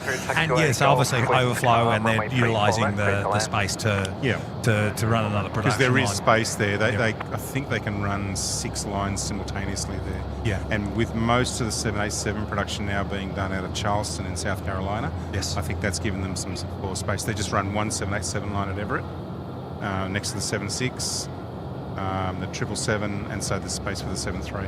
I actually had the pleasure during the 747 era to have an industry tour of the facility, and went underground where they have their nuclear bunker. Yes. It's all typical Cold War era building. Yep. But it was really fascinating, and I was there the day Singapore Airlines' freighter SFF rolled out. I was there for its birth, I always say, and saw it roll off a production line. I was to later on handle that aeroplane when I was working at Qantas. So, and believe it or not, she is still flying today. She's not with Singapore Airlines anymore. They've offloaded it, but she is still flying around nowadays. And It's a 400, right? it's a 400 Yeah, yeah. dedicated freighter, but it Yeah. was always special to be there Yeah, to see absolutely. that come off the line. Yeah. But yeah, look at the public tour. It's a little sad to say it's probably not as good as what it used to be because of the 74's now out. The 777 hasn't really kicked on at the moment. And It with the will- KC-46 there as well, there's obviously areas you can't go. Correct. So it is a little bit limited, the public tour, but it is still well worth it. Yeah. And I highly recommend anybody who's in Seattle and you have half of Absolutely. aviation enthusiasm is to go and do the Boeing public tour. It is. They put on a really good show, and And at both of Boeing's airports, there's a museum as well. There's one opposite it. There's one at Everett, yes, which is fairly small, but then there's the Museum of Flight at Renton. Boeing Field. Yeah. Not Renton, it's the other one. Okay, But- yeah. Which is right next, it's near Renton. and they've got the first 737 there. Yeah, they've got The so many 100. things. They've got the first 747 there. Yep. They've got a Concorde. They've got an M21, which was a version of the Blackbird. Yep, it is a must. It is. It's a wonderful museum. It's a bucket list, Yeah. and Seattle's a great place to visit Oh, at it's a any great time. town. So, no, thoroughly enjoy it, and Yeah. something I recommend for you to do one day, Kurt. Well, one day, I just had a look over here at the three. I don't think Australia Roast is going. going out. It doesn't look like it. There's no one in the cockpit. Yeah, I think by the looks. they've they might have closed that If one you up. could just zoom in on that a little bit more, that'll confirm it. Because that looks Yeah, like the pedo covers. how much more, Will? That's as far as I can get. Yeah, it looks like the pedo covers are on. Yeah, I can see it. That's not going anywhere. That is gone to bed for the night. So is that so they'd leave the pedo covers off if they were like if they were going out? Yeah, I mean, I know that they get removed per flight, but I mean, if is it just like, we'll just take them off in the morning and we'll leave them off all day if that aircraft's flying? Like when... No. When she's going to go out flying, Yes. it'll be a procedure and a check to remove the Yeah, pedo but- covers before flying. But otherwise, it's parked for the night. It would depend how long between flights. Yeah, that's what my Yeah. question, I Yeah. suppose, is how long Because between it flights came are in you... at 5:30 this afternoon, so it came in from Shanghai today. There was a question actually on Flight Radar 24's Facebook page today because it actually flew quite a long way northeast before turning south to Australia.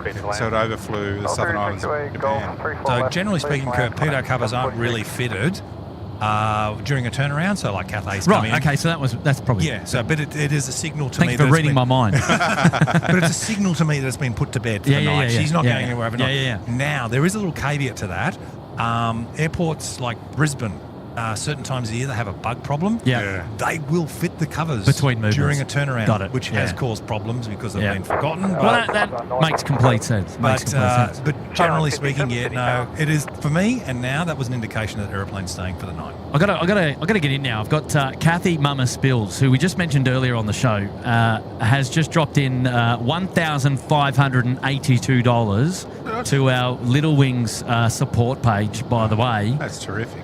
thank you for introducing Little Wings to us. So lucky Elise found this caring, kind community. So that's Mama Spills' daughter Elise, who's been on the show a few times before. Moderator Elise there in the background, and we hope this donation helps a great cause. Best wishes, Kathy, Mama Spills, and Jeff Spiller. And so $1,582 tonight to the Little Wings Foundation there, our charity partners of choice, Little Wings, which is absolutely fantastic. So, okay, yeah, 1 second, here we go. We're going to do a family shot. Doug, where are you, mate? There? Yeah, okay. Oh, what? Operator error. Kathy, thank you so much. Press the wrong Goodness button. me, There we go. I know that Elise told me that you were planning on doing this donation for a while yet, and so I've got to say a huge kudos to you, and thank you for getting involved there and adding to the tally that we've already smashed. And I know that you would have picked up a receipt straight away that would have gone through, and your generosity has no bounds. It's just amazing, and so many people have contributed over the last couple of weeks to the Little Wings donation page, which I'm just flabbergasted with. And so thank you very much for all of your support. And yeah, just goes without saying, really, but that is just absolutely outstanding. So well done. Can't wait. We'll see you on Sunday, and it's going to be fantastic. In the meantime, now I've got Josh, member there for 8 months in the Cabana. Welcome back, Josh. Oscar Boone popping in now as well, saying hello. So Hello, Oscar. There you go, Oscar. As your old mate here is chomping down on what is that? Is that a Tim Tam or 3?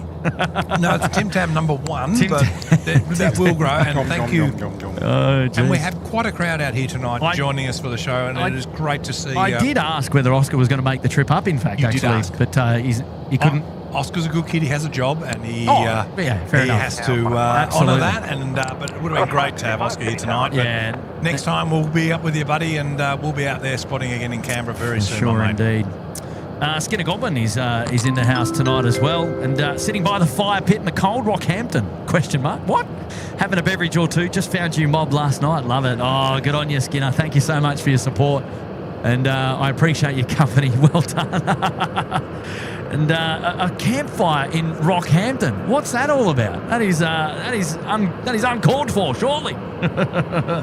Hey, look after yourself. Thanks for joining in on the show, and it's a warm welcome from me, and firm handshakes for getting involved as well there in the chat, which is great. And Jack's here as well. Although could be confused for being Gladys. 2 months there in the lodge. G'day, Kurt. I'm flying up to Sydney on Wednesday. And around 1:45 p.m, will you be there? Happy 2 months. I'm not too sure, actually, Jack, on Wednesday. And it is Origin night as well. So we'll have to wait and see what the week brings next week. But if we are there, come and say hello. We'd love to catch up. John Soulsby there for 3 months. Good on you, John. Welcome back. Johnny Logan dropping in a cheeky 5. Good on you, Johnny. Hello there to Annette as well. And here we go. One for you guys as well, perhaps. Yeah. What are the differences between the 737 MAX 8 and the MAX 10 variants? Oh, there is. I think to start off, that the MAX 10 is much longer. One of the other things that the MAX 10 has that's different to all the other MAX series, it has a different main landing gear. It has what we call a shortening link on it, which is kind of stolen from Airbus because they have that set up on the A380. It's designed to prevent a tail strike. That's exactly right, yeah. And so the gear is actually extends as the aeroplane rotates to lift the main part of the aeroplane off the ground. So it prevents or lessens the risk of a tail It's not a guarantee, yeah. And then as you select the gear up, as it folds up, the link pulls the gear back up into its original position. So it's quite a complex mechanism. It's really, really fascinating, and I was hoping to get a look at that. I missed out, unfortunately, but yeah, if we do see the MAX 10 get certified, that's something that we really want to look at. And when you do the MAX course, that gear mechanism on the 10 is actually quite an involved sort of little subject. Well, while we're on the MAX series, the nose gear is also longer, is that correct? It is, because of the wider diameter engines. Yes. Now, from an engineer's point of view, what are the commonality issues with that? Let's say you're an airline, you're operating NGs and MAXs. Yep. Can you be trained on both types in terms of the nose gear? Yes. Yeah. So it's not a specialist trade for that? Oh, no. And look, the differences is it's a very short topic during the course. Yeah. The actual wheels are the same. Okay. But the actual landing gear itself is slightly lengthened, or its architectures allows the aeroplane to sit off the ground a little bit more. And measuring the MAX series, how they sit, it's actually quite different. So a lot of the airlines are having problems. So they've got the NG, they'll have an 800, and they'll buy the MAX 8, and you think it's the same airplane, which essentially it is, but it sits differently. It actually sits about 12 inches lower in the rear end. And so that's causing a lot of problems with tail There's drops. so many nuances, right? It's incredible. Yeah. How do we keep up with it? I don't know. Well, yeah. I mean, it's how do you keep up with it? But and this has been one of the what it problems. does, though, it provides challenges for people working on different variants of aircraft, because there's so many nuances, there's so many differences. It's like, oh, this one's 12 centimetres up. Yeah. Forgot about that. Whoops. And that's an easy thing to forget. Right. And, Yeah. It's, And this has been one of the challenges with the MAX series, is because they've essentially grandfathered the original certification for the original 100 series 737, which goes back to 1964. That's right. And it's not your grandfather's 737. There are so many now. Every series of 737, they've changed so much that really the only thing that's left is the fuselage cross-section. Yeah, and the wing's different from the classic to the NG, but from the NG to the MAX, it's the same. But look, what it is that Boeing was determined to save money, and what they do is they need to keep it as 737, and you're allowed a 40% change. Wow. If you exceed that 40%, it now becomes a 797. It's a whole new testing program, yada, yada, yada, and a lot more money. So they're really restricted with what they can do with the aircraft. Now, here's an interesting little bit of trivia. If you Hold that thought, Will, if you don't mind. Sorry, that interesting bit of trivia. We've got Rocky on board, cabin service manager, and we might be expecting a cheeky little indication that they might be saying hello to us here. I'm not too sure, but was their plan to come down taxiway Bravo and do a little bit of work there on the taxi lights? But they've been given the roll through all the way to Bravo 2, which is it's a bit of a shame because they've just come off here right in front of us. But a big shout out to Rocky and the crew on board Qantas 555 as they've just made a full length roll through here. And so there we go, Mark. There's Rocky. She's home safe. Is there a light in the third window? Potentially, that would be where the cabin crew would be sitting. Third window. Yeah, under the queue. Second window, I think there's one blanked out behind the one Right, world. yeah. I'm only looking at the little screen. I'll tell you what, straight into domestic alley. There you go, no mucking around, and no other aircraft on the field to prevent their roll through there, which was done quite nicely. But oh well, we just missed it out.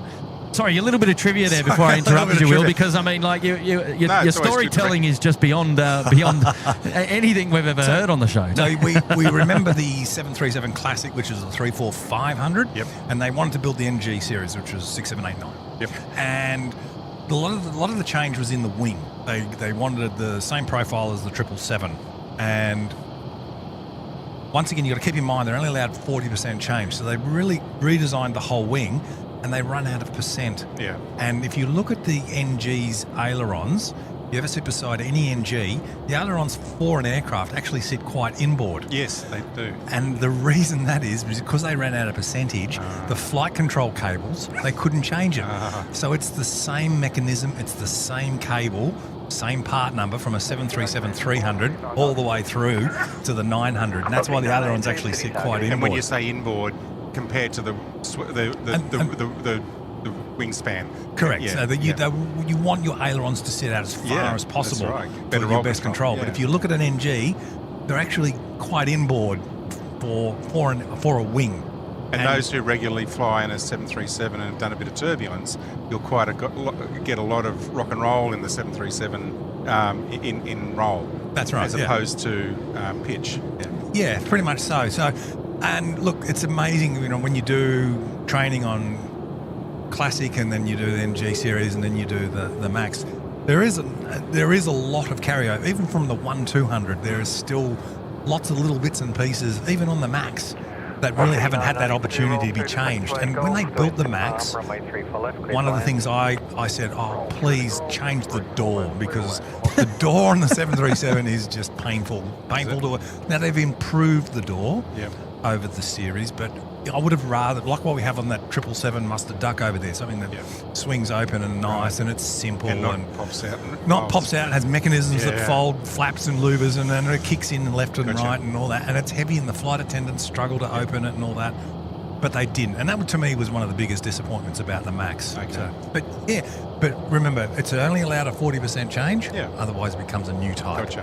Wow, there you go. So, unless Kurt's got something, moving on from that, the next Boeing narrowbody. Ooh.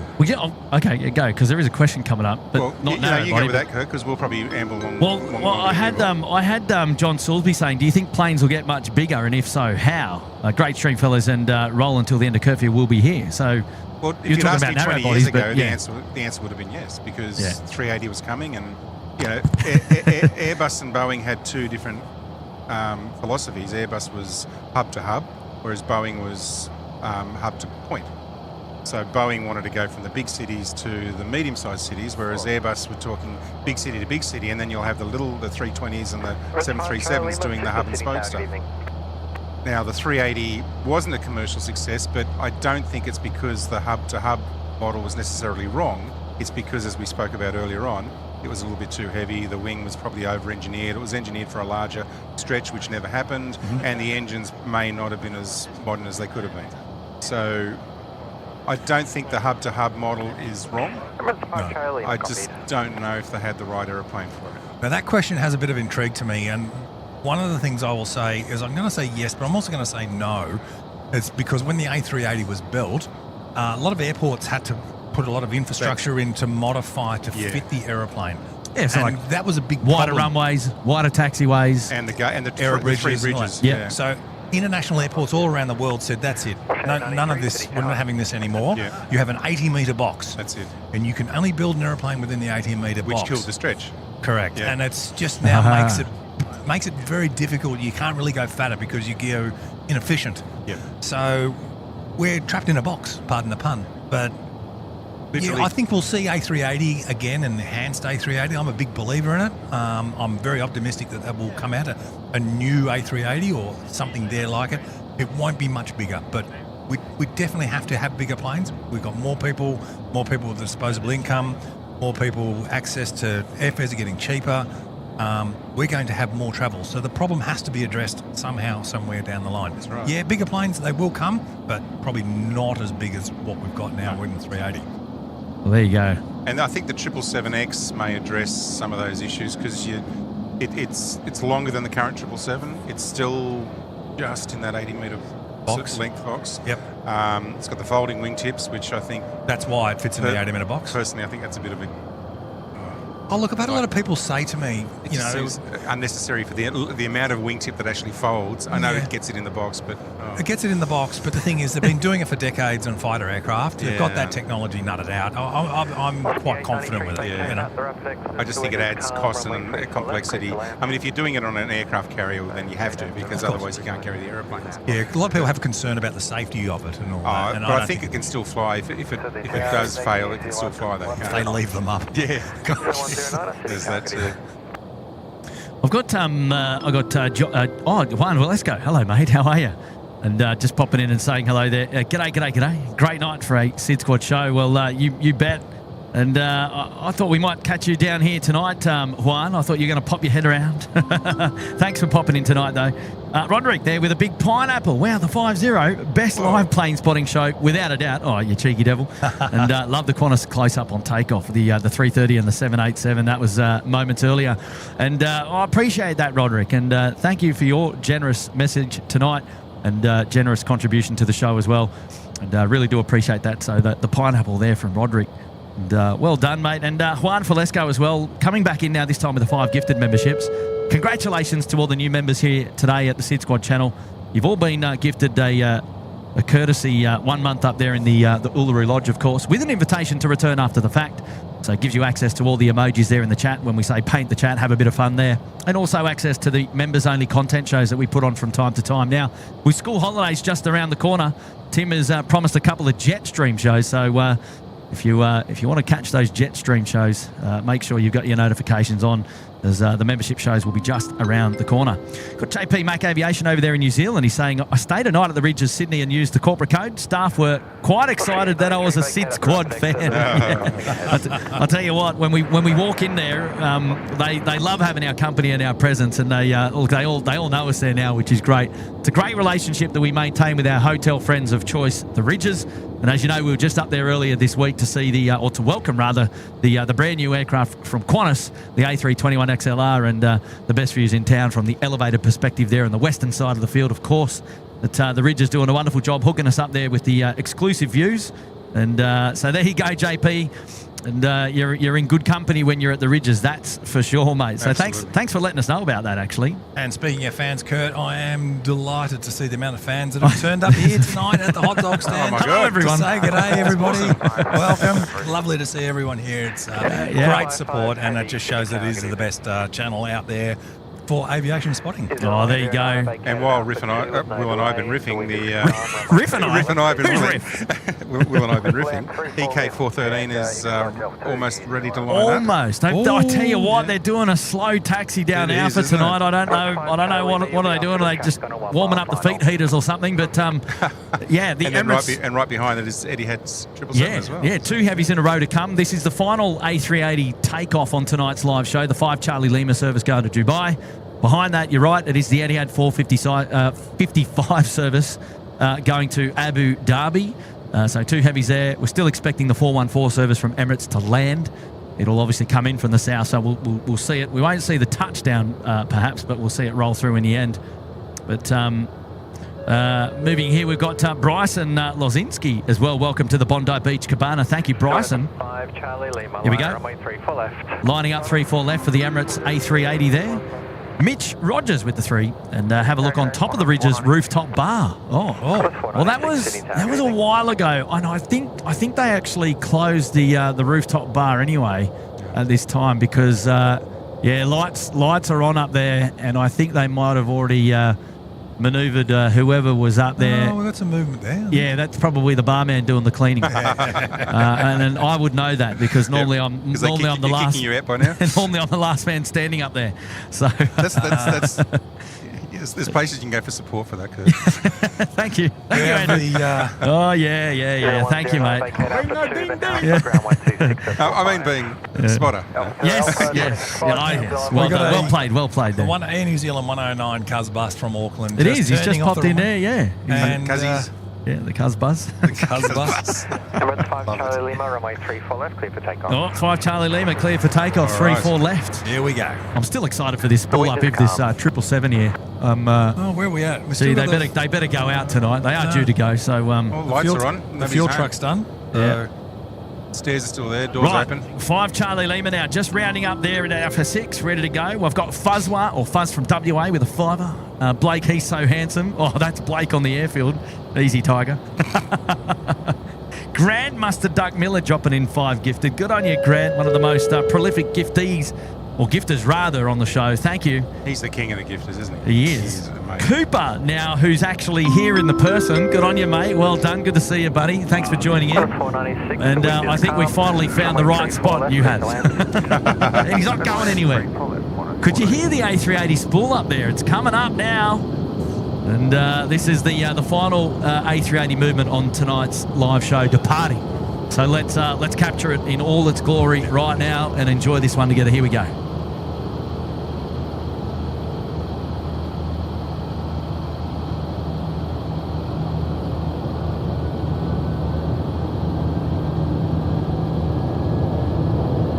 Wow, up early.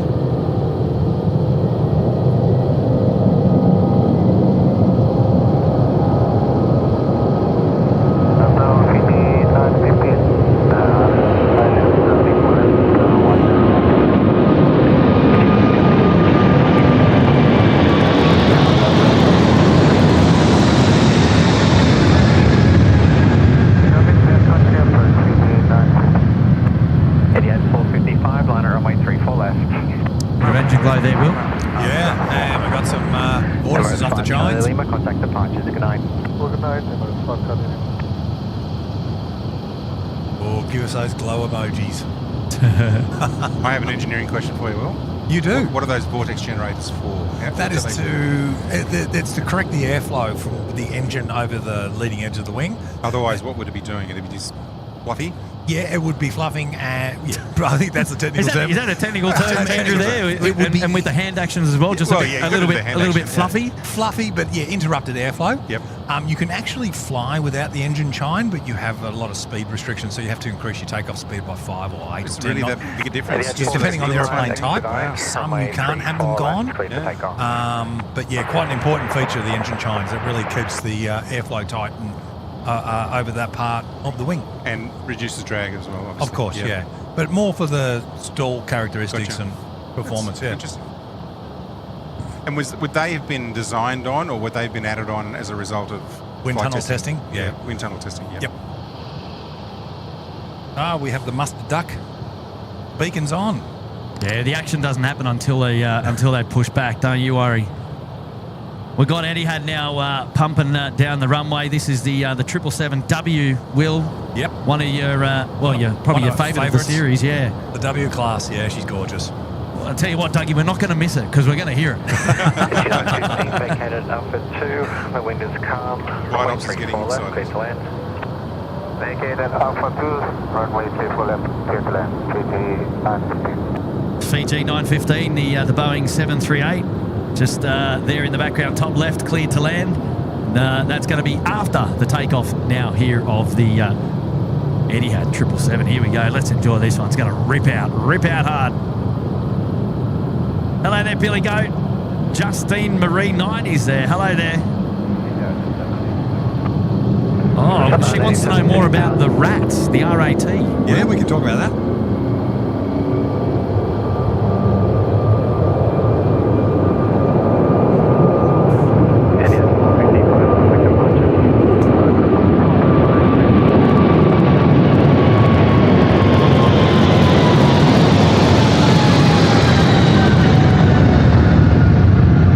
Oh, the engine glow wheel.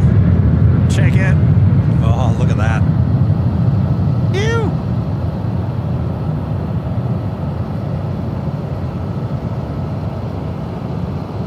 Making sure my fat head's not in the shot. I was wondering why I couldn't see the plane. Ah, there it is.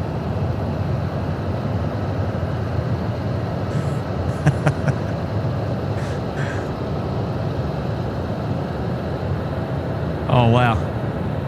We got the mustard duck pushing back. Yeah. Let's spin the cameras around because this is what we've been waiting for, right? Hasn't it? This is the moment. Now we can hear the sounds on this thing. This is what intrigues me and what I love to talk about. And I think we've spoken about this at my place, Kurt, and we've done a replay. But you've got the APU at the back, and that's what supplies the air to start the engines. And if we listen carefully, when the engines start, you'll hear that rush of air running through the engine itself, and the engine then begins to turn over.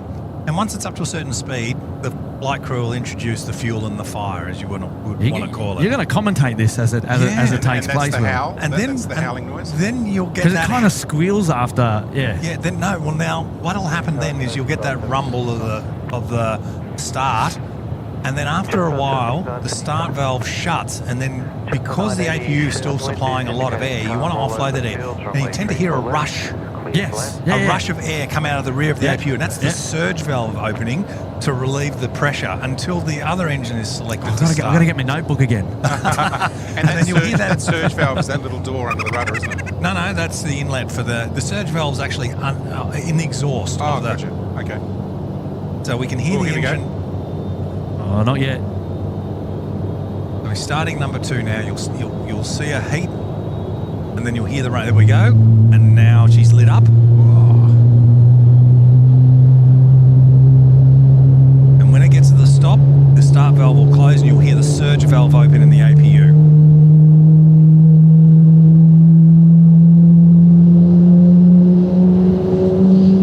Hear the surge valve. Now that surge valve's now offloading the APU until he selects the other engine. You'll hear the surge valve close, and the other engine will start. And there it goes. See that? Outstanding. And now that engine is now turning over, getting up to speed. Wow. How good's that? And then he'll introduce the fuel and the fire. She'll rumbly accelerate. It's a real shame that we don't have a southerly just bringing that on us at the moment. So any second now, number 1 engine, the one on our left now, you'll see the heat come out of that. There it is. And hear the rumble. There we go. Bit of fuel, unburnt fuel. The rumble. You can see a bit of the unburnt fuel in the logo light there. And then when it gets to the stop at the top of start, shut this start valve, and the surge valve will open again. And there's the surge valve. Great explanation. Well, that is superb.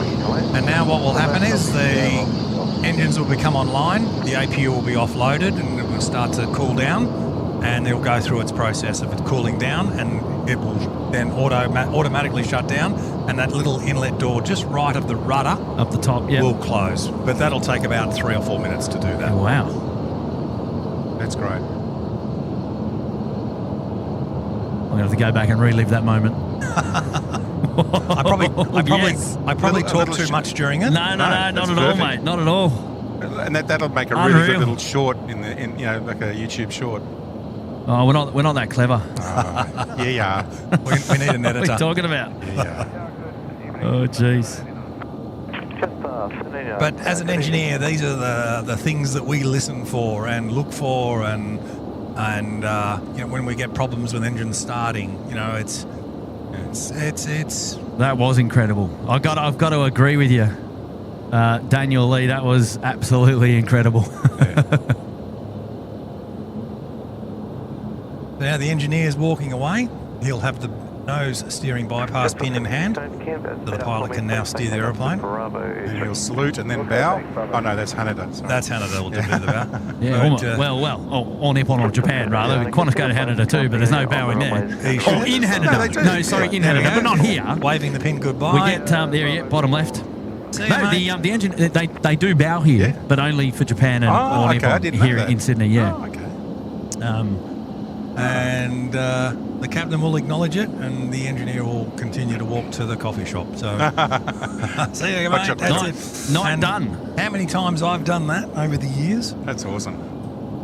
And we should start seeing that APU door close now very shortly at the back of the airplane there, Kurt. That's what we're going Okay, through. yeah, I'll see if I can. So will that go before? Just one sec. Will that go before taxi? It should. Obviously depends when the pilot has select shutdown on the APU, but it should be about now that it'll start to close. Probably the light's not on our side, unfortunately, but you'll still get the gist and see it. Actually, yeah, it is closing, I think. You can see it closing. See that little door closing? Yeah. And now it's one with the fuselage. That's it. And the APU is now shut down. And just also an 89, you can vacate a Bravo 4, wind indicating calm. So now all the essential electricity, air and hydraulics is all coming from the engines. The APU's done its job for the night. Fantastic. Awesome.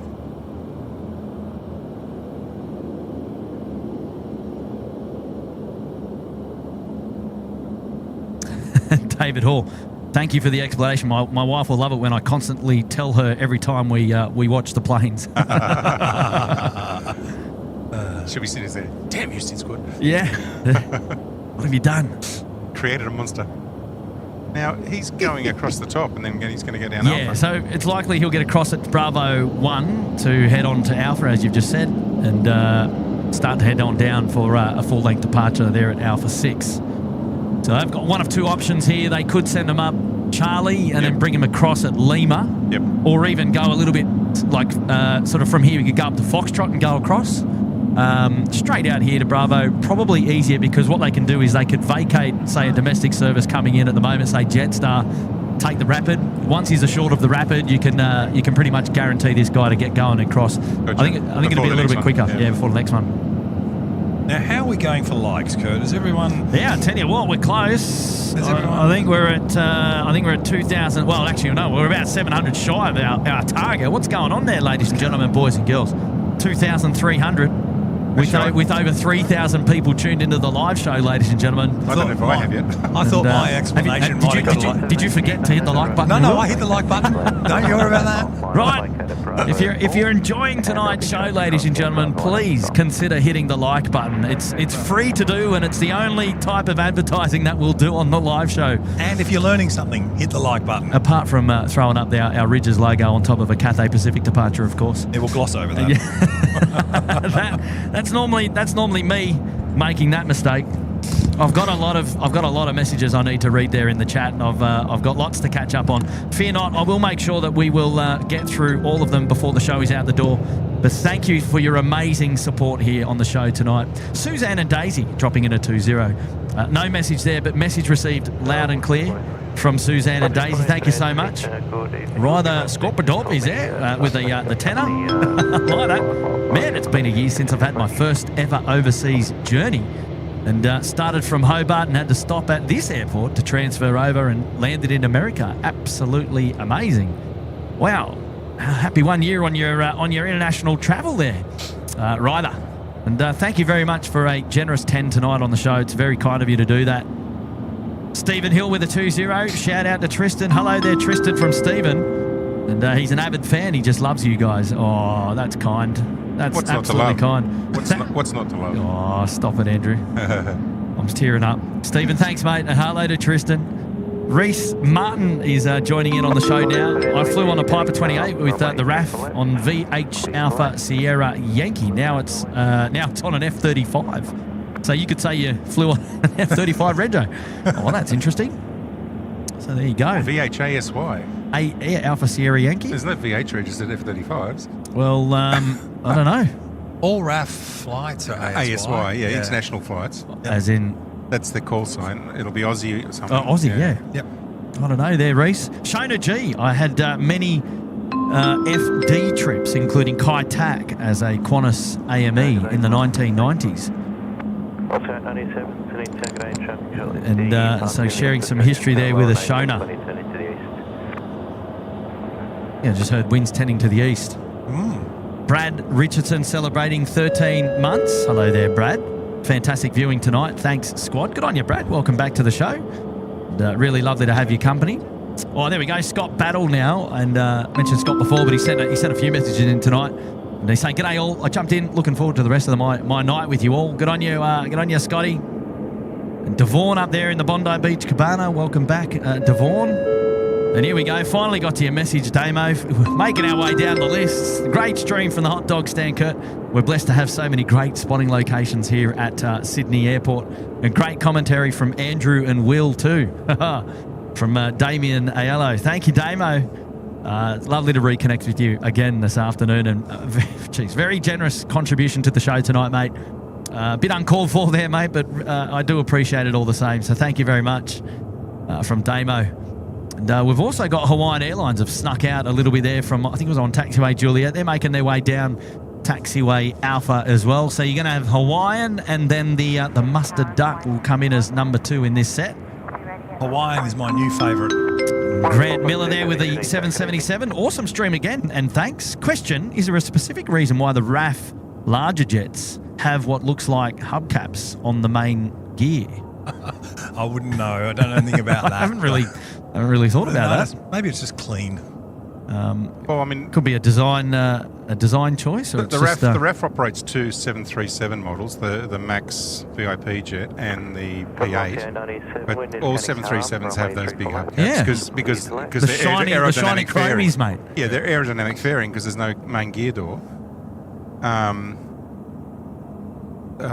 The KC-30, that's a general A330. It has gear doors. Yeah, but yeah, all 737s don't have main landing gear doors. Yeah. So the outer wheel has a hubcap. All 737s from the 100 through the Max all have that. They may be different colours depending on do your hair. Go and do your hair in them if you've got any. If you've got any. But the Envoy jets, the Spa jets, they tend to be a little more polished because obviously they're flying heads of state around and dropping into other countries, and somebody has that job to. Somebody go out there has with that the job. Windex every morning. That's it. And some paper towels. And there you go. Anne Longhurst with the 8. Hi guys, it's my birthday. I'm in Hobart. Liv is my daughter at Wooleye Creek. She's a flight attendant for Qantas. We love this. Oh, there you go. So, and Anne, it was your birthday. It's your birthday today because we wished you happy birthday yesterday. I think Liv got in and gave you the shout out. So Liv's over here in Wobbly Creek and you're down in Hobart, Anne. Well, lovely hello to you both, and again to Liv over there. We're waving at you, Liv. Ahmet is joining us, and he had the THY for Turkish there, the flag and the love heart, which you got to see about maybe half an hour ago on the show as Turkish got out the door a bit earlier. Jack Edmondson here for 22 months. 22 of the best. Cheers, lads. Thank you so much. Ryder Scorpa Drop is joining again. Watching this really makes me want to travel again. It has that effect, actually. You shouldn't spend too much time at the airport because you'll always want to go somewhere. And it's a curse, I can tell you. F14 Rick popping in. Collingwood are smashing Carlton in the AFL now. That would have been earlier. That's not hard to do. Oh, I wouldn't know. Ruben as well saying hi, sending best wishes from the UK, loving the 777 as well. It's my favourite aircraft. Thanks for another great show and love it. Thank you, Ruben. That's very kind of you. An amazing support. And Hawaiian Airlines now starting to roll up for departure here at runway 34 left. They're just centre screen right now. And this is the A330-200 departing to Honolulu. With the Trent 700s, Rolls-Royce engines, sounding magnificent. Get ready for it, eh? Yeah. Do we get the 330 Neos in Australia from Hawaiian? Yes. No, not Hawaiian. No, we get Neos here. Yeah, I've seen the Cebu and Malaysian, yeah. But I haven't seen any Hawaiian Neos yet. And Air Callan. Callan, sorry, yeah. Very pretty jet. Oh, he's off the reverse kicker.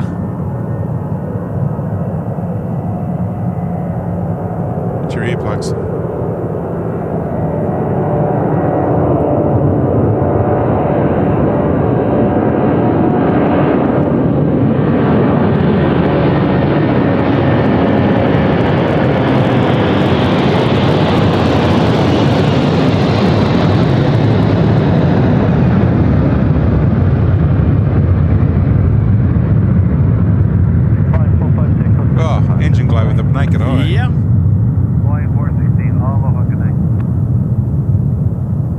streamers off the edge of the winglets there too. Looks great, doesn't it? Humidity's definitely kicked up. Singapore 7441, line up from A3 for left. Hey, Will, the W is coming, mate. Just let me have a quick look. Who's custard duck. He lined up. Oh, the mustard duck. The mustard duck. Mustard duck. You can't get that wrong, Will. No, I know. I know you're so used to it because you invented the custard duck. I invented the custard duck. And it was Grant Miller. It wasn't you, Dougie. It was Grant Miller. Grant Miller took the reins. Took the mustard duck. He bought in the mustard duck. B-Rad will never live that one down, mate. He won't let you have it. He was adamant that it was Grant. My best one I've invented is the nifty 50 grand. And a big hello there to you, B-Rad. Hopefully you're doing well there in the background moderating tonight. Liam Moore is here. We also just discovered this channel thanks to the algorithm. Hey, good on you, Liam. And welcome to the show, mate. Welcome to the show. Right. Something's rolling. Yeah, it's not far away. He's coming up hard and fast. This is the mustard duck? Yes. Mustard duck, yeah. Outstanding. Off to Singapore. Well, getting quickly with the fly yoga. Thank you, Kurt, Will, and Andrew for an amazing show tonight. I've got my SydSquad hoodie on, watching with the kids, playing tunes, and having the best time. And they think I'm such a dag, but I don't care. Oh, yeah. You got to be, though. Daggy dad. That's awesome. Good on you, Fly Yoga. Thank you for your support. Have a great night with the kids. Say hello to them for us. Right, let's go. The mustard, the freighter. Heard it spool up, watched it spool up, got the full commentary, and now rotated there off the reverse kicker. Coming our way. Out for the win. Oh, we can finally see it now.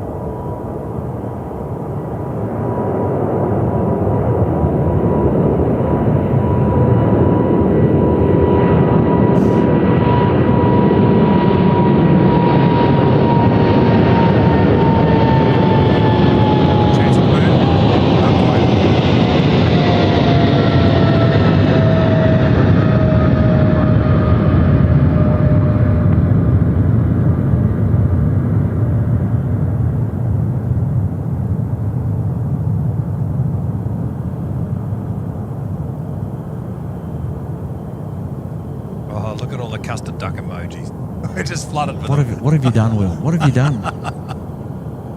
What have you done? Yeah. See you guys. See you, Damo. Thanks for coming out. And Darren. Are you off too, Chrissy? Hey, take care. Have a great night. Lovely to see you. Got any fruit tingles left? No. I'm stirring. Stop it. Oh, she has. Look She at has. that. Oh, stop it. Oh, you're a gem. Thanks for coming out. Thank you for being out here. And have a lovely weekend, guys, and we'll see you again soon, yeah? Take care. See you guys. How's the dog faring, Karen? Not cold, no? All good? Getting lots of cuddles, I can tell you that much. Is this a departure or an arrival? An arrival, Qantas 498, just in from Melbourne. We do have a couple of departures coming up, though. We've got Cathay still to go. We've got China Airlines in the mix, also Malaysia 140. And there is our dynasty there, China Airlines, the 359er, just turning right there at Taxiway Golf's going to do the slow travel down to Alpha 6. So still a couple of heavy movements to go. Local time now 10:07. Goodness me, where has the time gone? Oh no! It is quick. absolutely flying, isn't it? I was talking about doing some shows with people on some other adventures, and they saying, 50-minute show, and I said, trust me, it goes so quick. Yeah, it does, mate, it does. I go, what are we going to talk about for 50 minutes? Like, you're with me for a start, so... There's 47 and a half right there. So speaking of talking, Yes. we were discussing earlier the future of supersonic air transport. Yeah. What's your take? Ooh, that's a good. That's a supercharged question, It's a Andrew. supersonic question. It is a supersonic question. Look, I am quite cautiously optimistic with the Boom project at the moment, provided they get the economics of the aeroplane delivered as promised. I think that will change the face of the industry quite a lot. A lot of your premium travel will become supersonic. The reason I'm warmed to them is they're not going above Mach 2. So they're looking at around Mach 1.7. Yeah. Once you start going faster than that, your heat becomes a big issue. Yeah. And we still do not have the technology to manage that in structures. Yeah. And that's the Well, we primary- do, but that escalates the costs exponentially. significantly, and Yeah. the maintenance exponentially. So Yeah. for the economics for an airline, it just won't work. Or a bizjet. Correct. Yeah. So look, I'm watching with cautious optimism. That's another G90 just in the background. I can hear it. Cathay, I think. I think it Cathay. might come to a point where Boeing will buy out Boom because I think the product will be.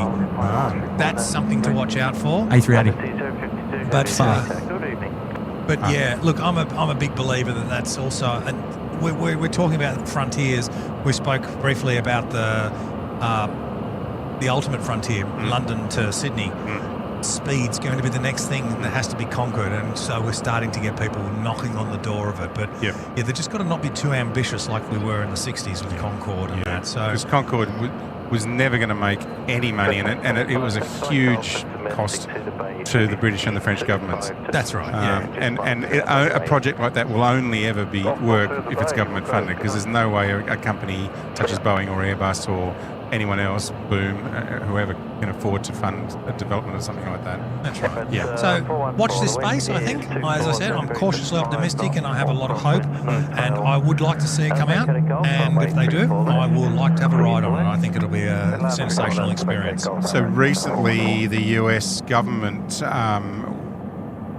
got rid of the restriction of supersonic flight over US Yes, landmass. for the noise. Now, Yeah, that so is all that part may of what... be- yeah. that's all a part of what Boom has been doing, as well Yeah. as NASA and other people, because the sonic boom has been the huge Yep. issue Yeah. with aircraft like Concorde. So they've redesigned the fuselage. They're able to do atmospheric bouncing. There's all scientific things which is extremely fascinating. At the end of the day, to cut the statement short, is that they've reduced the sonic boom Yep. significantly, to the point, yes, where the FAA and the environment Yep. departments will allow supersonic transport over land, and that'll be a game changer. And that's another thing that it's also going to rely on, and they're ticking that box very well. So once again, cautiously optimistic, but Yep. yeah, let's. I really hope they go forward with this project. It's really, really good. And for those of you who may or may not have heard a supersonic boom, they are quite loud. They can break windows. Even an aircraft at 25,000, 30,000 feet can break windows. They register on Richter scale meters and things like that. So I remember being literally knocked off my feet by a B1 going supersonic several thousand feet above my head, but not that high. Yeah. In the Nevada desert. There is a YouTube wow. video, if you type it in Concorde supersonic boom, where people are on a ship Yeah. and the Concorde's at 60,000 feet. Yep. And it was like, yes, that is very significant. So I can understand Yep. governments banning supersonic travel in that technology on those airplanes for those days. But going forward, yeah, they are really getting on top of it. And if and when they do properly, it's going to be a game changer. Sorry, Kurt, we digressed. No, mate, it's all good. We're just watching the amazing scenes of the Emirates 414 from Dubai. Just dropped in there, runway 34 left. You just heard the Ravustas go full gas, and only on the two inboards actually, because the outer two they don't operate. Yeah, now to be vacating there to the left and making its way to the international terminal tonight. And this, ladies and gentlemen, boys and girls, is the final A380 movement on tonight's live show. And it's the fourth one that we've featured here today. Or is it? No, it's the fifth, because we saw the inbound from Christchurch, in fact. Correct. With Kenny Thompson at the start of the show. And she will be going to bed, getting a kiss goodnight. Yeah, I was going to say that it stays the night, this one, doesn't it? Yeah, and it's out very early in the morning, just after It's out 6. tomorrow. Yeah. The old livery for the tail there. You can see the lights flashing on the cargo door. 1265. It's just kind of turned off. Oh, is it turned? No, there's lights on the cargo Pressure. door, and the aircraft's still got too much residual cabin pressure, so do not open the cargo door. Flashing light. So when the airplane's on the ground in taxi mode, if there's residual pressure, those lights will flash. And yeah, we quite often see that on the show on most Airbus aircraft. Okay. Is that a distinctly, a uniquely Airbus feature? thing, yeah. And does Boeing have its own feature like that? You know, it has depressurization panels. So when you open the cargo door, the 2 depressurization panels fall in, and that will equalise any residual pressure, so the door doesn't bounce open on the loader. Yeah. Yep. They also act as negative relief valves, those panels on the cargo doors. Okay. So if the aeroplane was to descend too quickly and the engine's not supplying enough air, and it was to catch up, obviously the metal structure would implode quite easily. So you have negative relief panels to allow air to go in to ensure that doesn't happen. Okay. Continue approach, should be shortly to depart. So a couple now. The Malaysia 140 and then the Cathay 138. Here we go. Line up from A34 left. China Airlines to line up 3-4 left. So there we go. That's the last of the 380, and China Airlines now to line up 3-4 left. You can just see them there to the right of the screen. They'll be coming out next to go. Joanne Askew with a 10. Great show again tonight, SydSquad. Thank you, Joanne. And nice to see you here tonight. I hope you're doing well. Ricky Atwell joining us as well. Hello, Ricky. Welcome to the Cabana. Hayden Govers there with the 1.5. Hello, Hayden. Samuel is 9 today and loves your chat this Independence Day. He can't wait for his next Qantas 63 to Joburg and beyond. Pilatus, the PC21 ×2, flew past Wollongong this afternoon. ATIS November now currently QH Wow. 1023. 2 PC21s flew past Wollongong this afternoon. Did you get a good photo? I wonder. Let us know. Don't know what that might have been about, but there you go. And hello to Samuel, who is 9 today. Happy birthday to you, Sam. We've got an interesting YouTube handle here. NASA Jet Propulsion Laboratory has popped into the Bondi Beach Cabana. Look out. We got royalty here in the house. JPL. Wow, there they are. Paul Marriott, 32 months. Hello, Paul. Welcome back. Hello from Thailand today. Tuning in from Thailand. Hello, Paul. Thank you very much for your support there. Brocky here with the $8. Hello, flying from Brisbane to Sydney, end of the month to Planespot for the weekend. Whereabouts are the best spots to check out? Appreciate the stream, you legends. Brocky, you've got where we are tonight. Hang on, we'll come back to it because we've got the China Airlines just about to rip it out. So plane spotting locations at Sydney Airport. Yeah, something we can talk about, I Depends reckon. how mobile they are, doesn't it? It does. It does. You're right. It does depend on how mobile you are and what the winds are doing. And right, here we go. The Dynasty now, or the Dynasty, I should say. A350 900.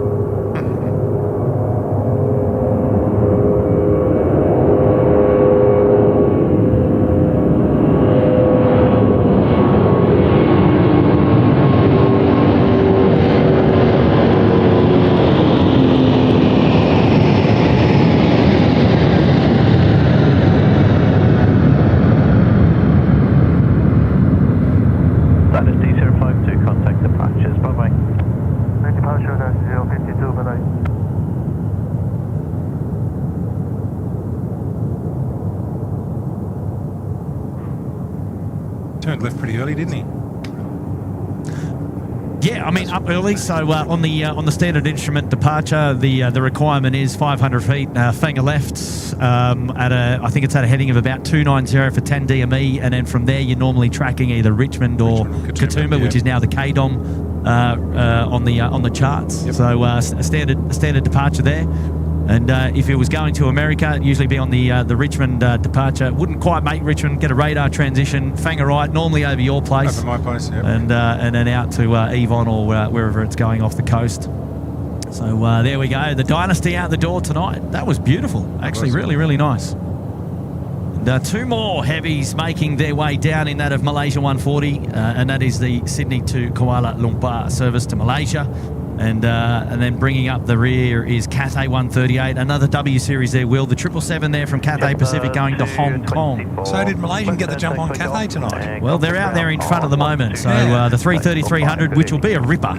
Yeah. By the way, noise-wise for us out here, and should be a lot of fun. And we've got no nail biters tonight, which is a good thing in a way. But There shouldn't be, yeah. I think 20 past 10 and everyone's pretty much out. We've still got another 787 as well to come in that of China Southern 302, and then we might be getting a little bit thin on movements. I can tell you what, it's cooled down a little bit out here at the. As you need to, Andrew, as you need to. Here we go. I've got a message coming in from our good mate down there in Radelaide, in plain sight. Pomphus and Mark, evening Kurt, Will, Andrew, Ripper Show, lads, and big love to Little Wings as well. And get out and support this great organisation. Go the Tim Tams, he says. Yeah, coming from somebody who's got a whole carton of them in his boot almost every live show. I don't know what's going on there, Pete. Big g'day to you there, Pete and Mark. You're a great bunch of guys, and love you. And we'll be coming out to Adelaide one of these days soon, and we'll definitely catch up again. Good on you, mate. Big shout out to you guys and the team down there at Adelaide. KY Aviation with the 8. Hey, Kurt, would you be able to dedicate the 413 to my mate Richard Patterson? I think you did that last night as well, and I missed it. I missed it again, mate. Well, there you go. Emirates 413 was for Richard Patterson. Good on you, mate. And Ricky Atwell is joining in as well with a $5. Long-term viewer. I finally became a member. I love watching the live show while enjoying a cigar. Wow. And seeing the same planes flying over from the show. Well, that's quite refined of you. A gentleman's celebratory cigar. There you go, Ricky. Thank you, mate, for joining in and for being here tonight. You're a legend. Appreciate your company. Francis is here and dropping in a hello there with a tenner. Up there in Darwin. Hey guys, do you think Qantas plan to train 240 pilots in 3 years? Ambitious for the 321 XLR and the A350 ultra long range. Oh, look, Qantas is not an amateur organisation. They'll have all that worked out. Yeah, they'll definitely train everybody. They'll be working very hard at it now. So, yeah, something you don't really want to worry about. They're not going to do billions of dollars of investment without their staff being trained. The programs that are going on at the moment will be in full steam. I can assure you that. 748 winds, got a bit more southerly now, 220 degrees at 5 knots, forward of 2, ramp deck is preferred still if speed allows, runway 34 left. Karen, EK Karen is out here. She's going home. She's just saying goodbye to everyone. Big waves to you. Have a lovely weekend. See you, Coops and Imogen. Hashtag couple goals. Popcorn on the lounge. See you guys. Look out. Right, Malaysia not far away, and Cathay as well to follow. So 2 in a row there. So there you go, Francis. We'll cover that one for you, I hope. And I don't know whether you had any input on that one, Andrew. Qantas. How do you think Qantas plan to train 240 pilots in 3 years, being ambitious? No, I'm not sure. It's a big target. Big shrug. They'll get through it. Sky Cruiser, Montague, evening Amsey from a cold Melbourne. I've heard it's cold down there, Monty. Range 140 will be going after traffic on short final. I will need you to expedite once clearance is given for me, please. Right. Range 140. So Malaysia, there we go. We can see traffic on final. There's actually 2 aircraft coming in on final. No doubt that's the reason why the expedite. He wants to slot him in that gap there for the departure, which we'll see very, very soon.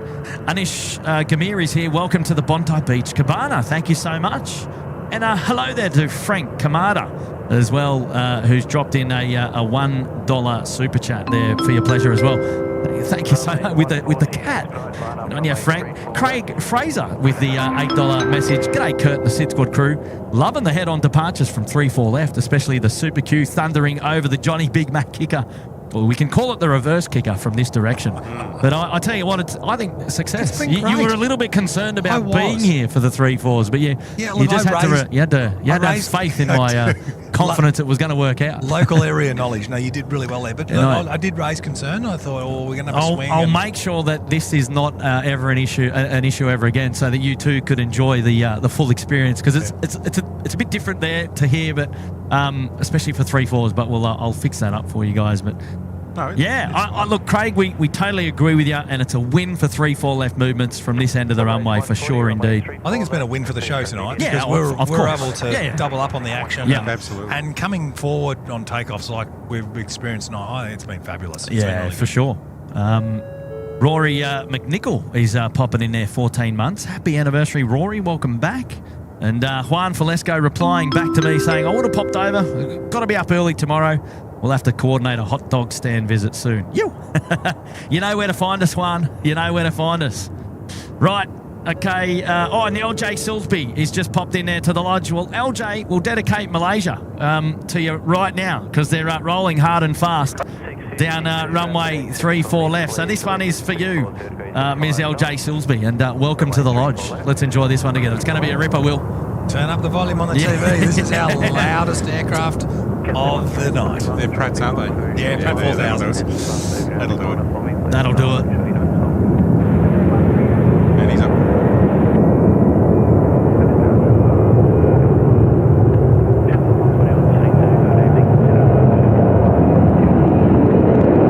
Only one landing line there. Yeah.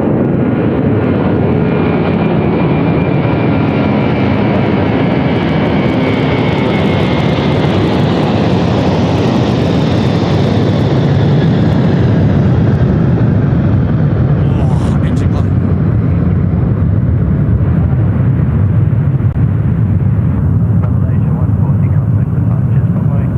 No one's sleeping in Marrickville. Wow, what a roll. Oh, yes. How good was that? That's great. I'm going to be heading out shortly, but Will, I had one more technical question for you. The next Boeing narrowbody, with the troubles with the MAX 10, Yep. which really isn't a 757 replacement, nor I believe is the A321 XLR. Yep.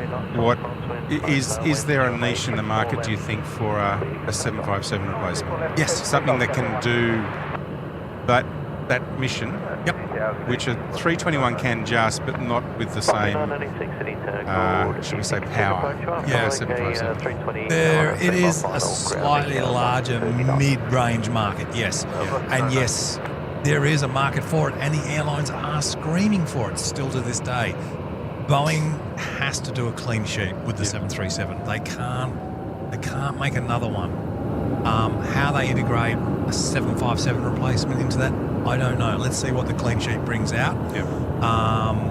But yeah, it's such a pity they didn't make a 75neo. I really think that would have solved I my agree. cakes. And they cancelled, of course, the 787-3. Yes. Which was going to fill that hole, but really was It can, more of a it can't. 767 replacement. Yeah, that's right. Oh, here we go. There you go. Big bruiser. Oh, Cathay getting up there on the reverse kicker. Look at this.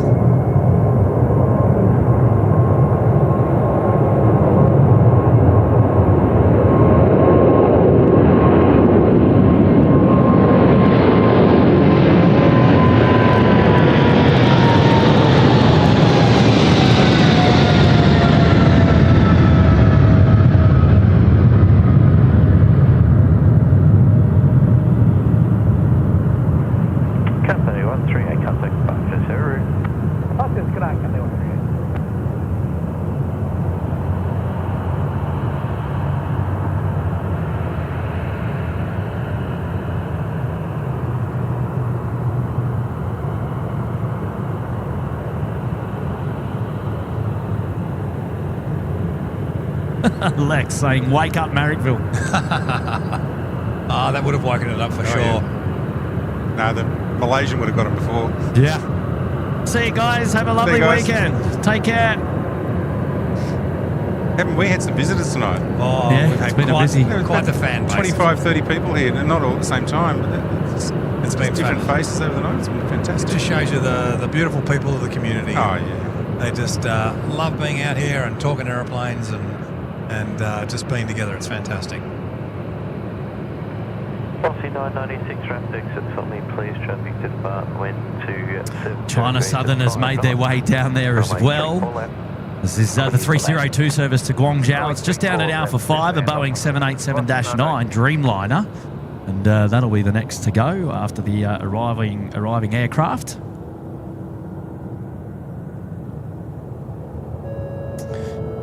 I got a message there from Tim Timothy. 55 months to moderator Tim Tam up there in the penthouse. Shout out to Manoob, who watches SydSquad by coincidence. Meow. Hello there, Manoob from Tim. Hello, Tim. Hello, Mad Dog. Nice to see you here tonight. Thank you, buddy. Shawnee Miller with a 1-5. G'day, Kurt the Mods, the amazing fan band. Perfect way to start the weekend. Hope you legends have an awesome weekend. And the biggest shout out to my most beautiful partner, Caleb. Another one. Hashtag couple goals. Outstanding. Thanks, Couple Sean. goals. I love that. Yeah, I know. It's cool. I like it. And before we go anywhere, Kurt, how are we going for the likes, buddy? Well, we've had a ripper night. Yeah, it's 2975 out of 3,000 chasing, so 2977. I think the crowd's picked up because the counter's moving. Come on, fan band, give us 3. 2981, 2, 3. It's climbing. It's climbing. People are hitting the like button. They want to see that 3,000 clock over. Come on now. And you just caught it right at the right time there, Will. Love that. Duncan Mock. Hello, Duncan, with a tenner. The best 777 spool up ever, complete with explanatory voiceover. How good was that? That seriously was awesome. I'm glad you liked it, everyone. Thanks for the brilliant stream tonight, Will and Andrew, and thanks to all the SydSquad mods and this fantastic community. Cheers. Yeah, it was. Thank you, Duncan, for that. Yeah. And we'll do it again one night again. Oh, for sure. And we'll talk through it again. So and you can always watch the replay. And if you missed the sounds, they were definitely there. We all heard it. Yeah. I can't wait to go back. There we go. 3,000 likes. Look at that. Yay. Thank you, everybody. Ring-a-ding-ding. Thanks so much, everyone, for your amazing support. Oh, here we go. We've got Caleb Danawi, 6 months. And g'day, Kurt Mods, SydSquad family. Another cracker of a stream tonight. Absolute best way to end the working week. And here's to another 6 months. And thank you so much for your support up there in the Sydney Harvest Week, Caleb. And one of our most valued members there. Well done, mate. Journeys with Alex with a $2 super chat. I love the hot dog stand and the canal locations, and they're turning out to be some of my favourites as well. And actually, I forgot, I was supposed to answer one of the questions earlier, and I'm going to do it to myself again, because we've got China Southern 302 taking off. We'll have to wait, but this is absolutely one of the best spots to come now that it's actually been opened with all the pathways through here. Yeah, I agree. And Shamps Mound is an all-rounder for all runways. The beach is great in the afternoon if you're into photography. You've also got atop the P3 car park as well. And also and down at the boat ramp and the Millstream. So a couple of fantastic locations to do some plane spotting. So there you go. Yeah, for all the international plane spotters out there, it is a rich airport for spotting, and definitely worth a couple of days. Here we go, another graceful takeoff from a Boeing 787.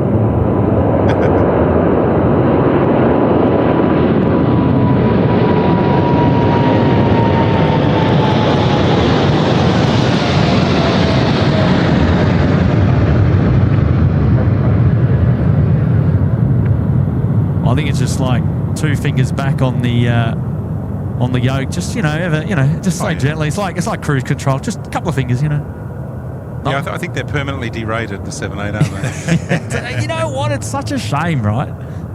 Oh, it's not a power aeroplane. Yeah, I know, Andrew. Come on, it's not the. It's the enthusiast in me. Like, give me some raw, right? Like, give me some grunt. I just got a message from home, hot off the press. The fog in Canberra is apocalyptic. The cancellations are just horrendous. Game over for Canberra. Very tired Gail getting home after work. Do you know what, Andrew? What's that? The reason is because you guys sit here and you talk about the 727s and the old DC-10s and the ND-11s, the raw, rich aircraft. Yep. I mean, we're losing them.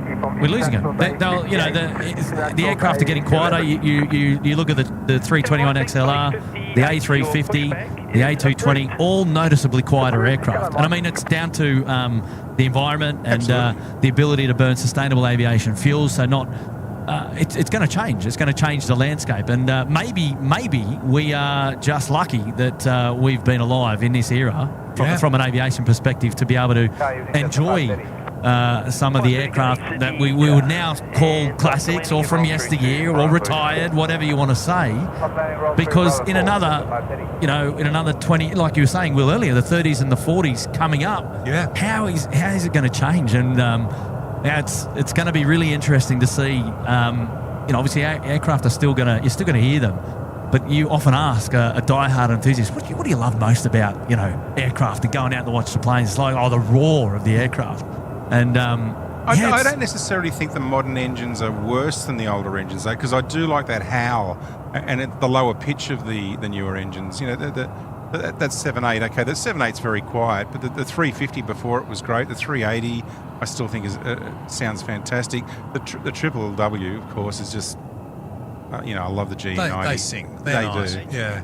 Either 220's got a nice little sound to it. So I don't necessarily. Yes, they're quieter. You're right, but it's a different pitch more than. For me, it doesn't shake your soul. Yeah, for me as an enthusiast, If you want loud noise, go to Williamtown and just listen to your 35 takeoff. Okay, you raise a good point. I love that. You raise a good point. But I miss that raw power, that raw noise, that engineering soul in me. I miss all that mechanical. The aeroplane's really working. Conversely, I see different things in aeroplanes nowadays, which the computers and the electronics. I mean, it's just amazing what they can do. What goes on, it is infinitely fascinating. Yes, it has changed. I do miss a lot of things, but it's compensated with some others. And look, some of these engines make some interesting howls and noises. The LEAP engine, the stand in front of a LEAP engine and you listen to that start, the tunes and listening to all the valves and that cycle during the start cycle. It's just a fascinating engine. But look, if a 727 ever came to Sydney Airport, I'd walk out here. I'd walk here from Canberra to see it. It would be fabulous to see that again. It's a pity they couldn't fly Travolta's 707 out, isn't it? Yeah. They've had to break it up and pull it out. Right. And for how long we were expecting that they might. There might be one last ditch to bring it in. They couldn't even get an experimental type certificate for it. It was just too far gone. But that's criminal. It really is. I'm going to be rude. It's criminal that they just don't allow dispensation for something like that because it's only for a few It's a risk profile, but Haas still has a dream of getting it flying when it gets here. I hope so. I really do. And for those of you listening overseas, a former Qantas 707-138, which was subsequently owned by John Travolta, who continued to fly it in Qantas colours, the early 60s colours, up until about the year 2000. And it came here in the mid-90s and as part of a tour because John Travolta was a Qantas ambassador. Yes. And he was actually rated on the A380 because as part of his ambassadorship, they put him through a simulator course. Yep. So, it came out here and did a bit of a tour and to great interest. It's been laid up for 20 years. A museum called the Historical Aircraft Restoration Society based at Shell Harbour about 100 miles south of Sydney.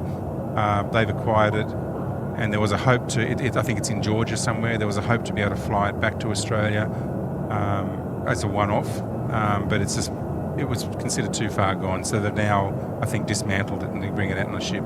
Now, do you know much about the Haas organisation? A little bit, yeah. Yeah, because I flew into Shell Harbour not long ago and I noticed they have an F-27 painted in the TAA colours and I just melted because that's a childhood vision, childhood memory. And are they going to fly that again? No, I don't think it's actually an original TAA aeroplane either. It might not be original. Yeah. And I think it was an Air New Zealand from memory. But, but it's still an F-27. It's painted in TAA. The memories are there. But I'd love to see that fly. Yeah, I don't know. I mean, they were hoping to fly the P3 as well, but I think all they do is taxi it. But they're flying a Neptune, a Catalina. Because I say to the young people like Dougie who we got here, go and experience an F-27 with the engines running. Remember that whistle? My first ever flight was an F-27 in Sydney. There you go. About 1968. The noise that thing used to put out is incredible. It's something to experience. Rolls-Royce Dart.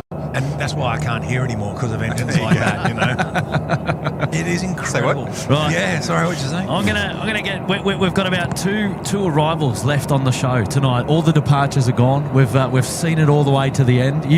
We've been talking there in the background, and the night has just gone like a puff of smoke. Andrew and I have been talking too much, and you've still got about 50 messages to get through. Well, I'm gonna get through some of these messages before you do that. Before we I'm wrap going up. to take my leave because I've got a bit of a drive home. Not as much as you. It's been a pleasure. It has, Will. Yeah. Hosting with you tonight, and I'd like to see you again one of these days soon. Me too.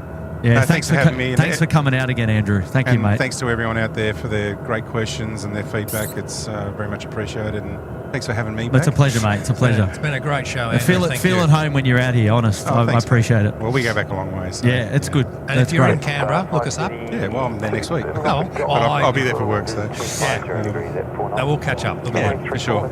But thank you, guys. I really appreciate it. Well done. Well, thank you there to Andrew. Another wonderful evening of commentary from Andrew as well for joining us, and I appreciate you being out here. And Well, we'll have Andrew on the show again in good time, that's for sure. And Will is going to hang out with us for a little bit longer. But we'll see the last couple of arrivals. We'll go through the messages, and by that time it'll be top of the hour, and we'll be wrapping it up. And Dougie's just popping himself on the headset now. No, he's got the head warmers on, the ear warmers. Well, you need it because you're doing a stocko tonight because you're wearing shorts. I accidentally bought a stocko, Yeah, yes. what is it with the shorts? How can you do This was that? my midday outfit, and it was a lovely 25 degrees, I think, today. So, yeah, I'm still dressed for that, and it's not that anymore.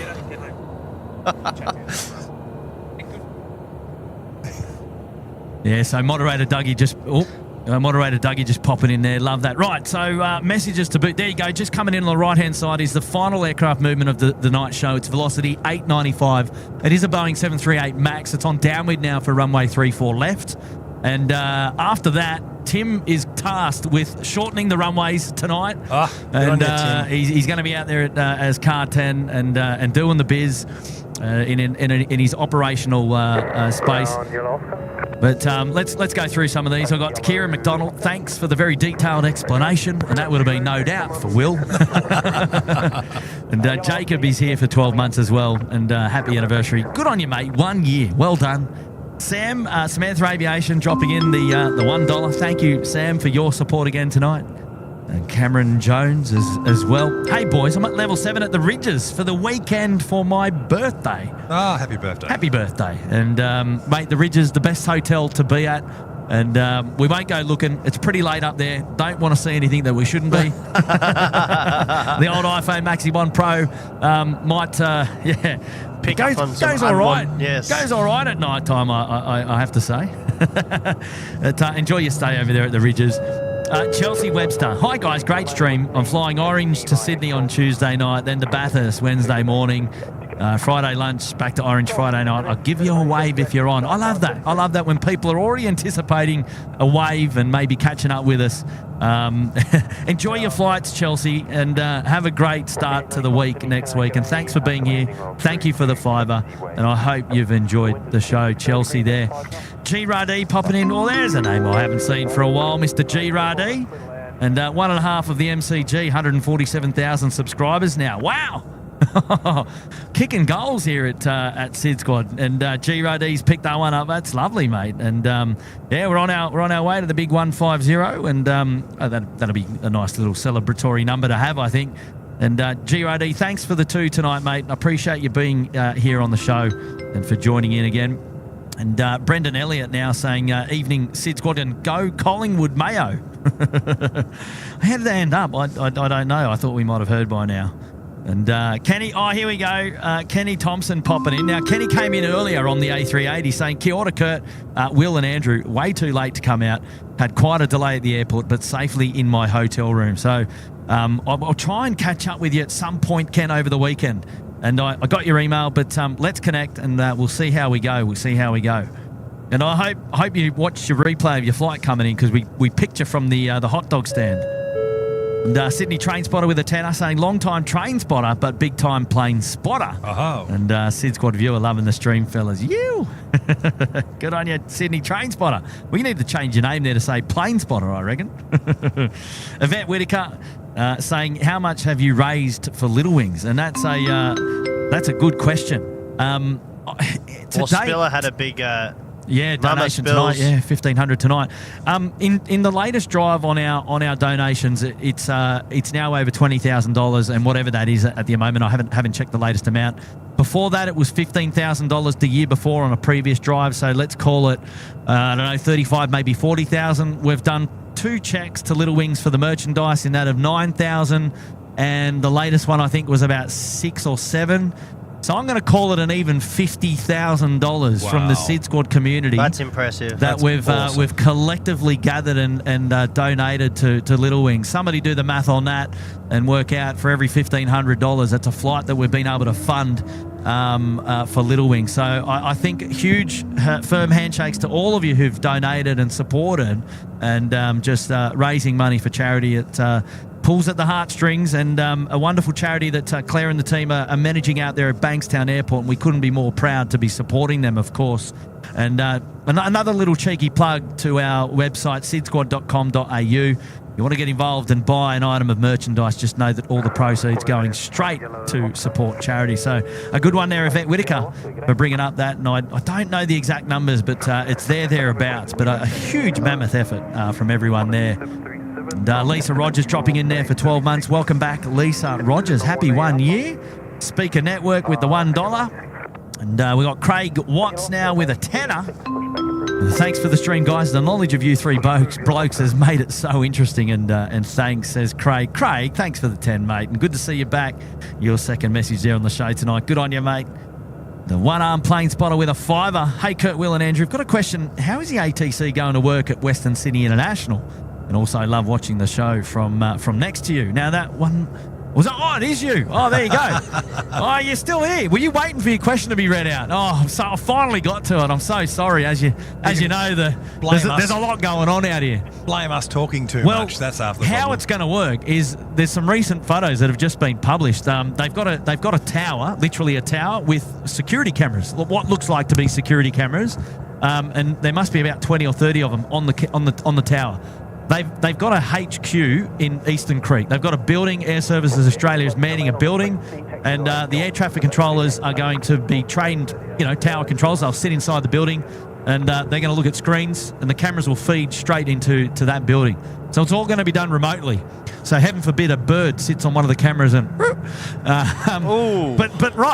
I mean, this is exactly what's happening. So there is a tower. It's only recently been erected. It's been put up.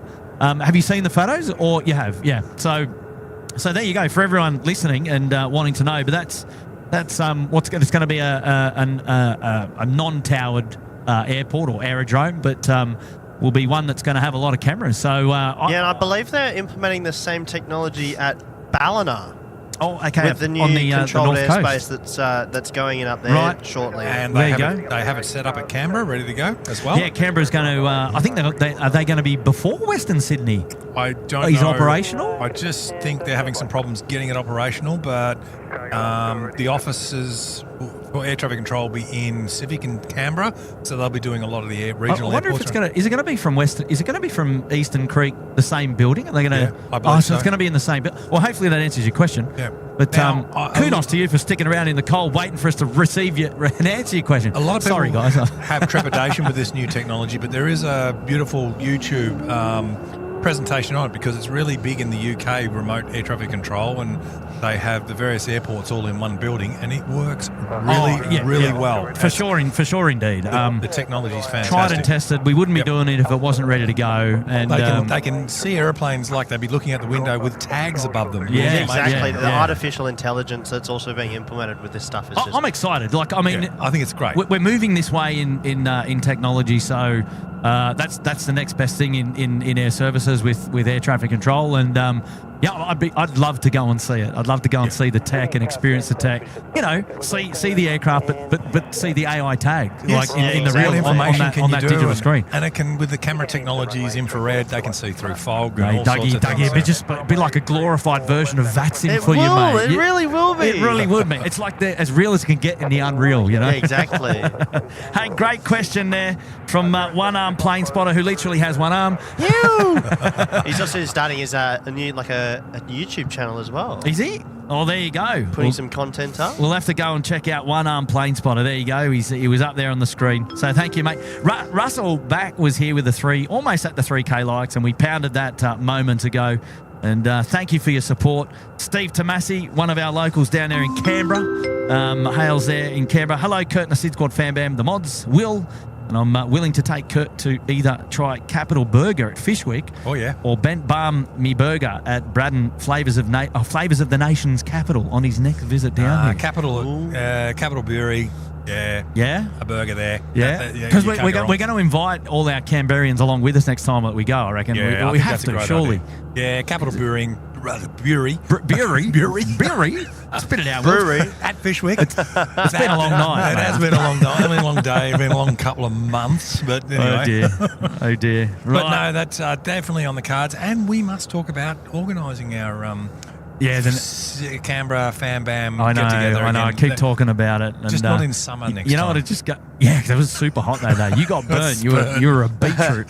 I've been talking about it. What it does just goes to show how long it's been since I visited family down there. So we need to rectify that on multiple angles. Now, Todd's here as well. Welcome to the cabana. Brent Chenchi is here. My autistic girlfriend loves your streams.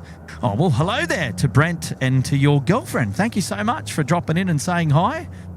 Lena now as well, who was here earlier. And with the 787s in regards to the APU and the engine startup, how does it differ from other aircraft? The 787's electrical start. So That's the start and stop of it really, but you won't get that same airflow. Most aircraft are all airliners are air start, but the 787s are electric. There you go. Molly popping back in, loving the specialist insights, by the way. Thank you, Molly. Steve with some catering suggestions there, some cookies. Steve, by the way, was down there in Hobart with the tiny teddies, and he was just handing them out all day. He had a bag full of them, and he was just flicking them around to everyone. Bus driver here and row one there, and just giving them out. Good on you, Steve. Good to have you back on the show tonight. Anne is back down there as well. Me again. Were you a Qantas engineer? Yes, Will. I was, yes. Will was. And I worked for Qantas in 1988 to 2011 in payroll, Hangar 131. He definitely would have come across me and handed me my pay. Sorted it out. Best pay offers. Missed those days. Doing a great job, guys. And thanks for the call out. Enjoying my birthday. Happy birthday. Happy birthday. So from 98 to 2011, a good slog there in payroll with Qantas. Yep. In Hangar 131. So I was expecting a bit of a story there when you said, oh, yes, you would definitely have come past by me because, I don't know, whinging for a pay increase or something. I don't know, mate, perhaps. That's natural. Us engineers. Yeah. We're professionals at that. Right. Moving on.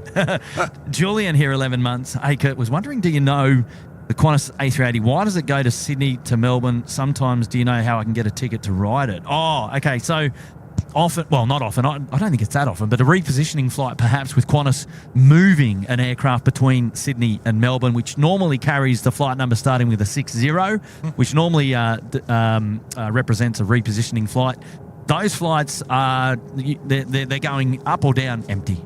As they slot them back into the network based upon perhaps a delay or a cancellation or something like that within the network. But Julian, sorry to say, mate, none of us are ever going to get on board an A380 from Qantas that operates between Sydney to Melbourne. Oh, there was unless there was one. Yes, unless it was a what was it? It was Taylor Swift. That's Taylor right. Swift. We did put on. We had one Melbourne that went to down. Sydney. That's right. A special only event. Yes. And if anyone can do it, Taylor can do it. So there you go. You had to be a Taylor fan, though. You see. I believe there was a lot of singing on board as well.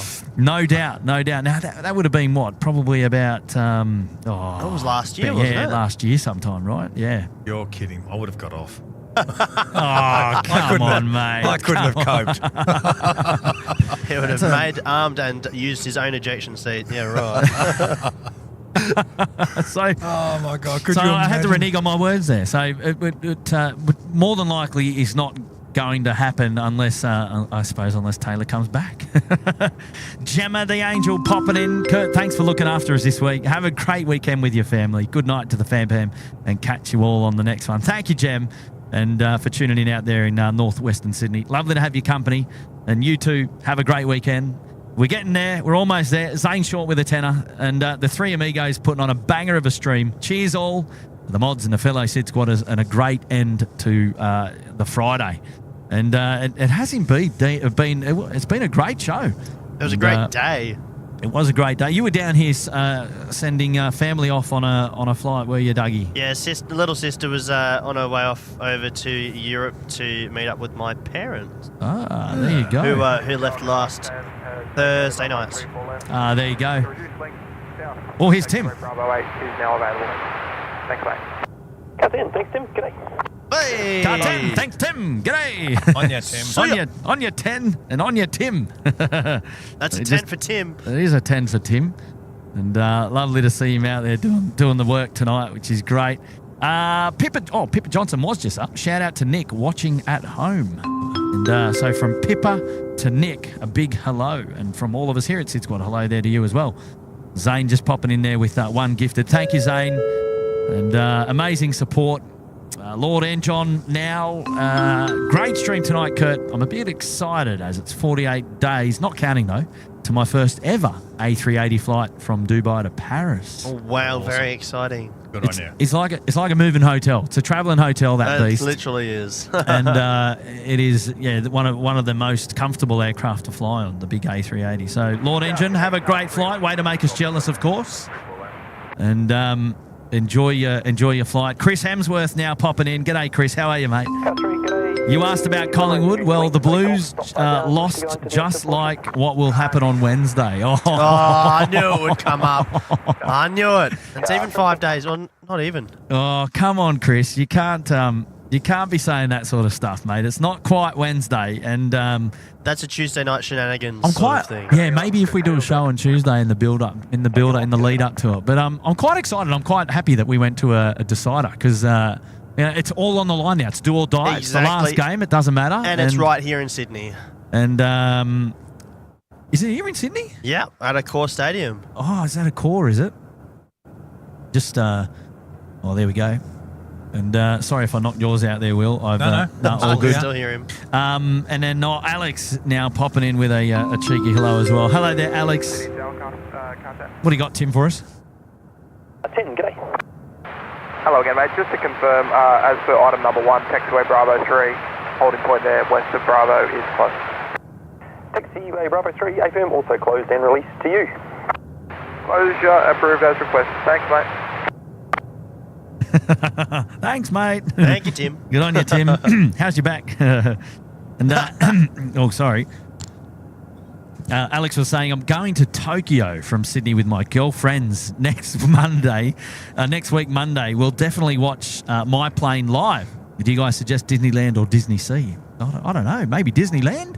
Good way to start. And so you're going with all your friends there. So, Alex, enjoy your travel. And thank you for your generous contribution to the show tonight here at SydSquad. Well done, mate. And the final one that we're just popping up there on the screen at the moment, Anthony D. Shout out to my mates Ryan and Seamus. And great show. Wow, Weezers. Thank you there, Anthony D. And Alex and Chris and everyone who's dropped in all your wonderful messages there at the very end of the live show here tonight.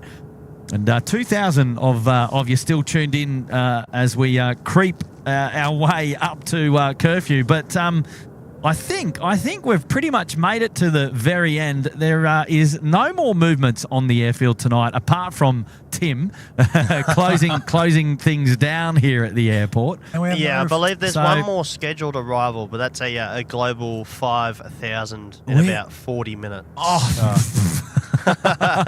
There is an air ambulance PC-24 coming in as well, just from the north at 20,000 feet. But I can't see us doing it, mate. I can't see us doing it. A big hello to Jamie, who's just popped out here tonight as well.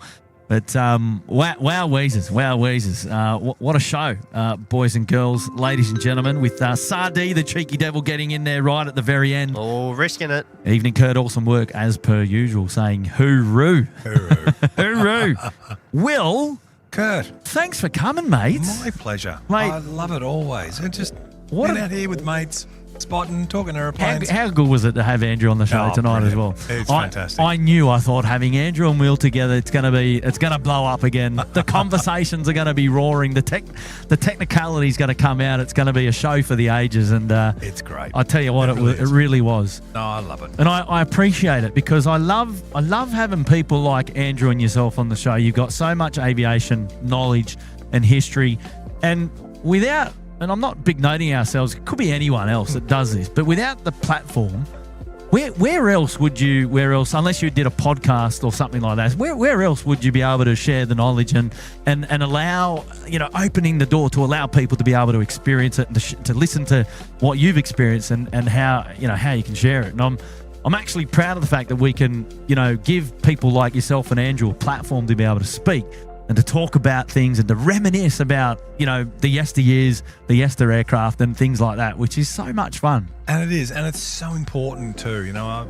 I've had a rich career in aviation, both in spotting as well as a profession, just want to give back and encourage people to join. Parents out there, you've got kids who are watching the show. It's a rich industry. The opportunities are grand at the moment. Get into it, get involved.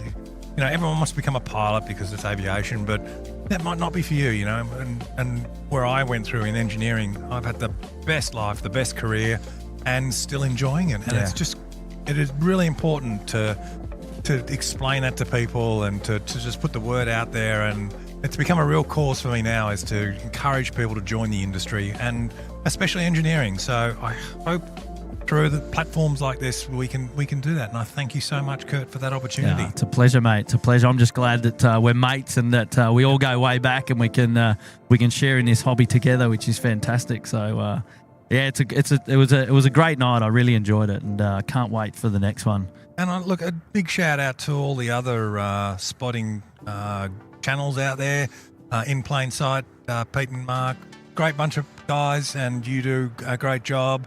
We've got James and Maddie with Only Planes Network. They put on a great show, and I'm really proud of the work they do as well. And Julia Flights, also tip my hat to you as well. Really enjoy all your shows, everyone, and you do great work. And as I said to Kurt before, you're opening the cockpit door to the kids again and to the public, allowing them to come and have a look and see our industry. And it's just great to come on SydSquad and tell the stories and explain the things. It's such a privilege, is the word I use. So thank you, mate. Thank you, Kurt, and thank you to all the other channels in Australia out there promoting Australia. Yeah, I think we do it best, eh? Like the Aussies do it best. Oh, we definitely do it best. We've got to be proud of that and hold on to that. So that's pretty cool. You should all be proud of that. And thank you, everyone out there, the aviation community, fam bam. Thank you for your support and your love. We really appreciate it, and especially to all those who came out tonight to. It's an industry we've got to look after. So. It is very important we look after it, and I do work with unions to ensure that. It is looked after, and there's a lot of good work goes on behind the scenes in that area. But once again, big thank you to everyone out there, and we look forward to growing with you and doing more of this as we roll along. That's it. Pat to the white, 10 out of 10. He's saying thanks, guys. Good on you, Pat. Julian popping in. I hope you're all safe during the cyclone. What happened in Sydney? I'm sorry to hear the bad news that people lost their houses during the floods and falling trees. My heart goes to everyone who lost their houses. Yeah, we had a bit of rain during the week, bit of wind here in Sydney, and there was certainly some patches of Sydney and Greater Sydney and other parts of New South Wales that copped it a lot worse than we did. But a lovely message there from Julian, passing on his regards and thoughts to those that went through it tough over the past couple of days. Caveman just popping in there as well at the very end. Great show. Thanks for coming. Well done, Caveman. Well, that's going to be it, ladies and gentlemen. Boys and girls, thanks to everybody for tuning into tonight's live show. We're past curfew now. We're now in overtime. We're about to wrap it up. And well done, Will. Thanks for being out here tonight again. Dougie and everybody who was out here tonight, our one-armed bandit down at the back here. And for everyone else, all the names will escape me, of course. There was too many to recognise. But I think you had Karen, Cooper. Yeah. Everybody popped along, and they know who they are. Dougie, well done. Thanks for braving the elements in your my goodness, in your shirt and shorts. You're doing a stocko tonight. And thank you for running the SydSquad's operations room in the background. That was really good. The SydSquad OCC. Yeah. Now, I will stress as well, I know that there were a ton of messages in the live chat that went unanswered or went unviewed throughout the show. We're moving the camera, we're talking, the conversation gets away, and it does that. But we've got the best moderators in town. Thanks to the moderators who were there on the show tonight, and a special shout out to our good mate B-Rad, who's always there lurking in the background as well, and he'll know why I've called him out. And he'll hate that, but we had a laugh. Good on you, Grant, still there as well. But I look, like I always say, I take great pleasure in watching the shows back. So for all those people that didn't have their message read out, I'll go and read it, I'll catch up on the show, and I will see it all. And I just appreciate you for being part of the community and hanging out with us and throwing in your chats up there and talking amongst yourselves, which is part of the community and what it's all about, which is great. For everyone who hit the like button, well done. For everyone who celebrated a membership anniversary or dropped in a gifted membership, thank you for your support tonight. We really do appreciate it. I can't wait to have your company on the next live show, which will be just around the corner, as you know, no doubt. Feel free to catch us on the after party there at Facebook, SydSquad.au. Make sure you got your notifications set because you never know when SydSquad's going to pop up just around the corner. And we look forward to having your company then. So all the very best. And, ACT has given us a Kebab 1 departure. Kebab 1 departure, yeah. We've got to get out of here so we can make sure we can make full use of that. And from the generous donation from your friend as well. Thank you, Christian. So, You're the best. So there you go. But a great night of plane spotting, loved by all, no doubt, especially myself. I can't wait to watch this one back. It's been a lot of fun. And we look forward to having your company on the next live show. So whatever it is you get up to between now and then, look after yourselves, of course, and be nice. And we'll see you very, very soon. So, Will, safe drive home. Thank you, Kurt. And Dougie, yourself as well. And we'll catch you all later. So absolutely. Bye for now, see you everyone. next time. Bye-bye. Goodbye from me.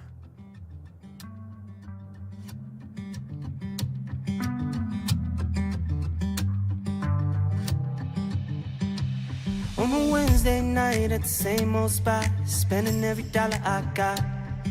2, 3 shots won't leave one drop, and a jukebox on lock.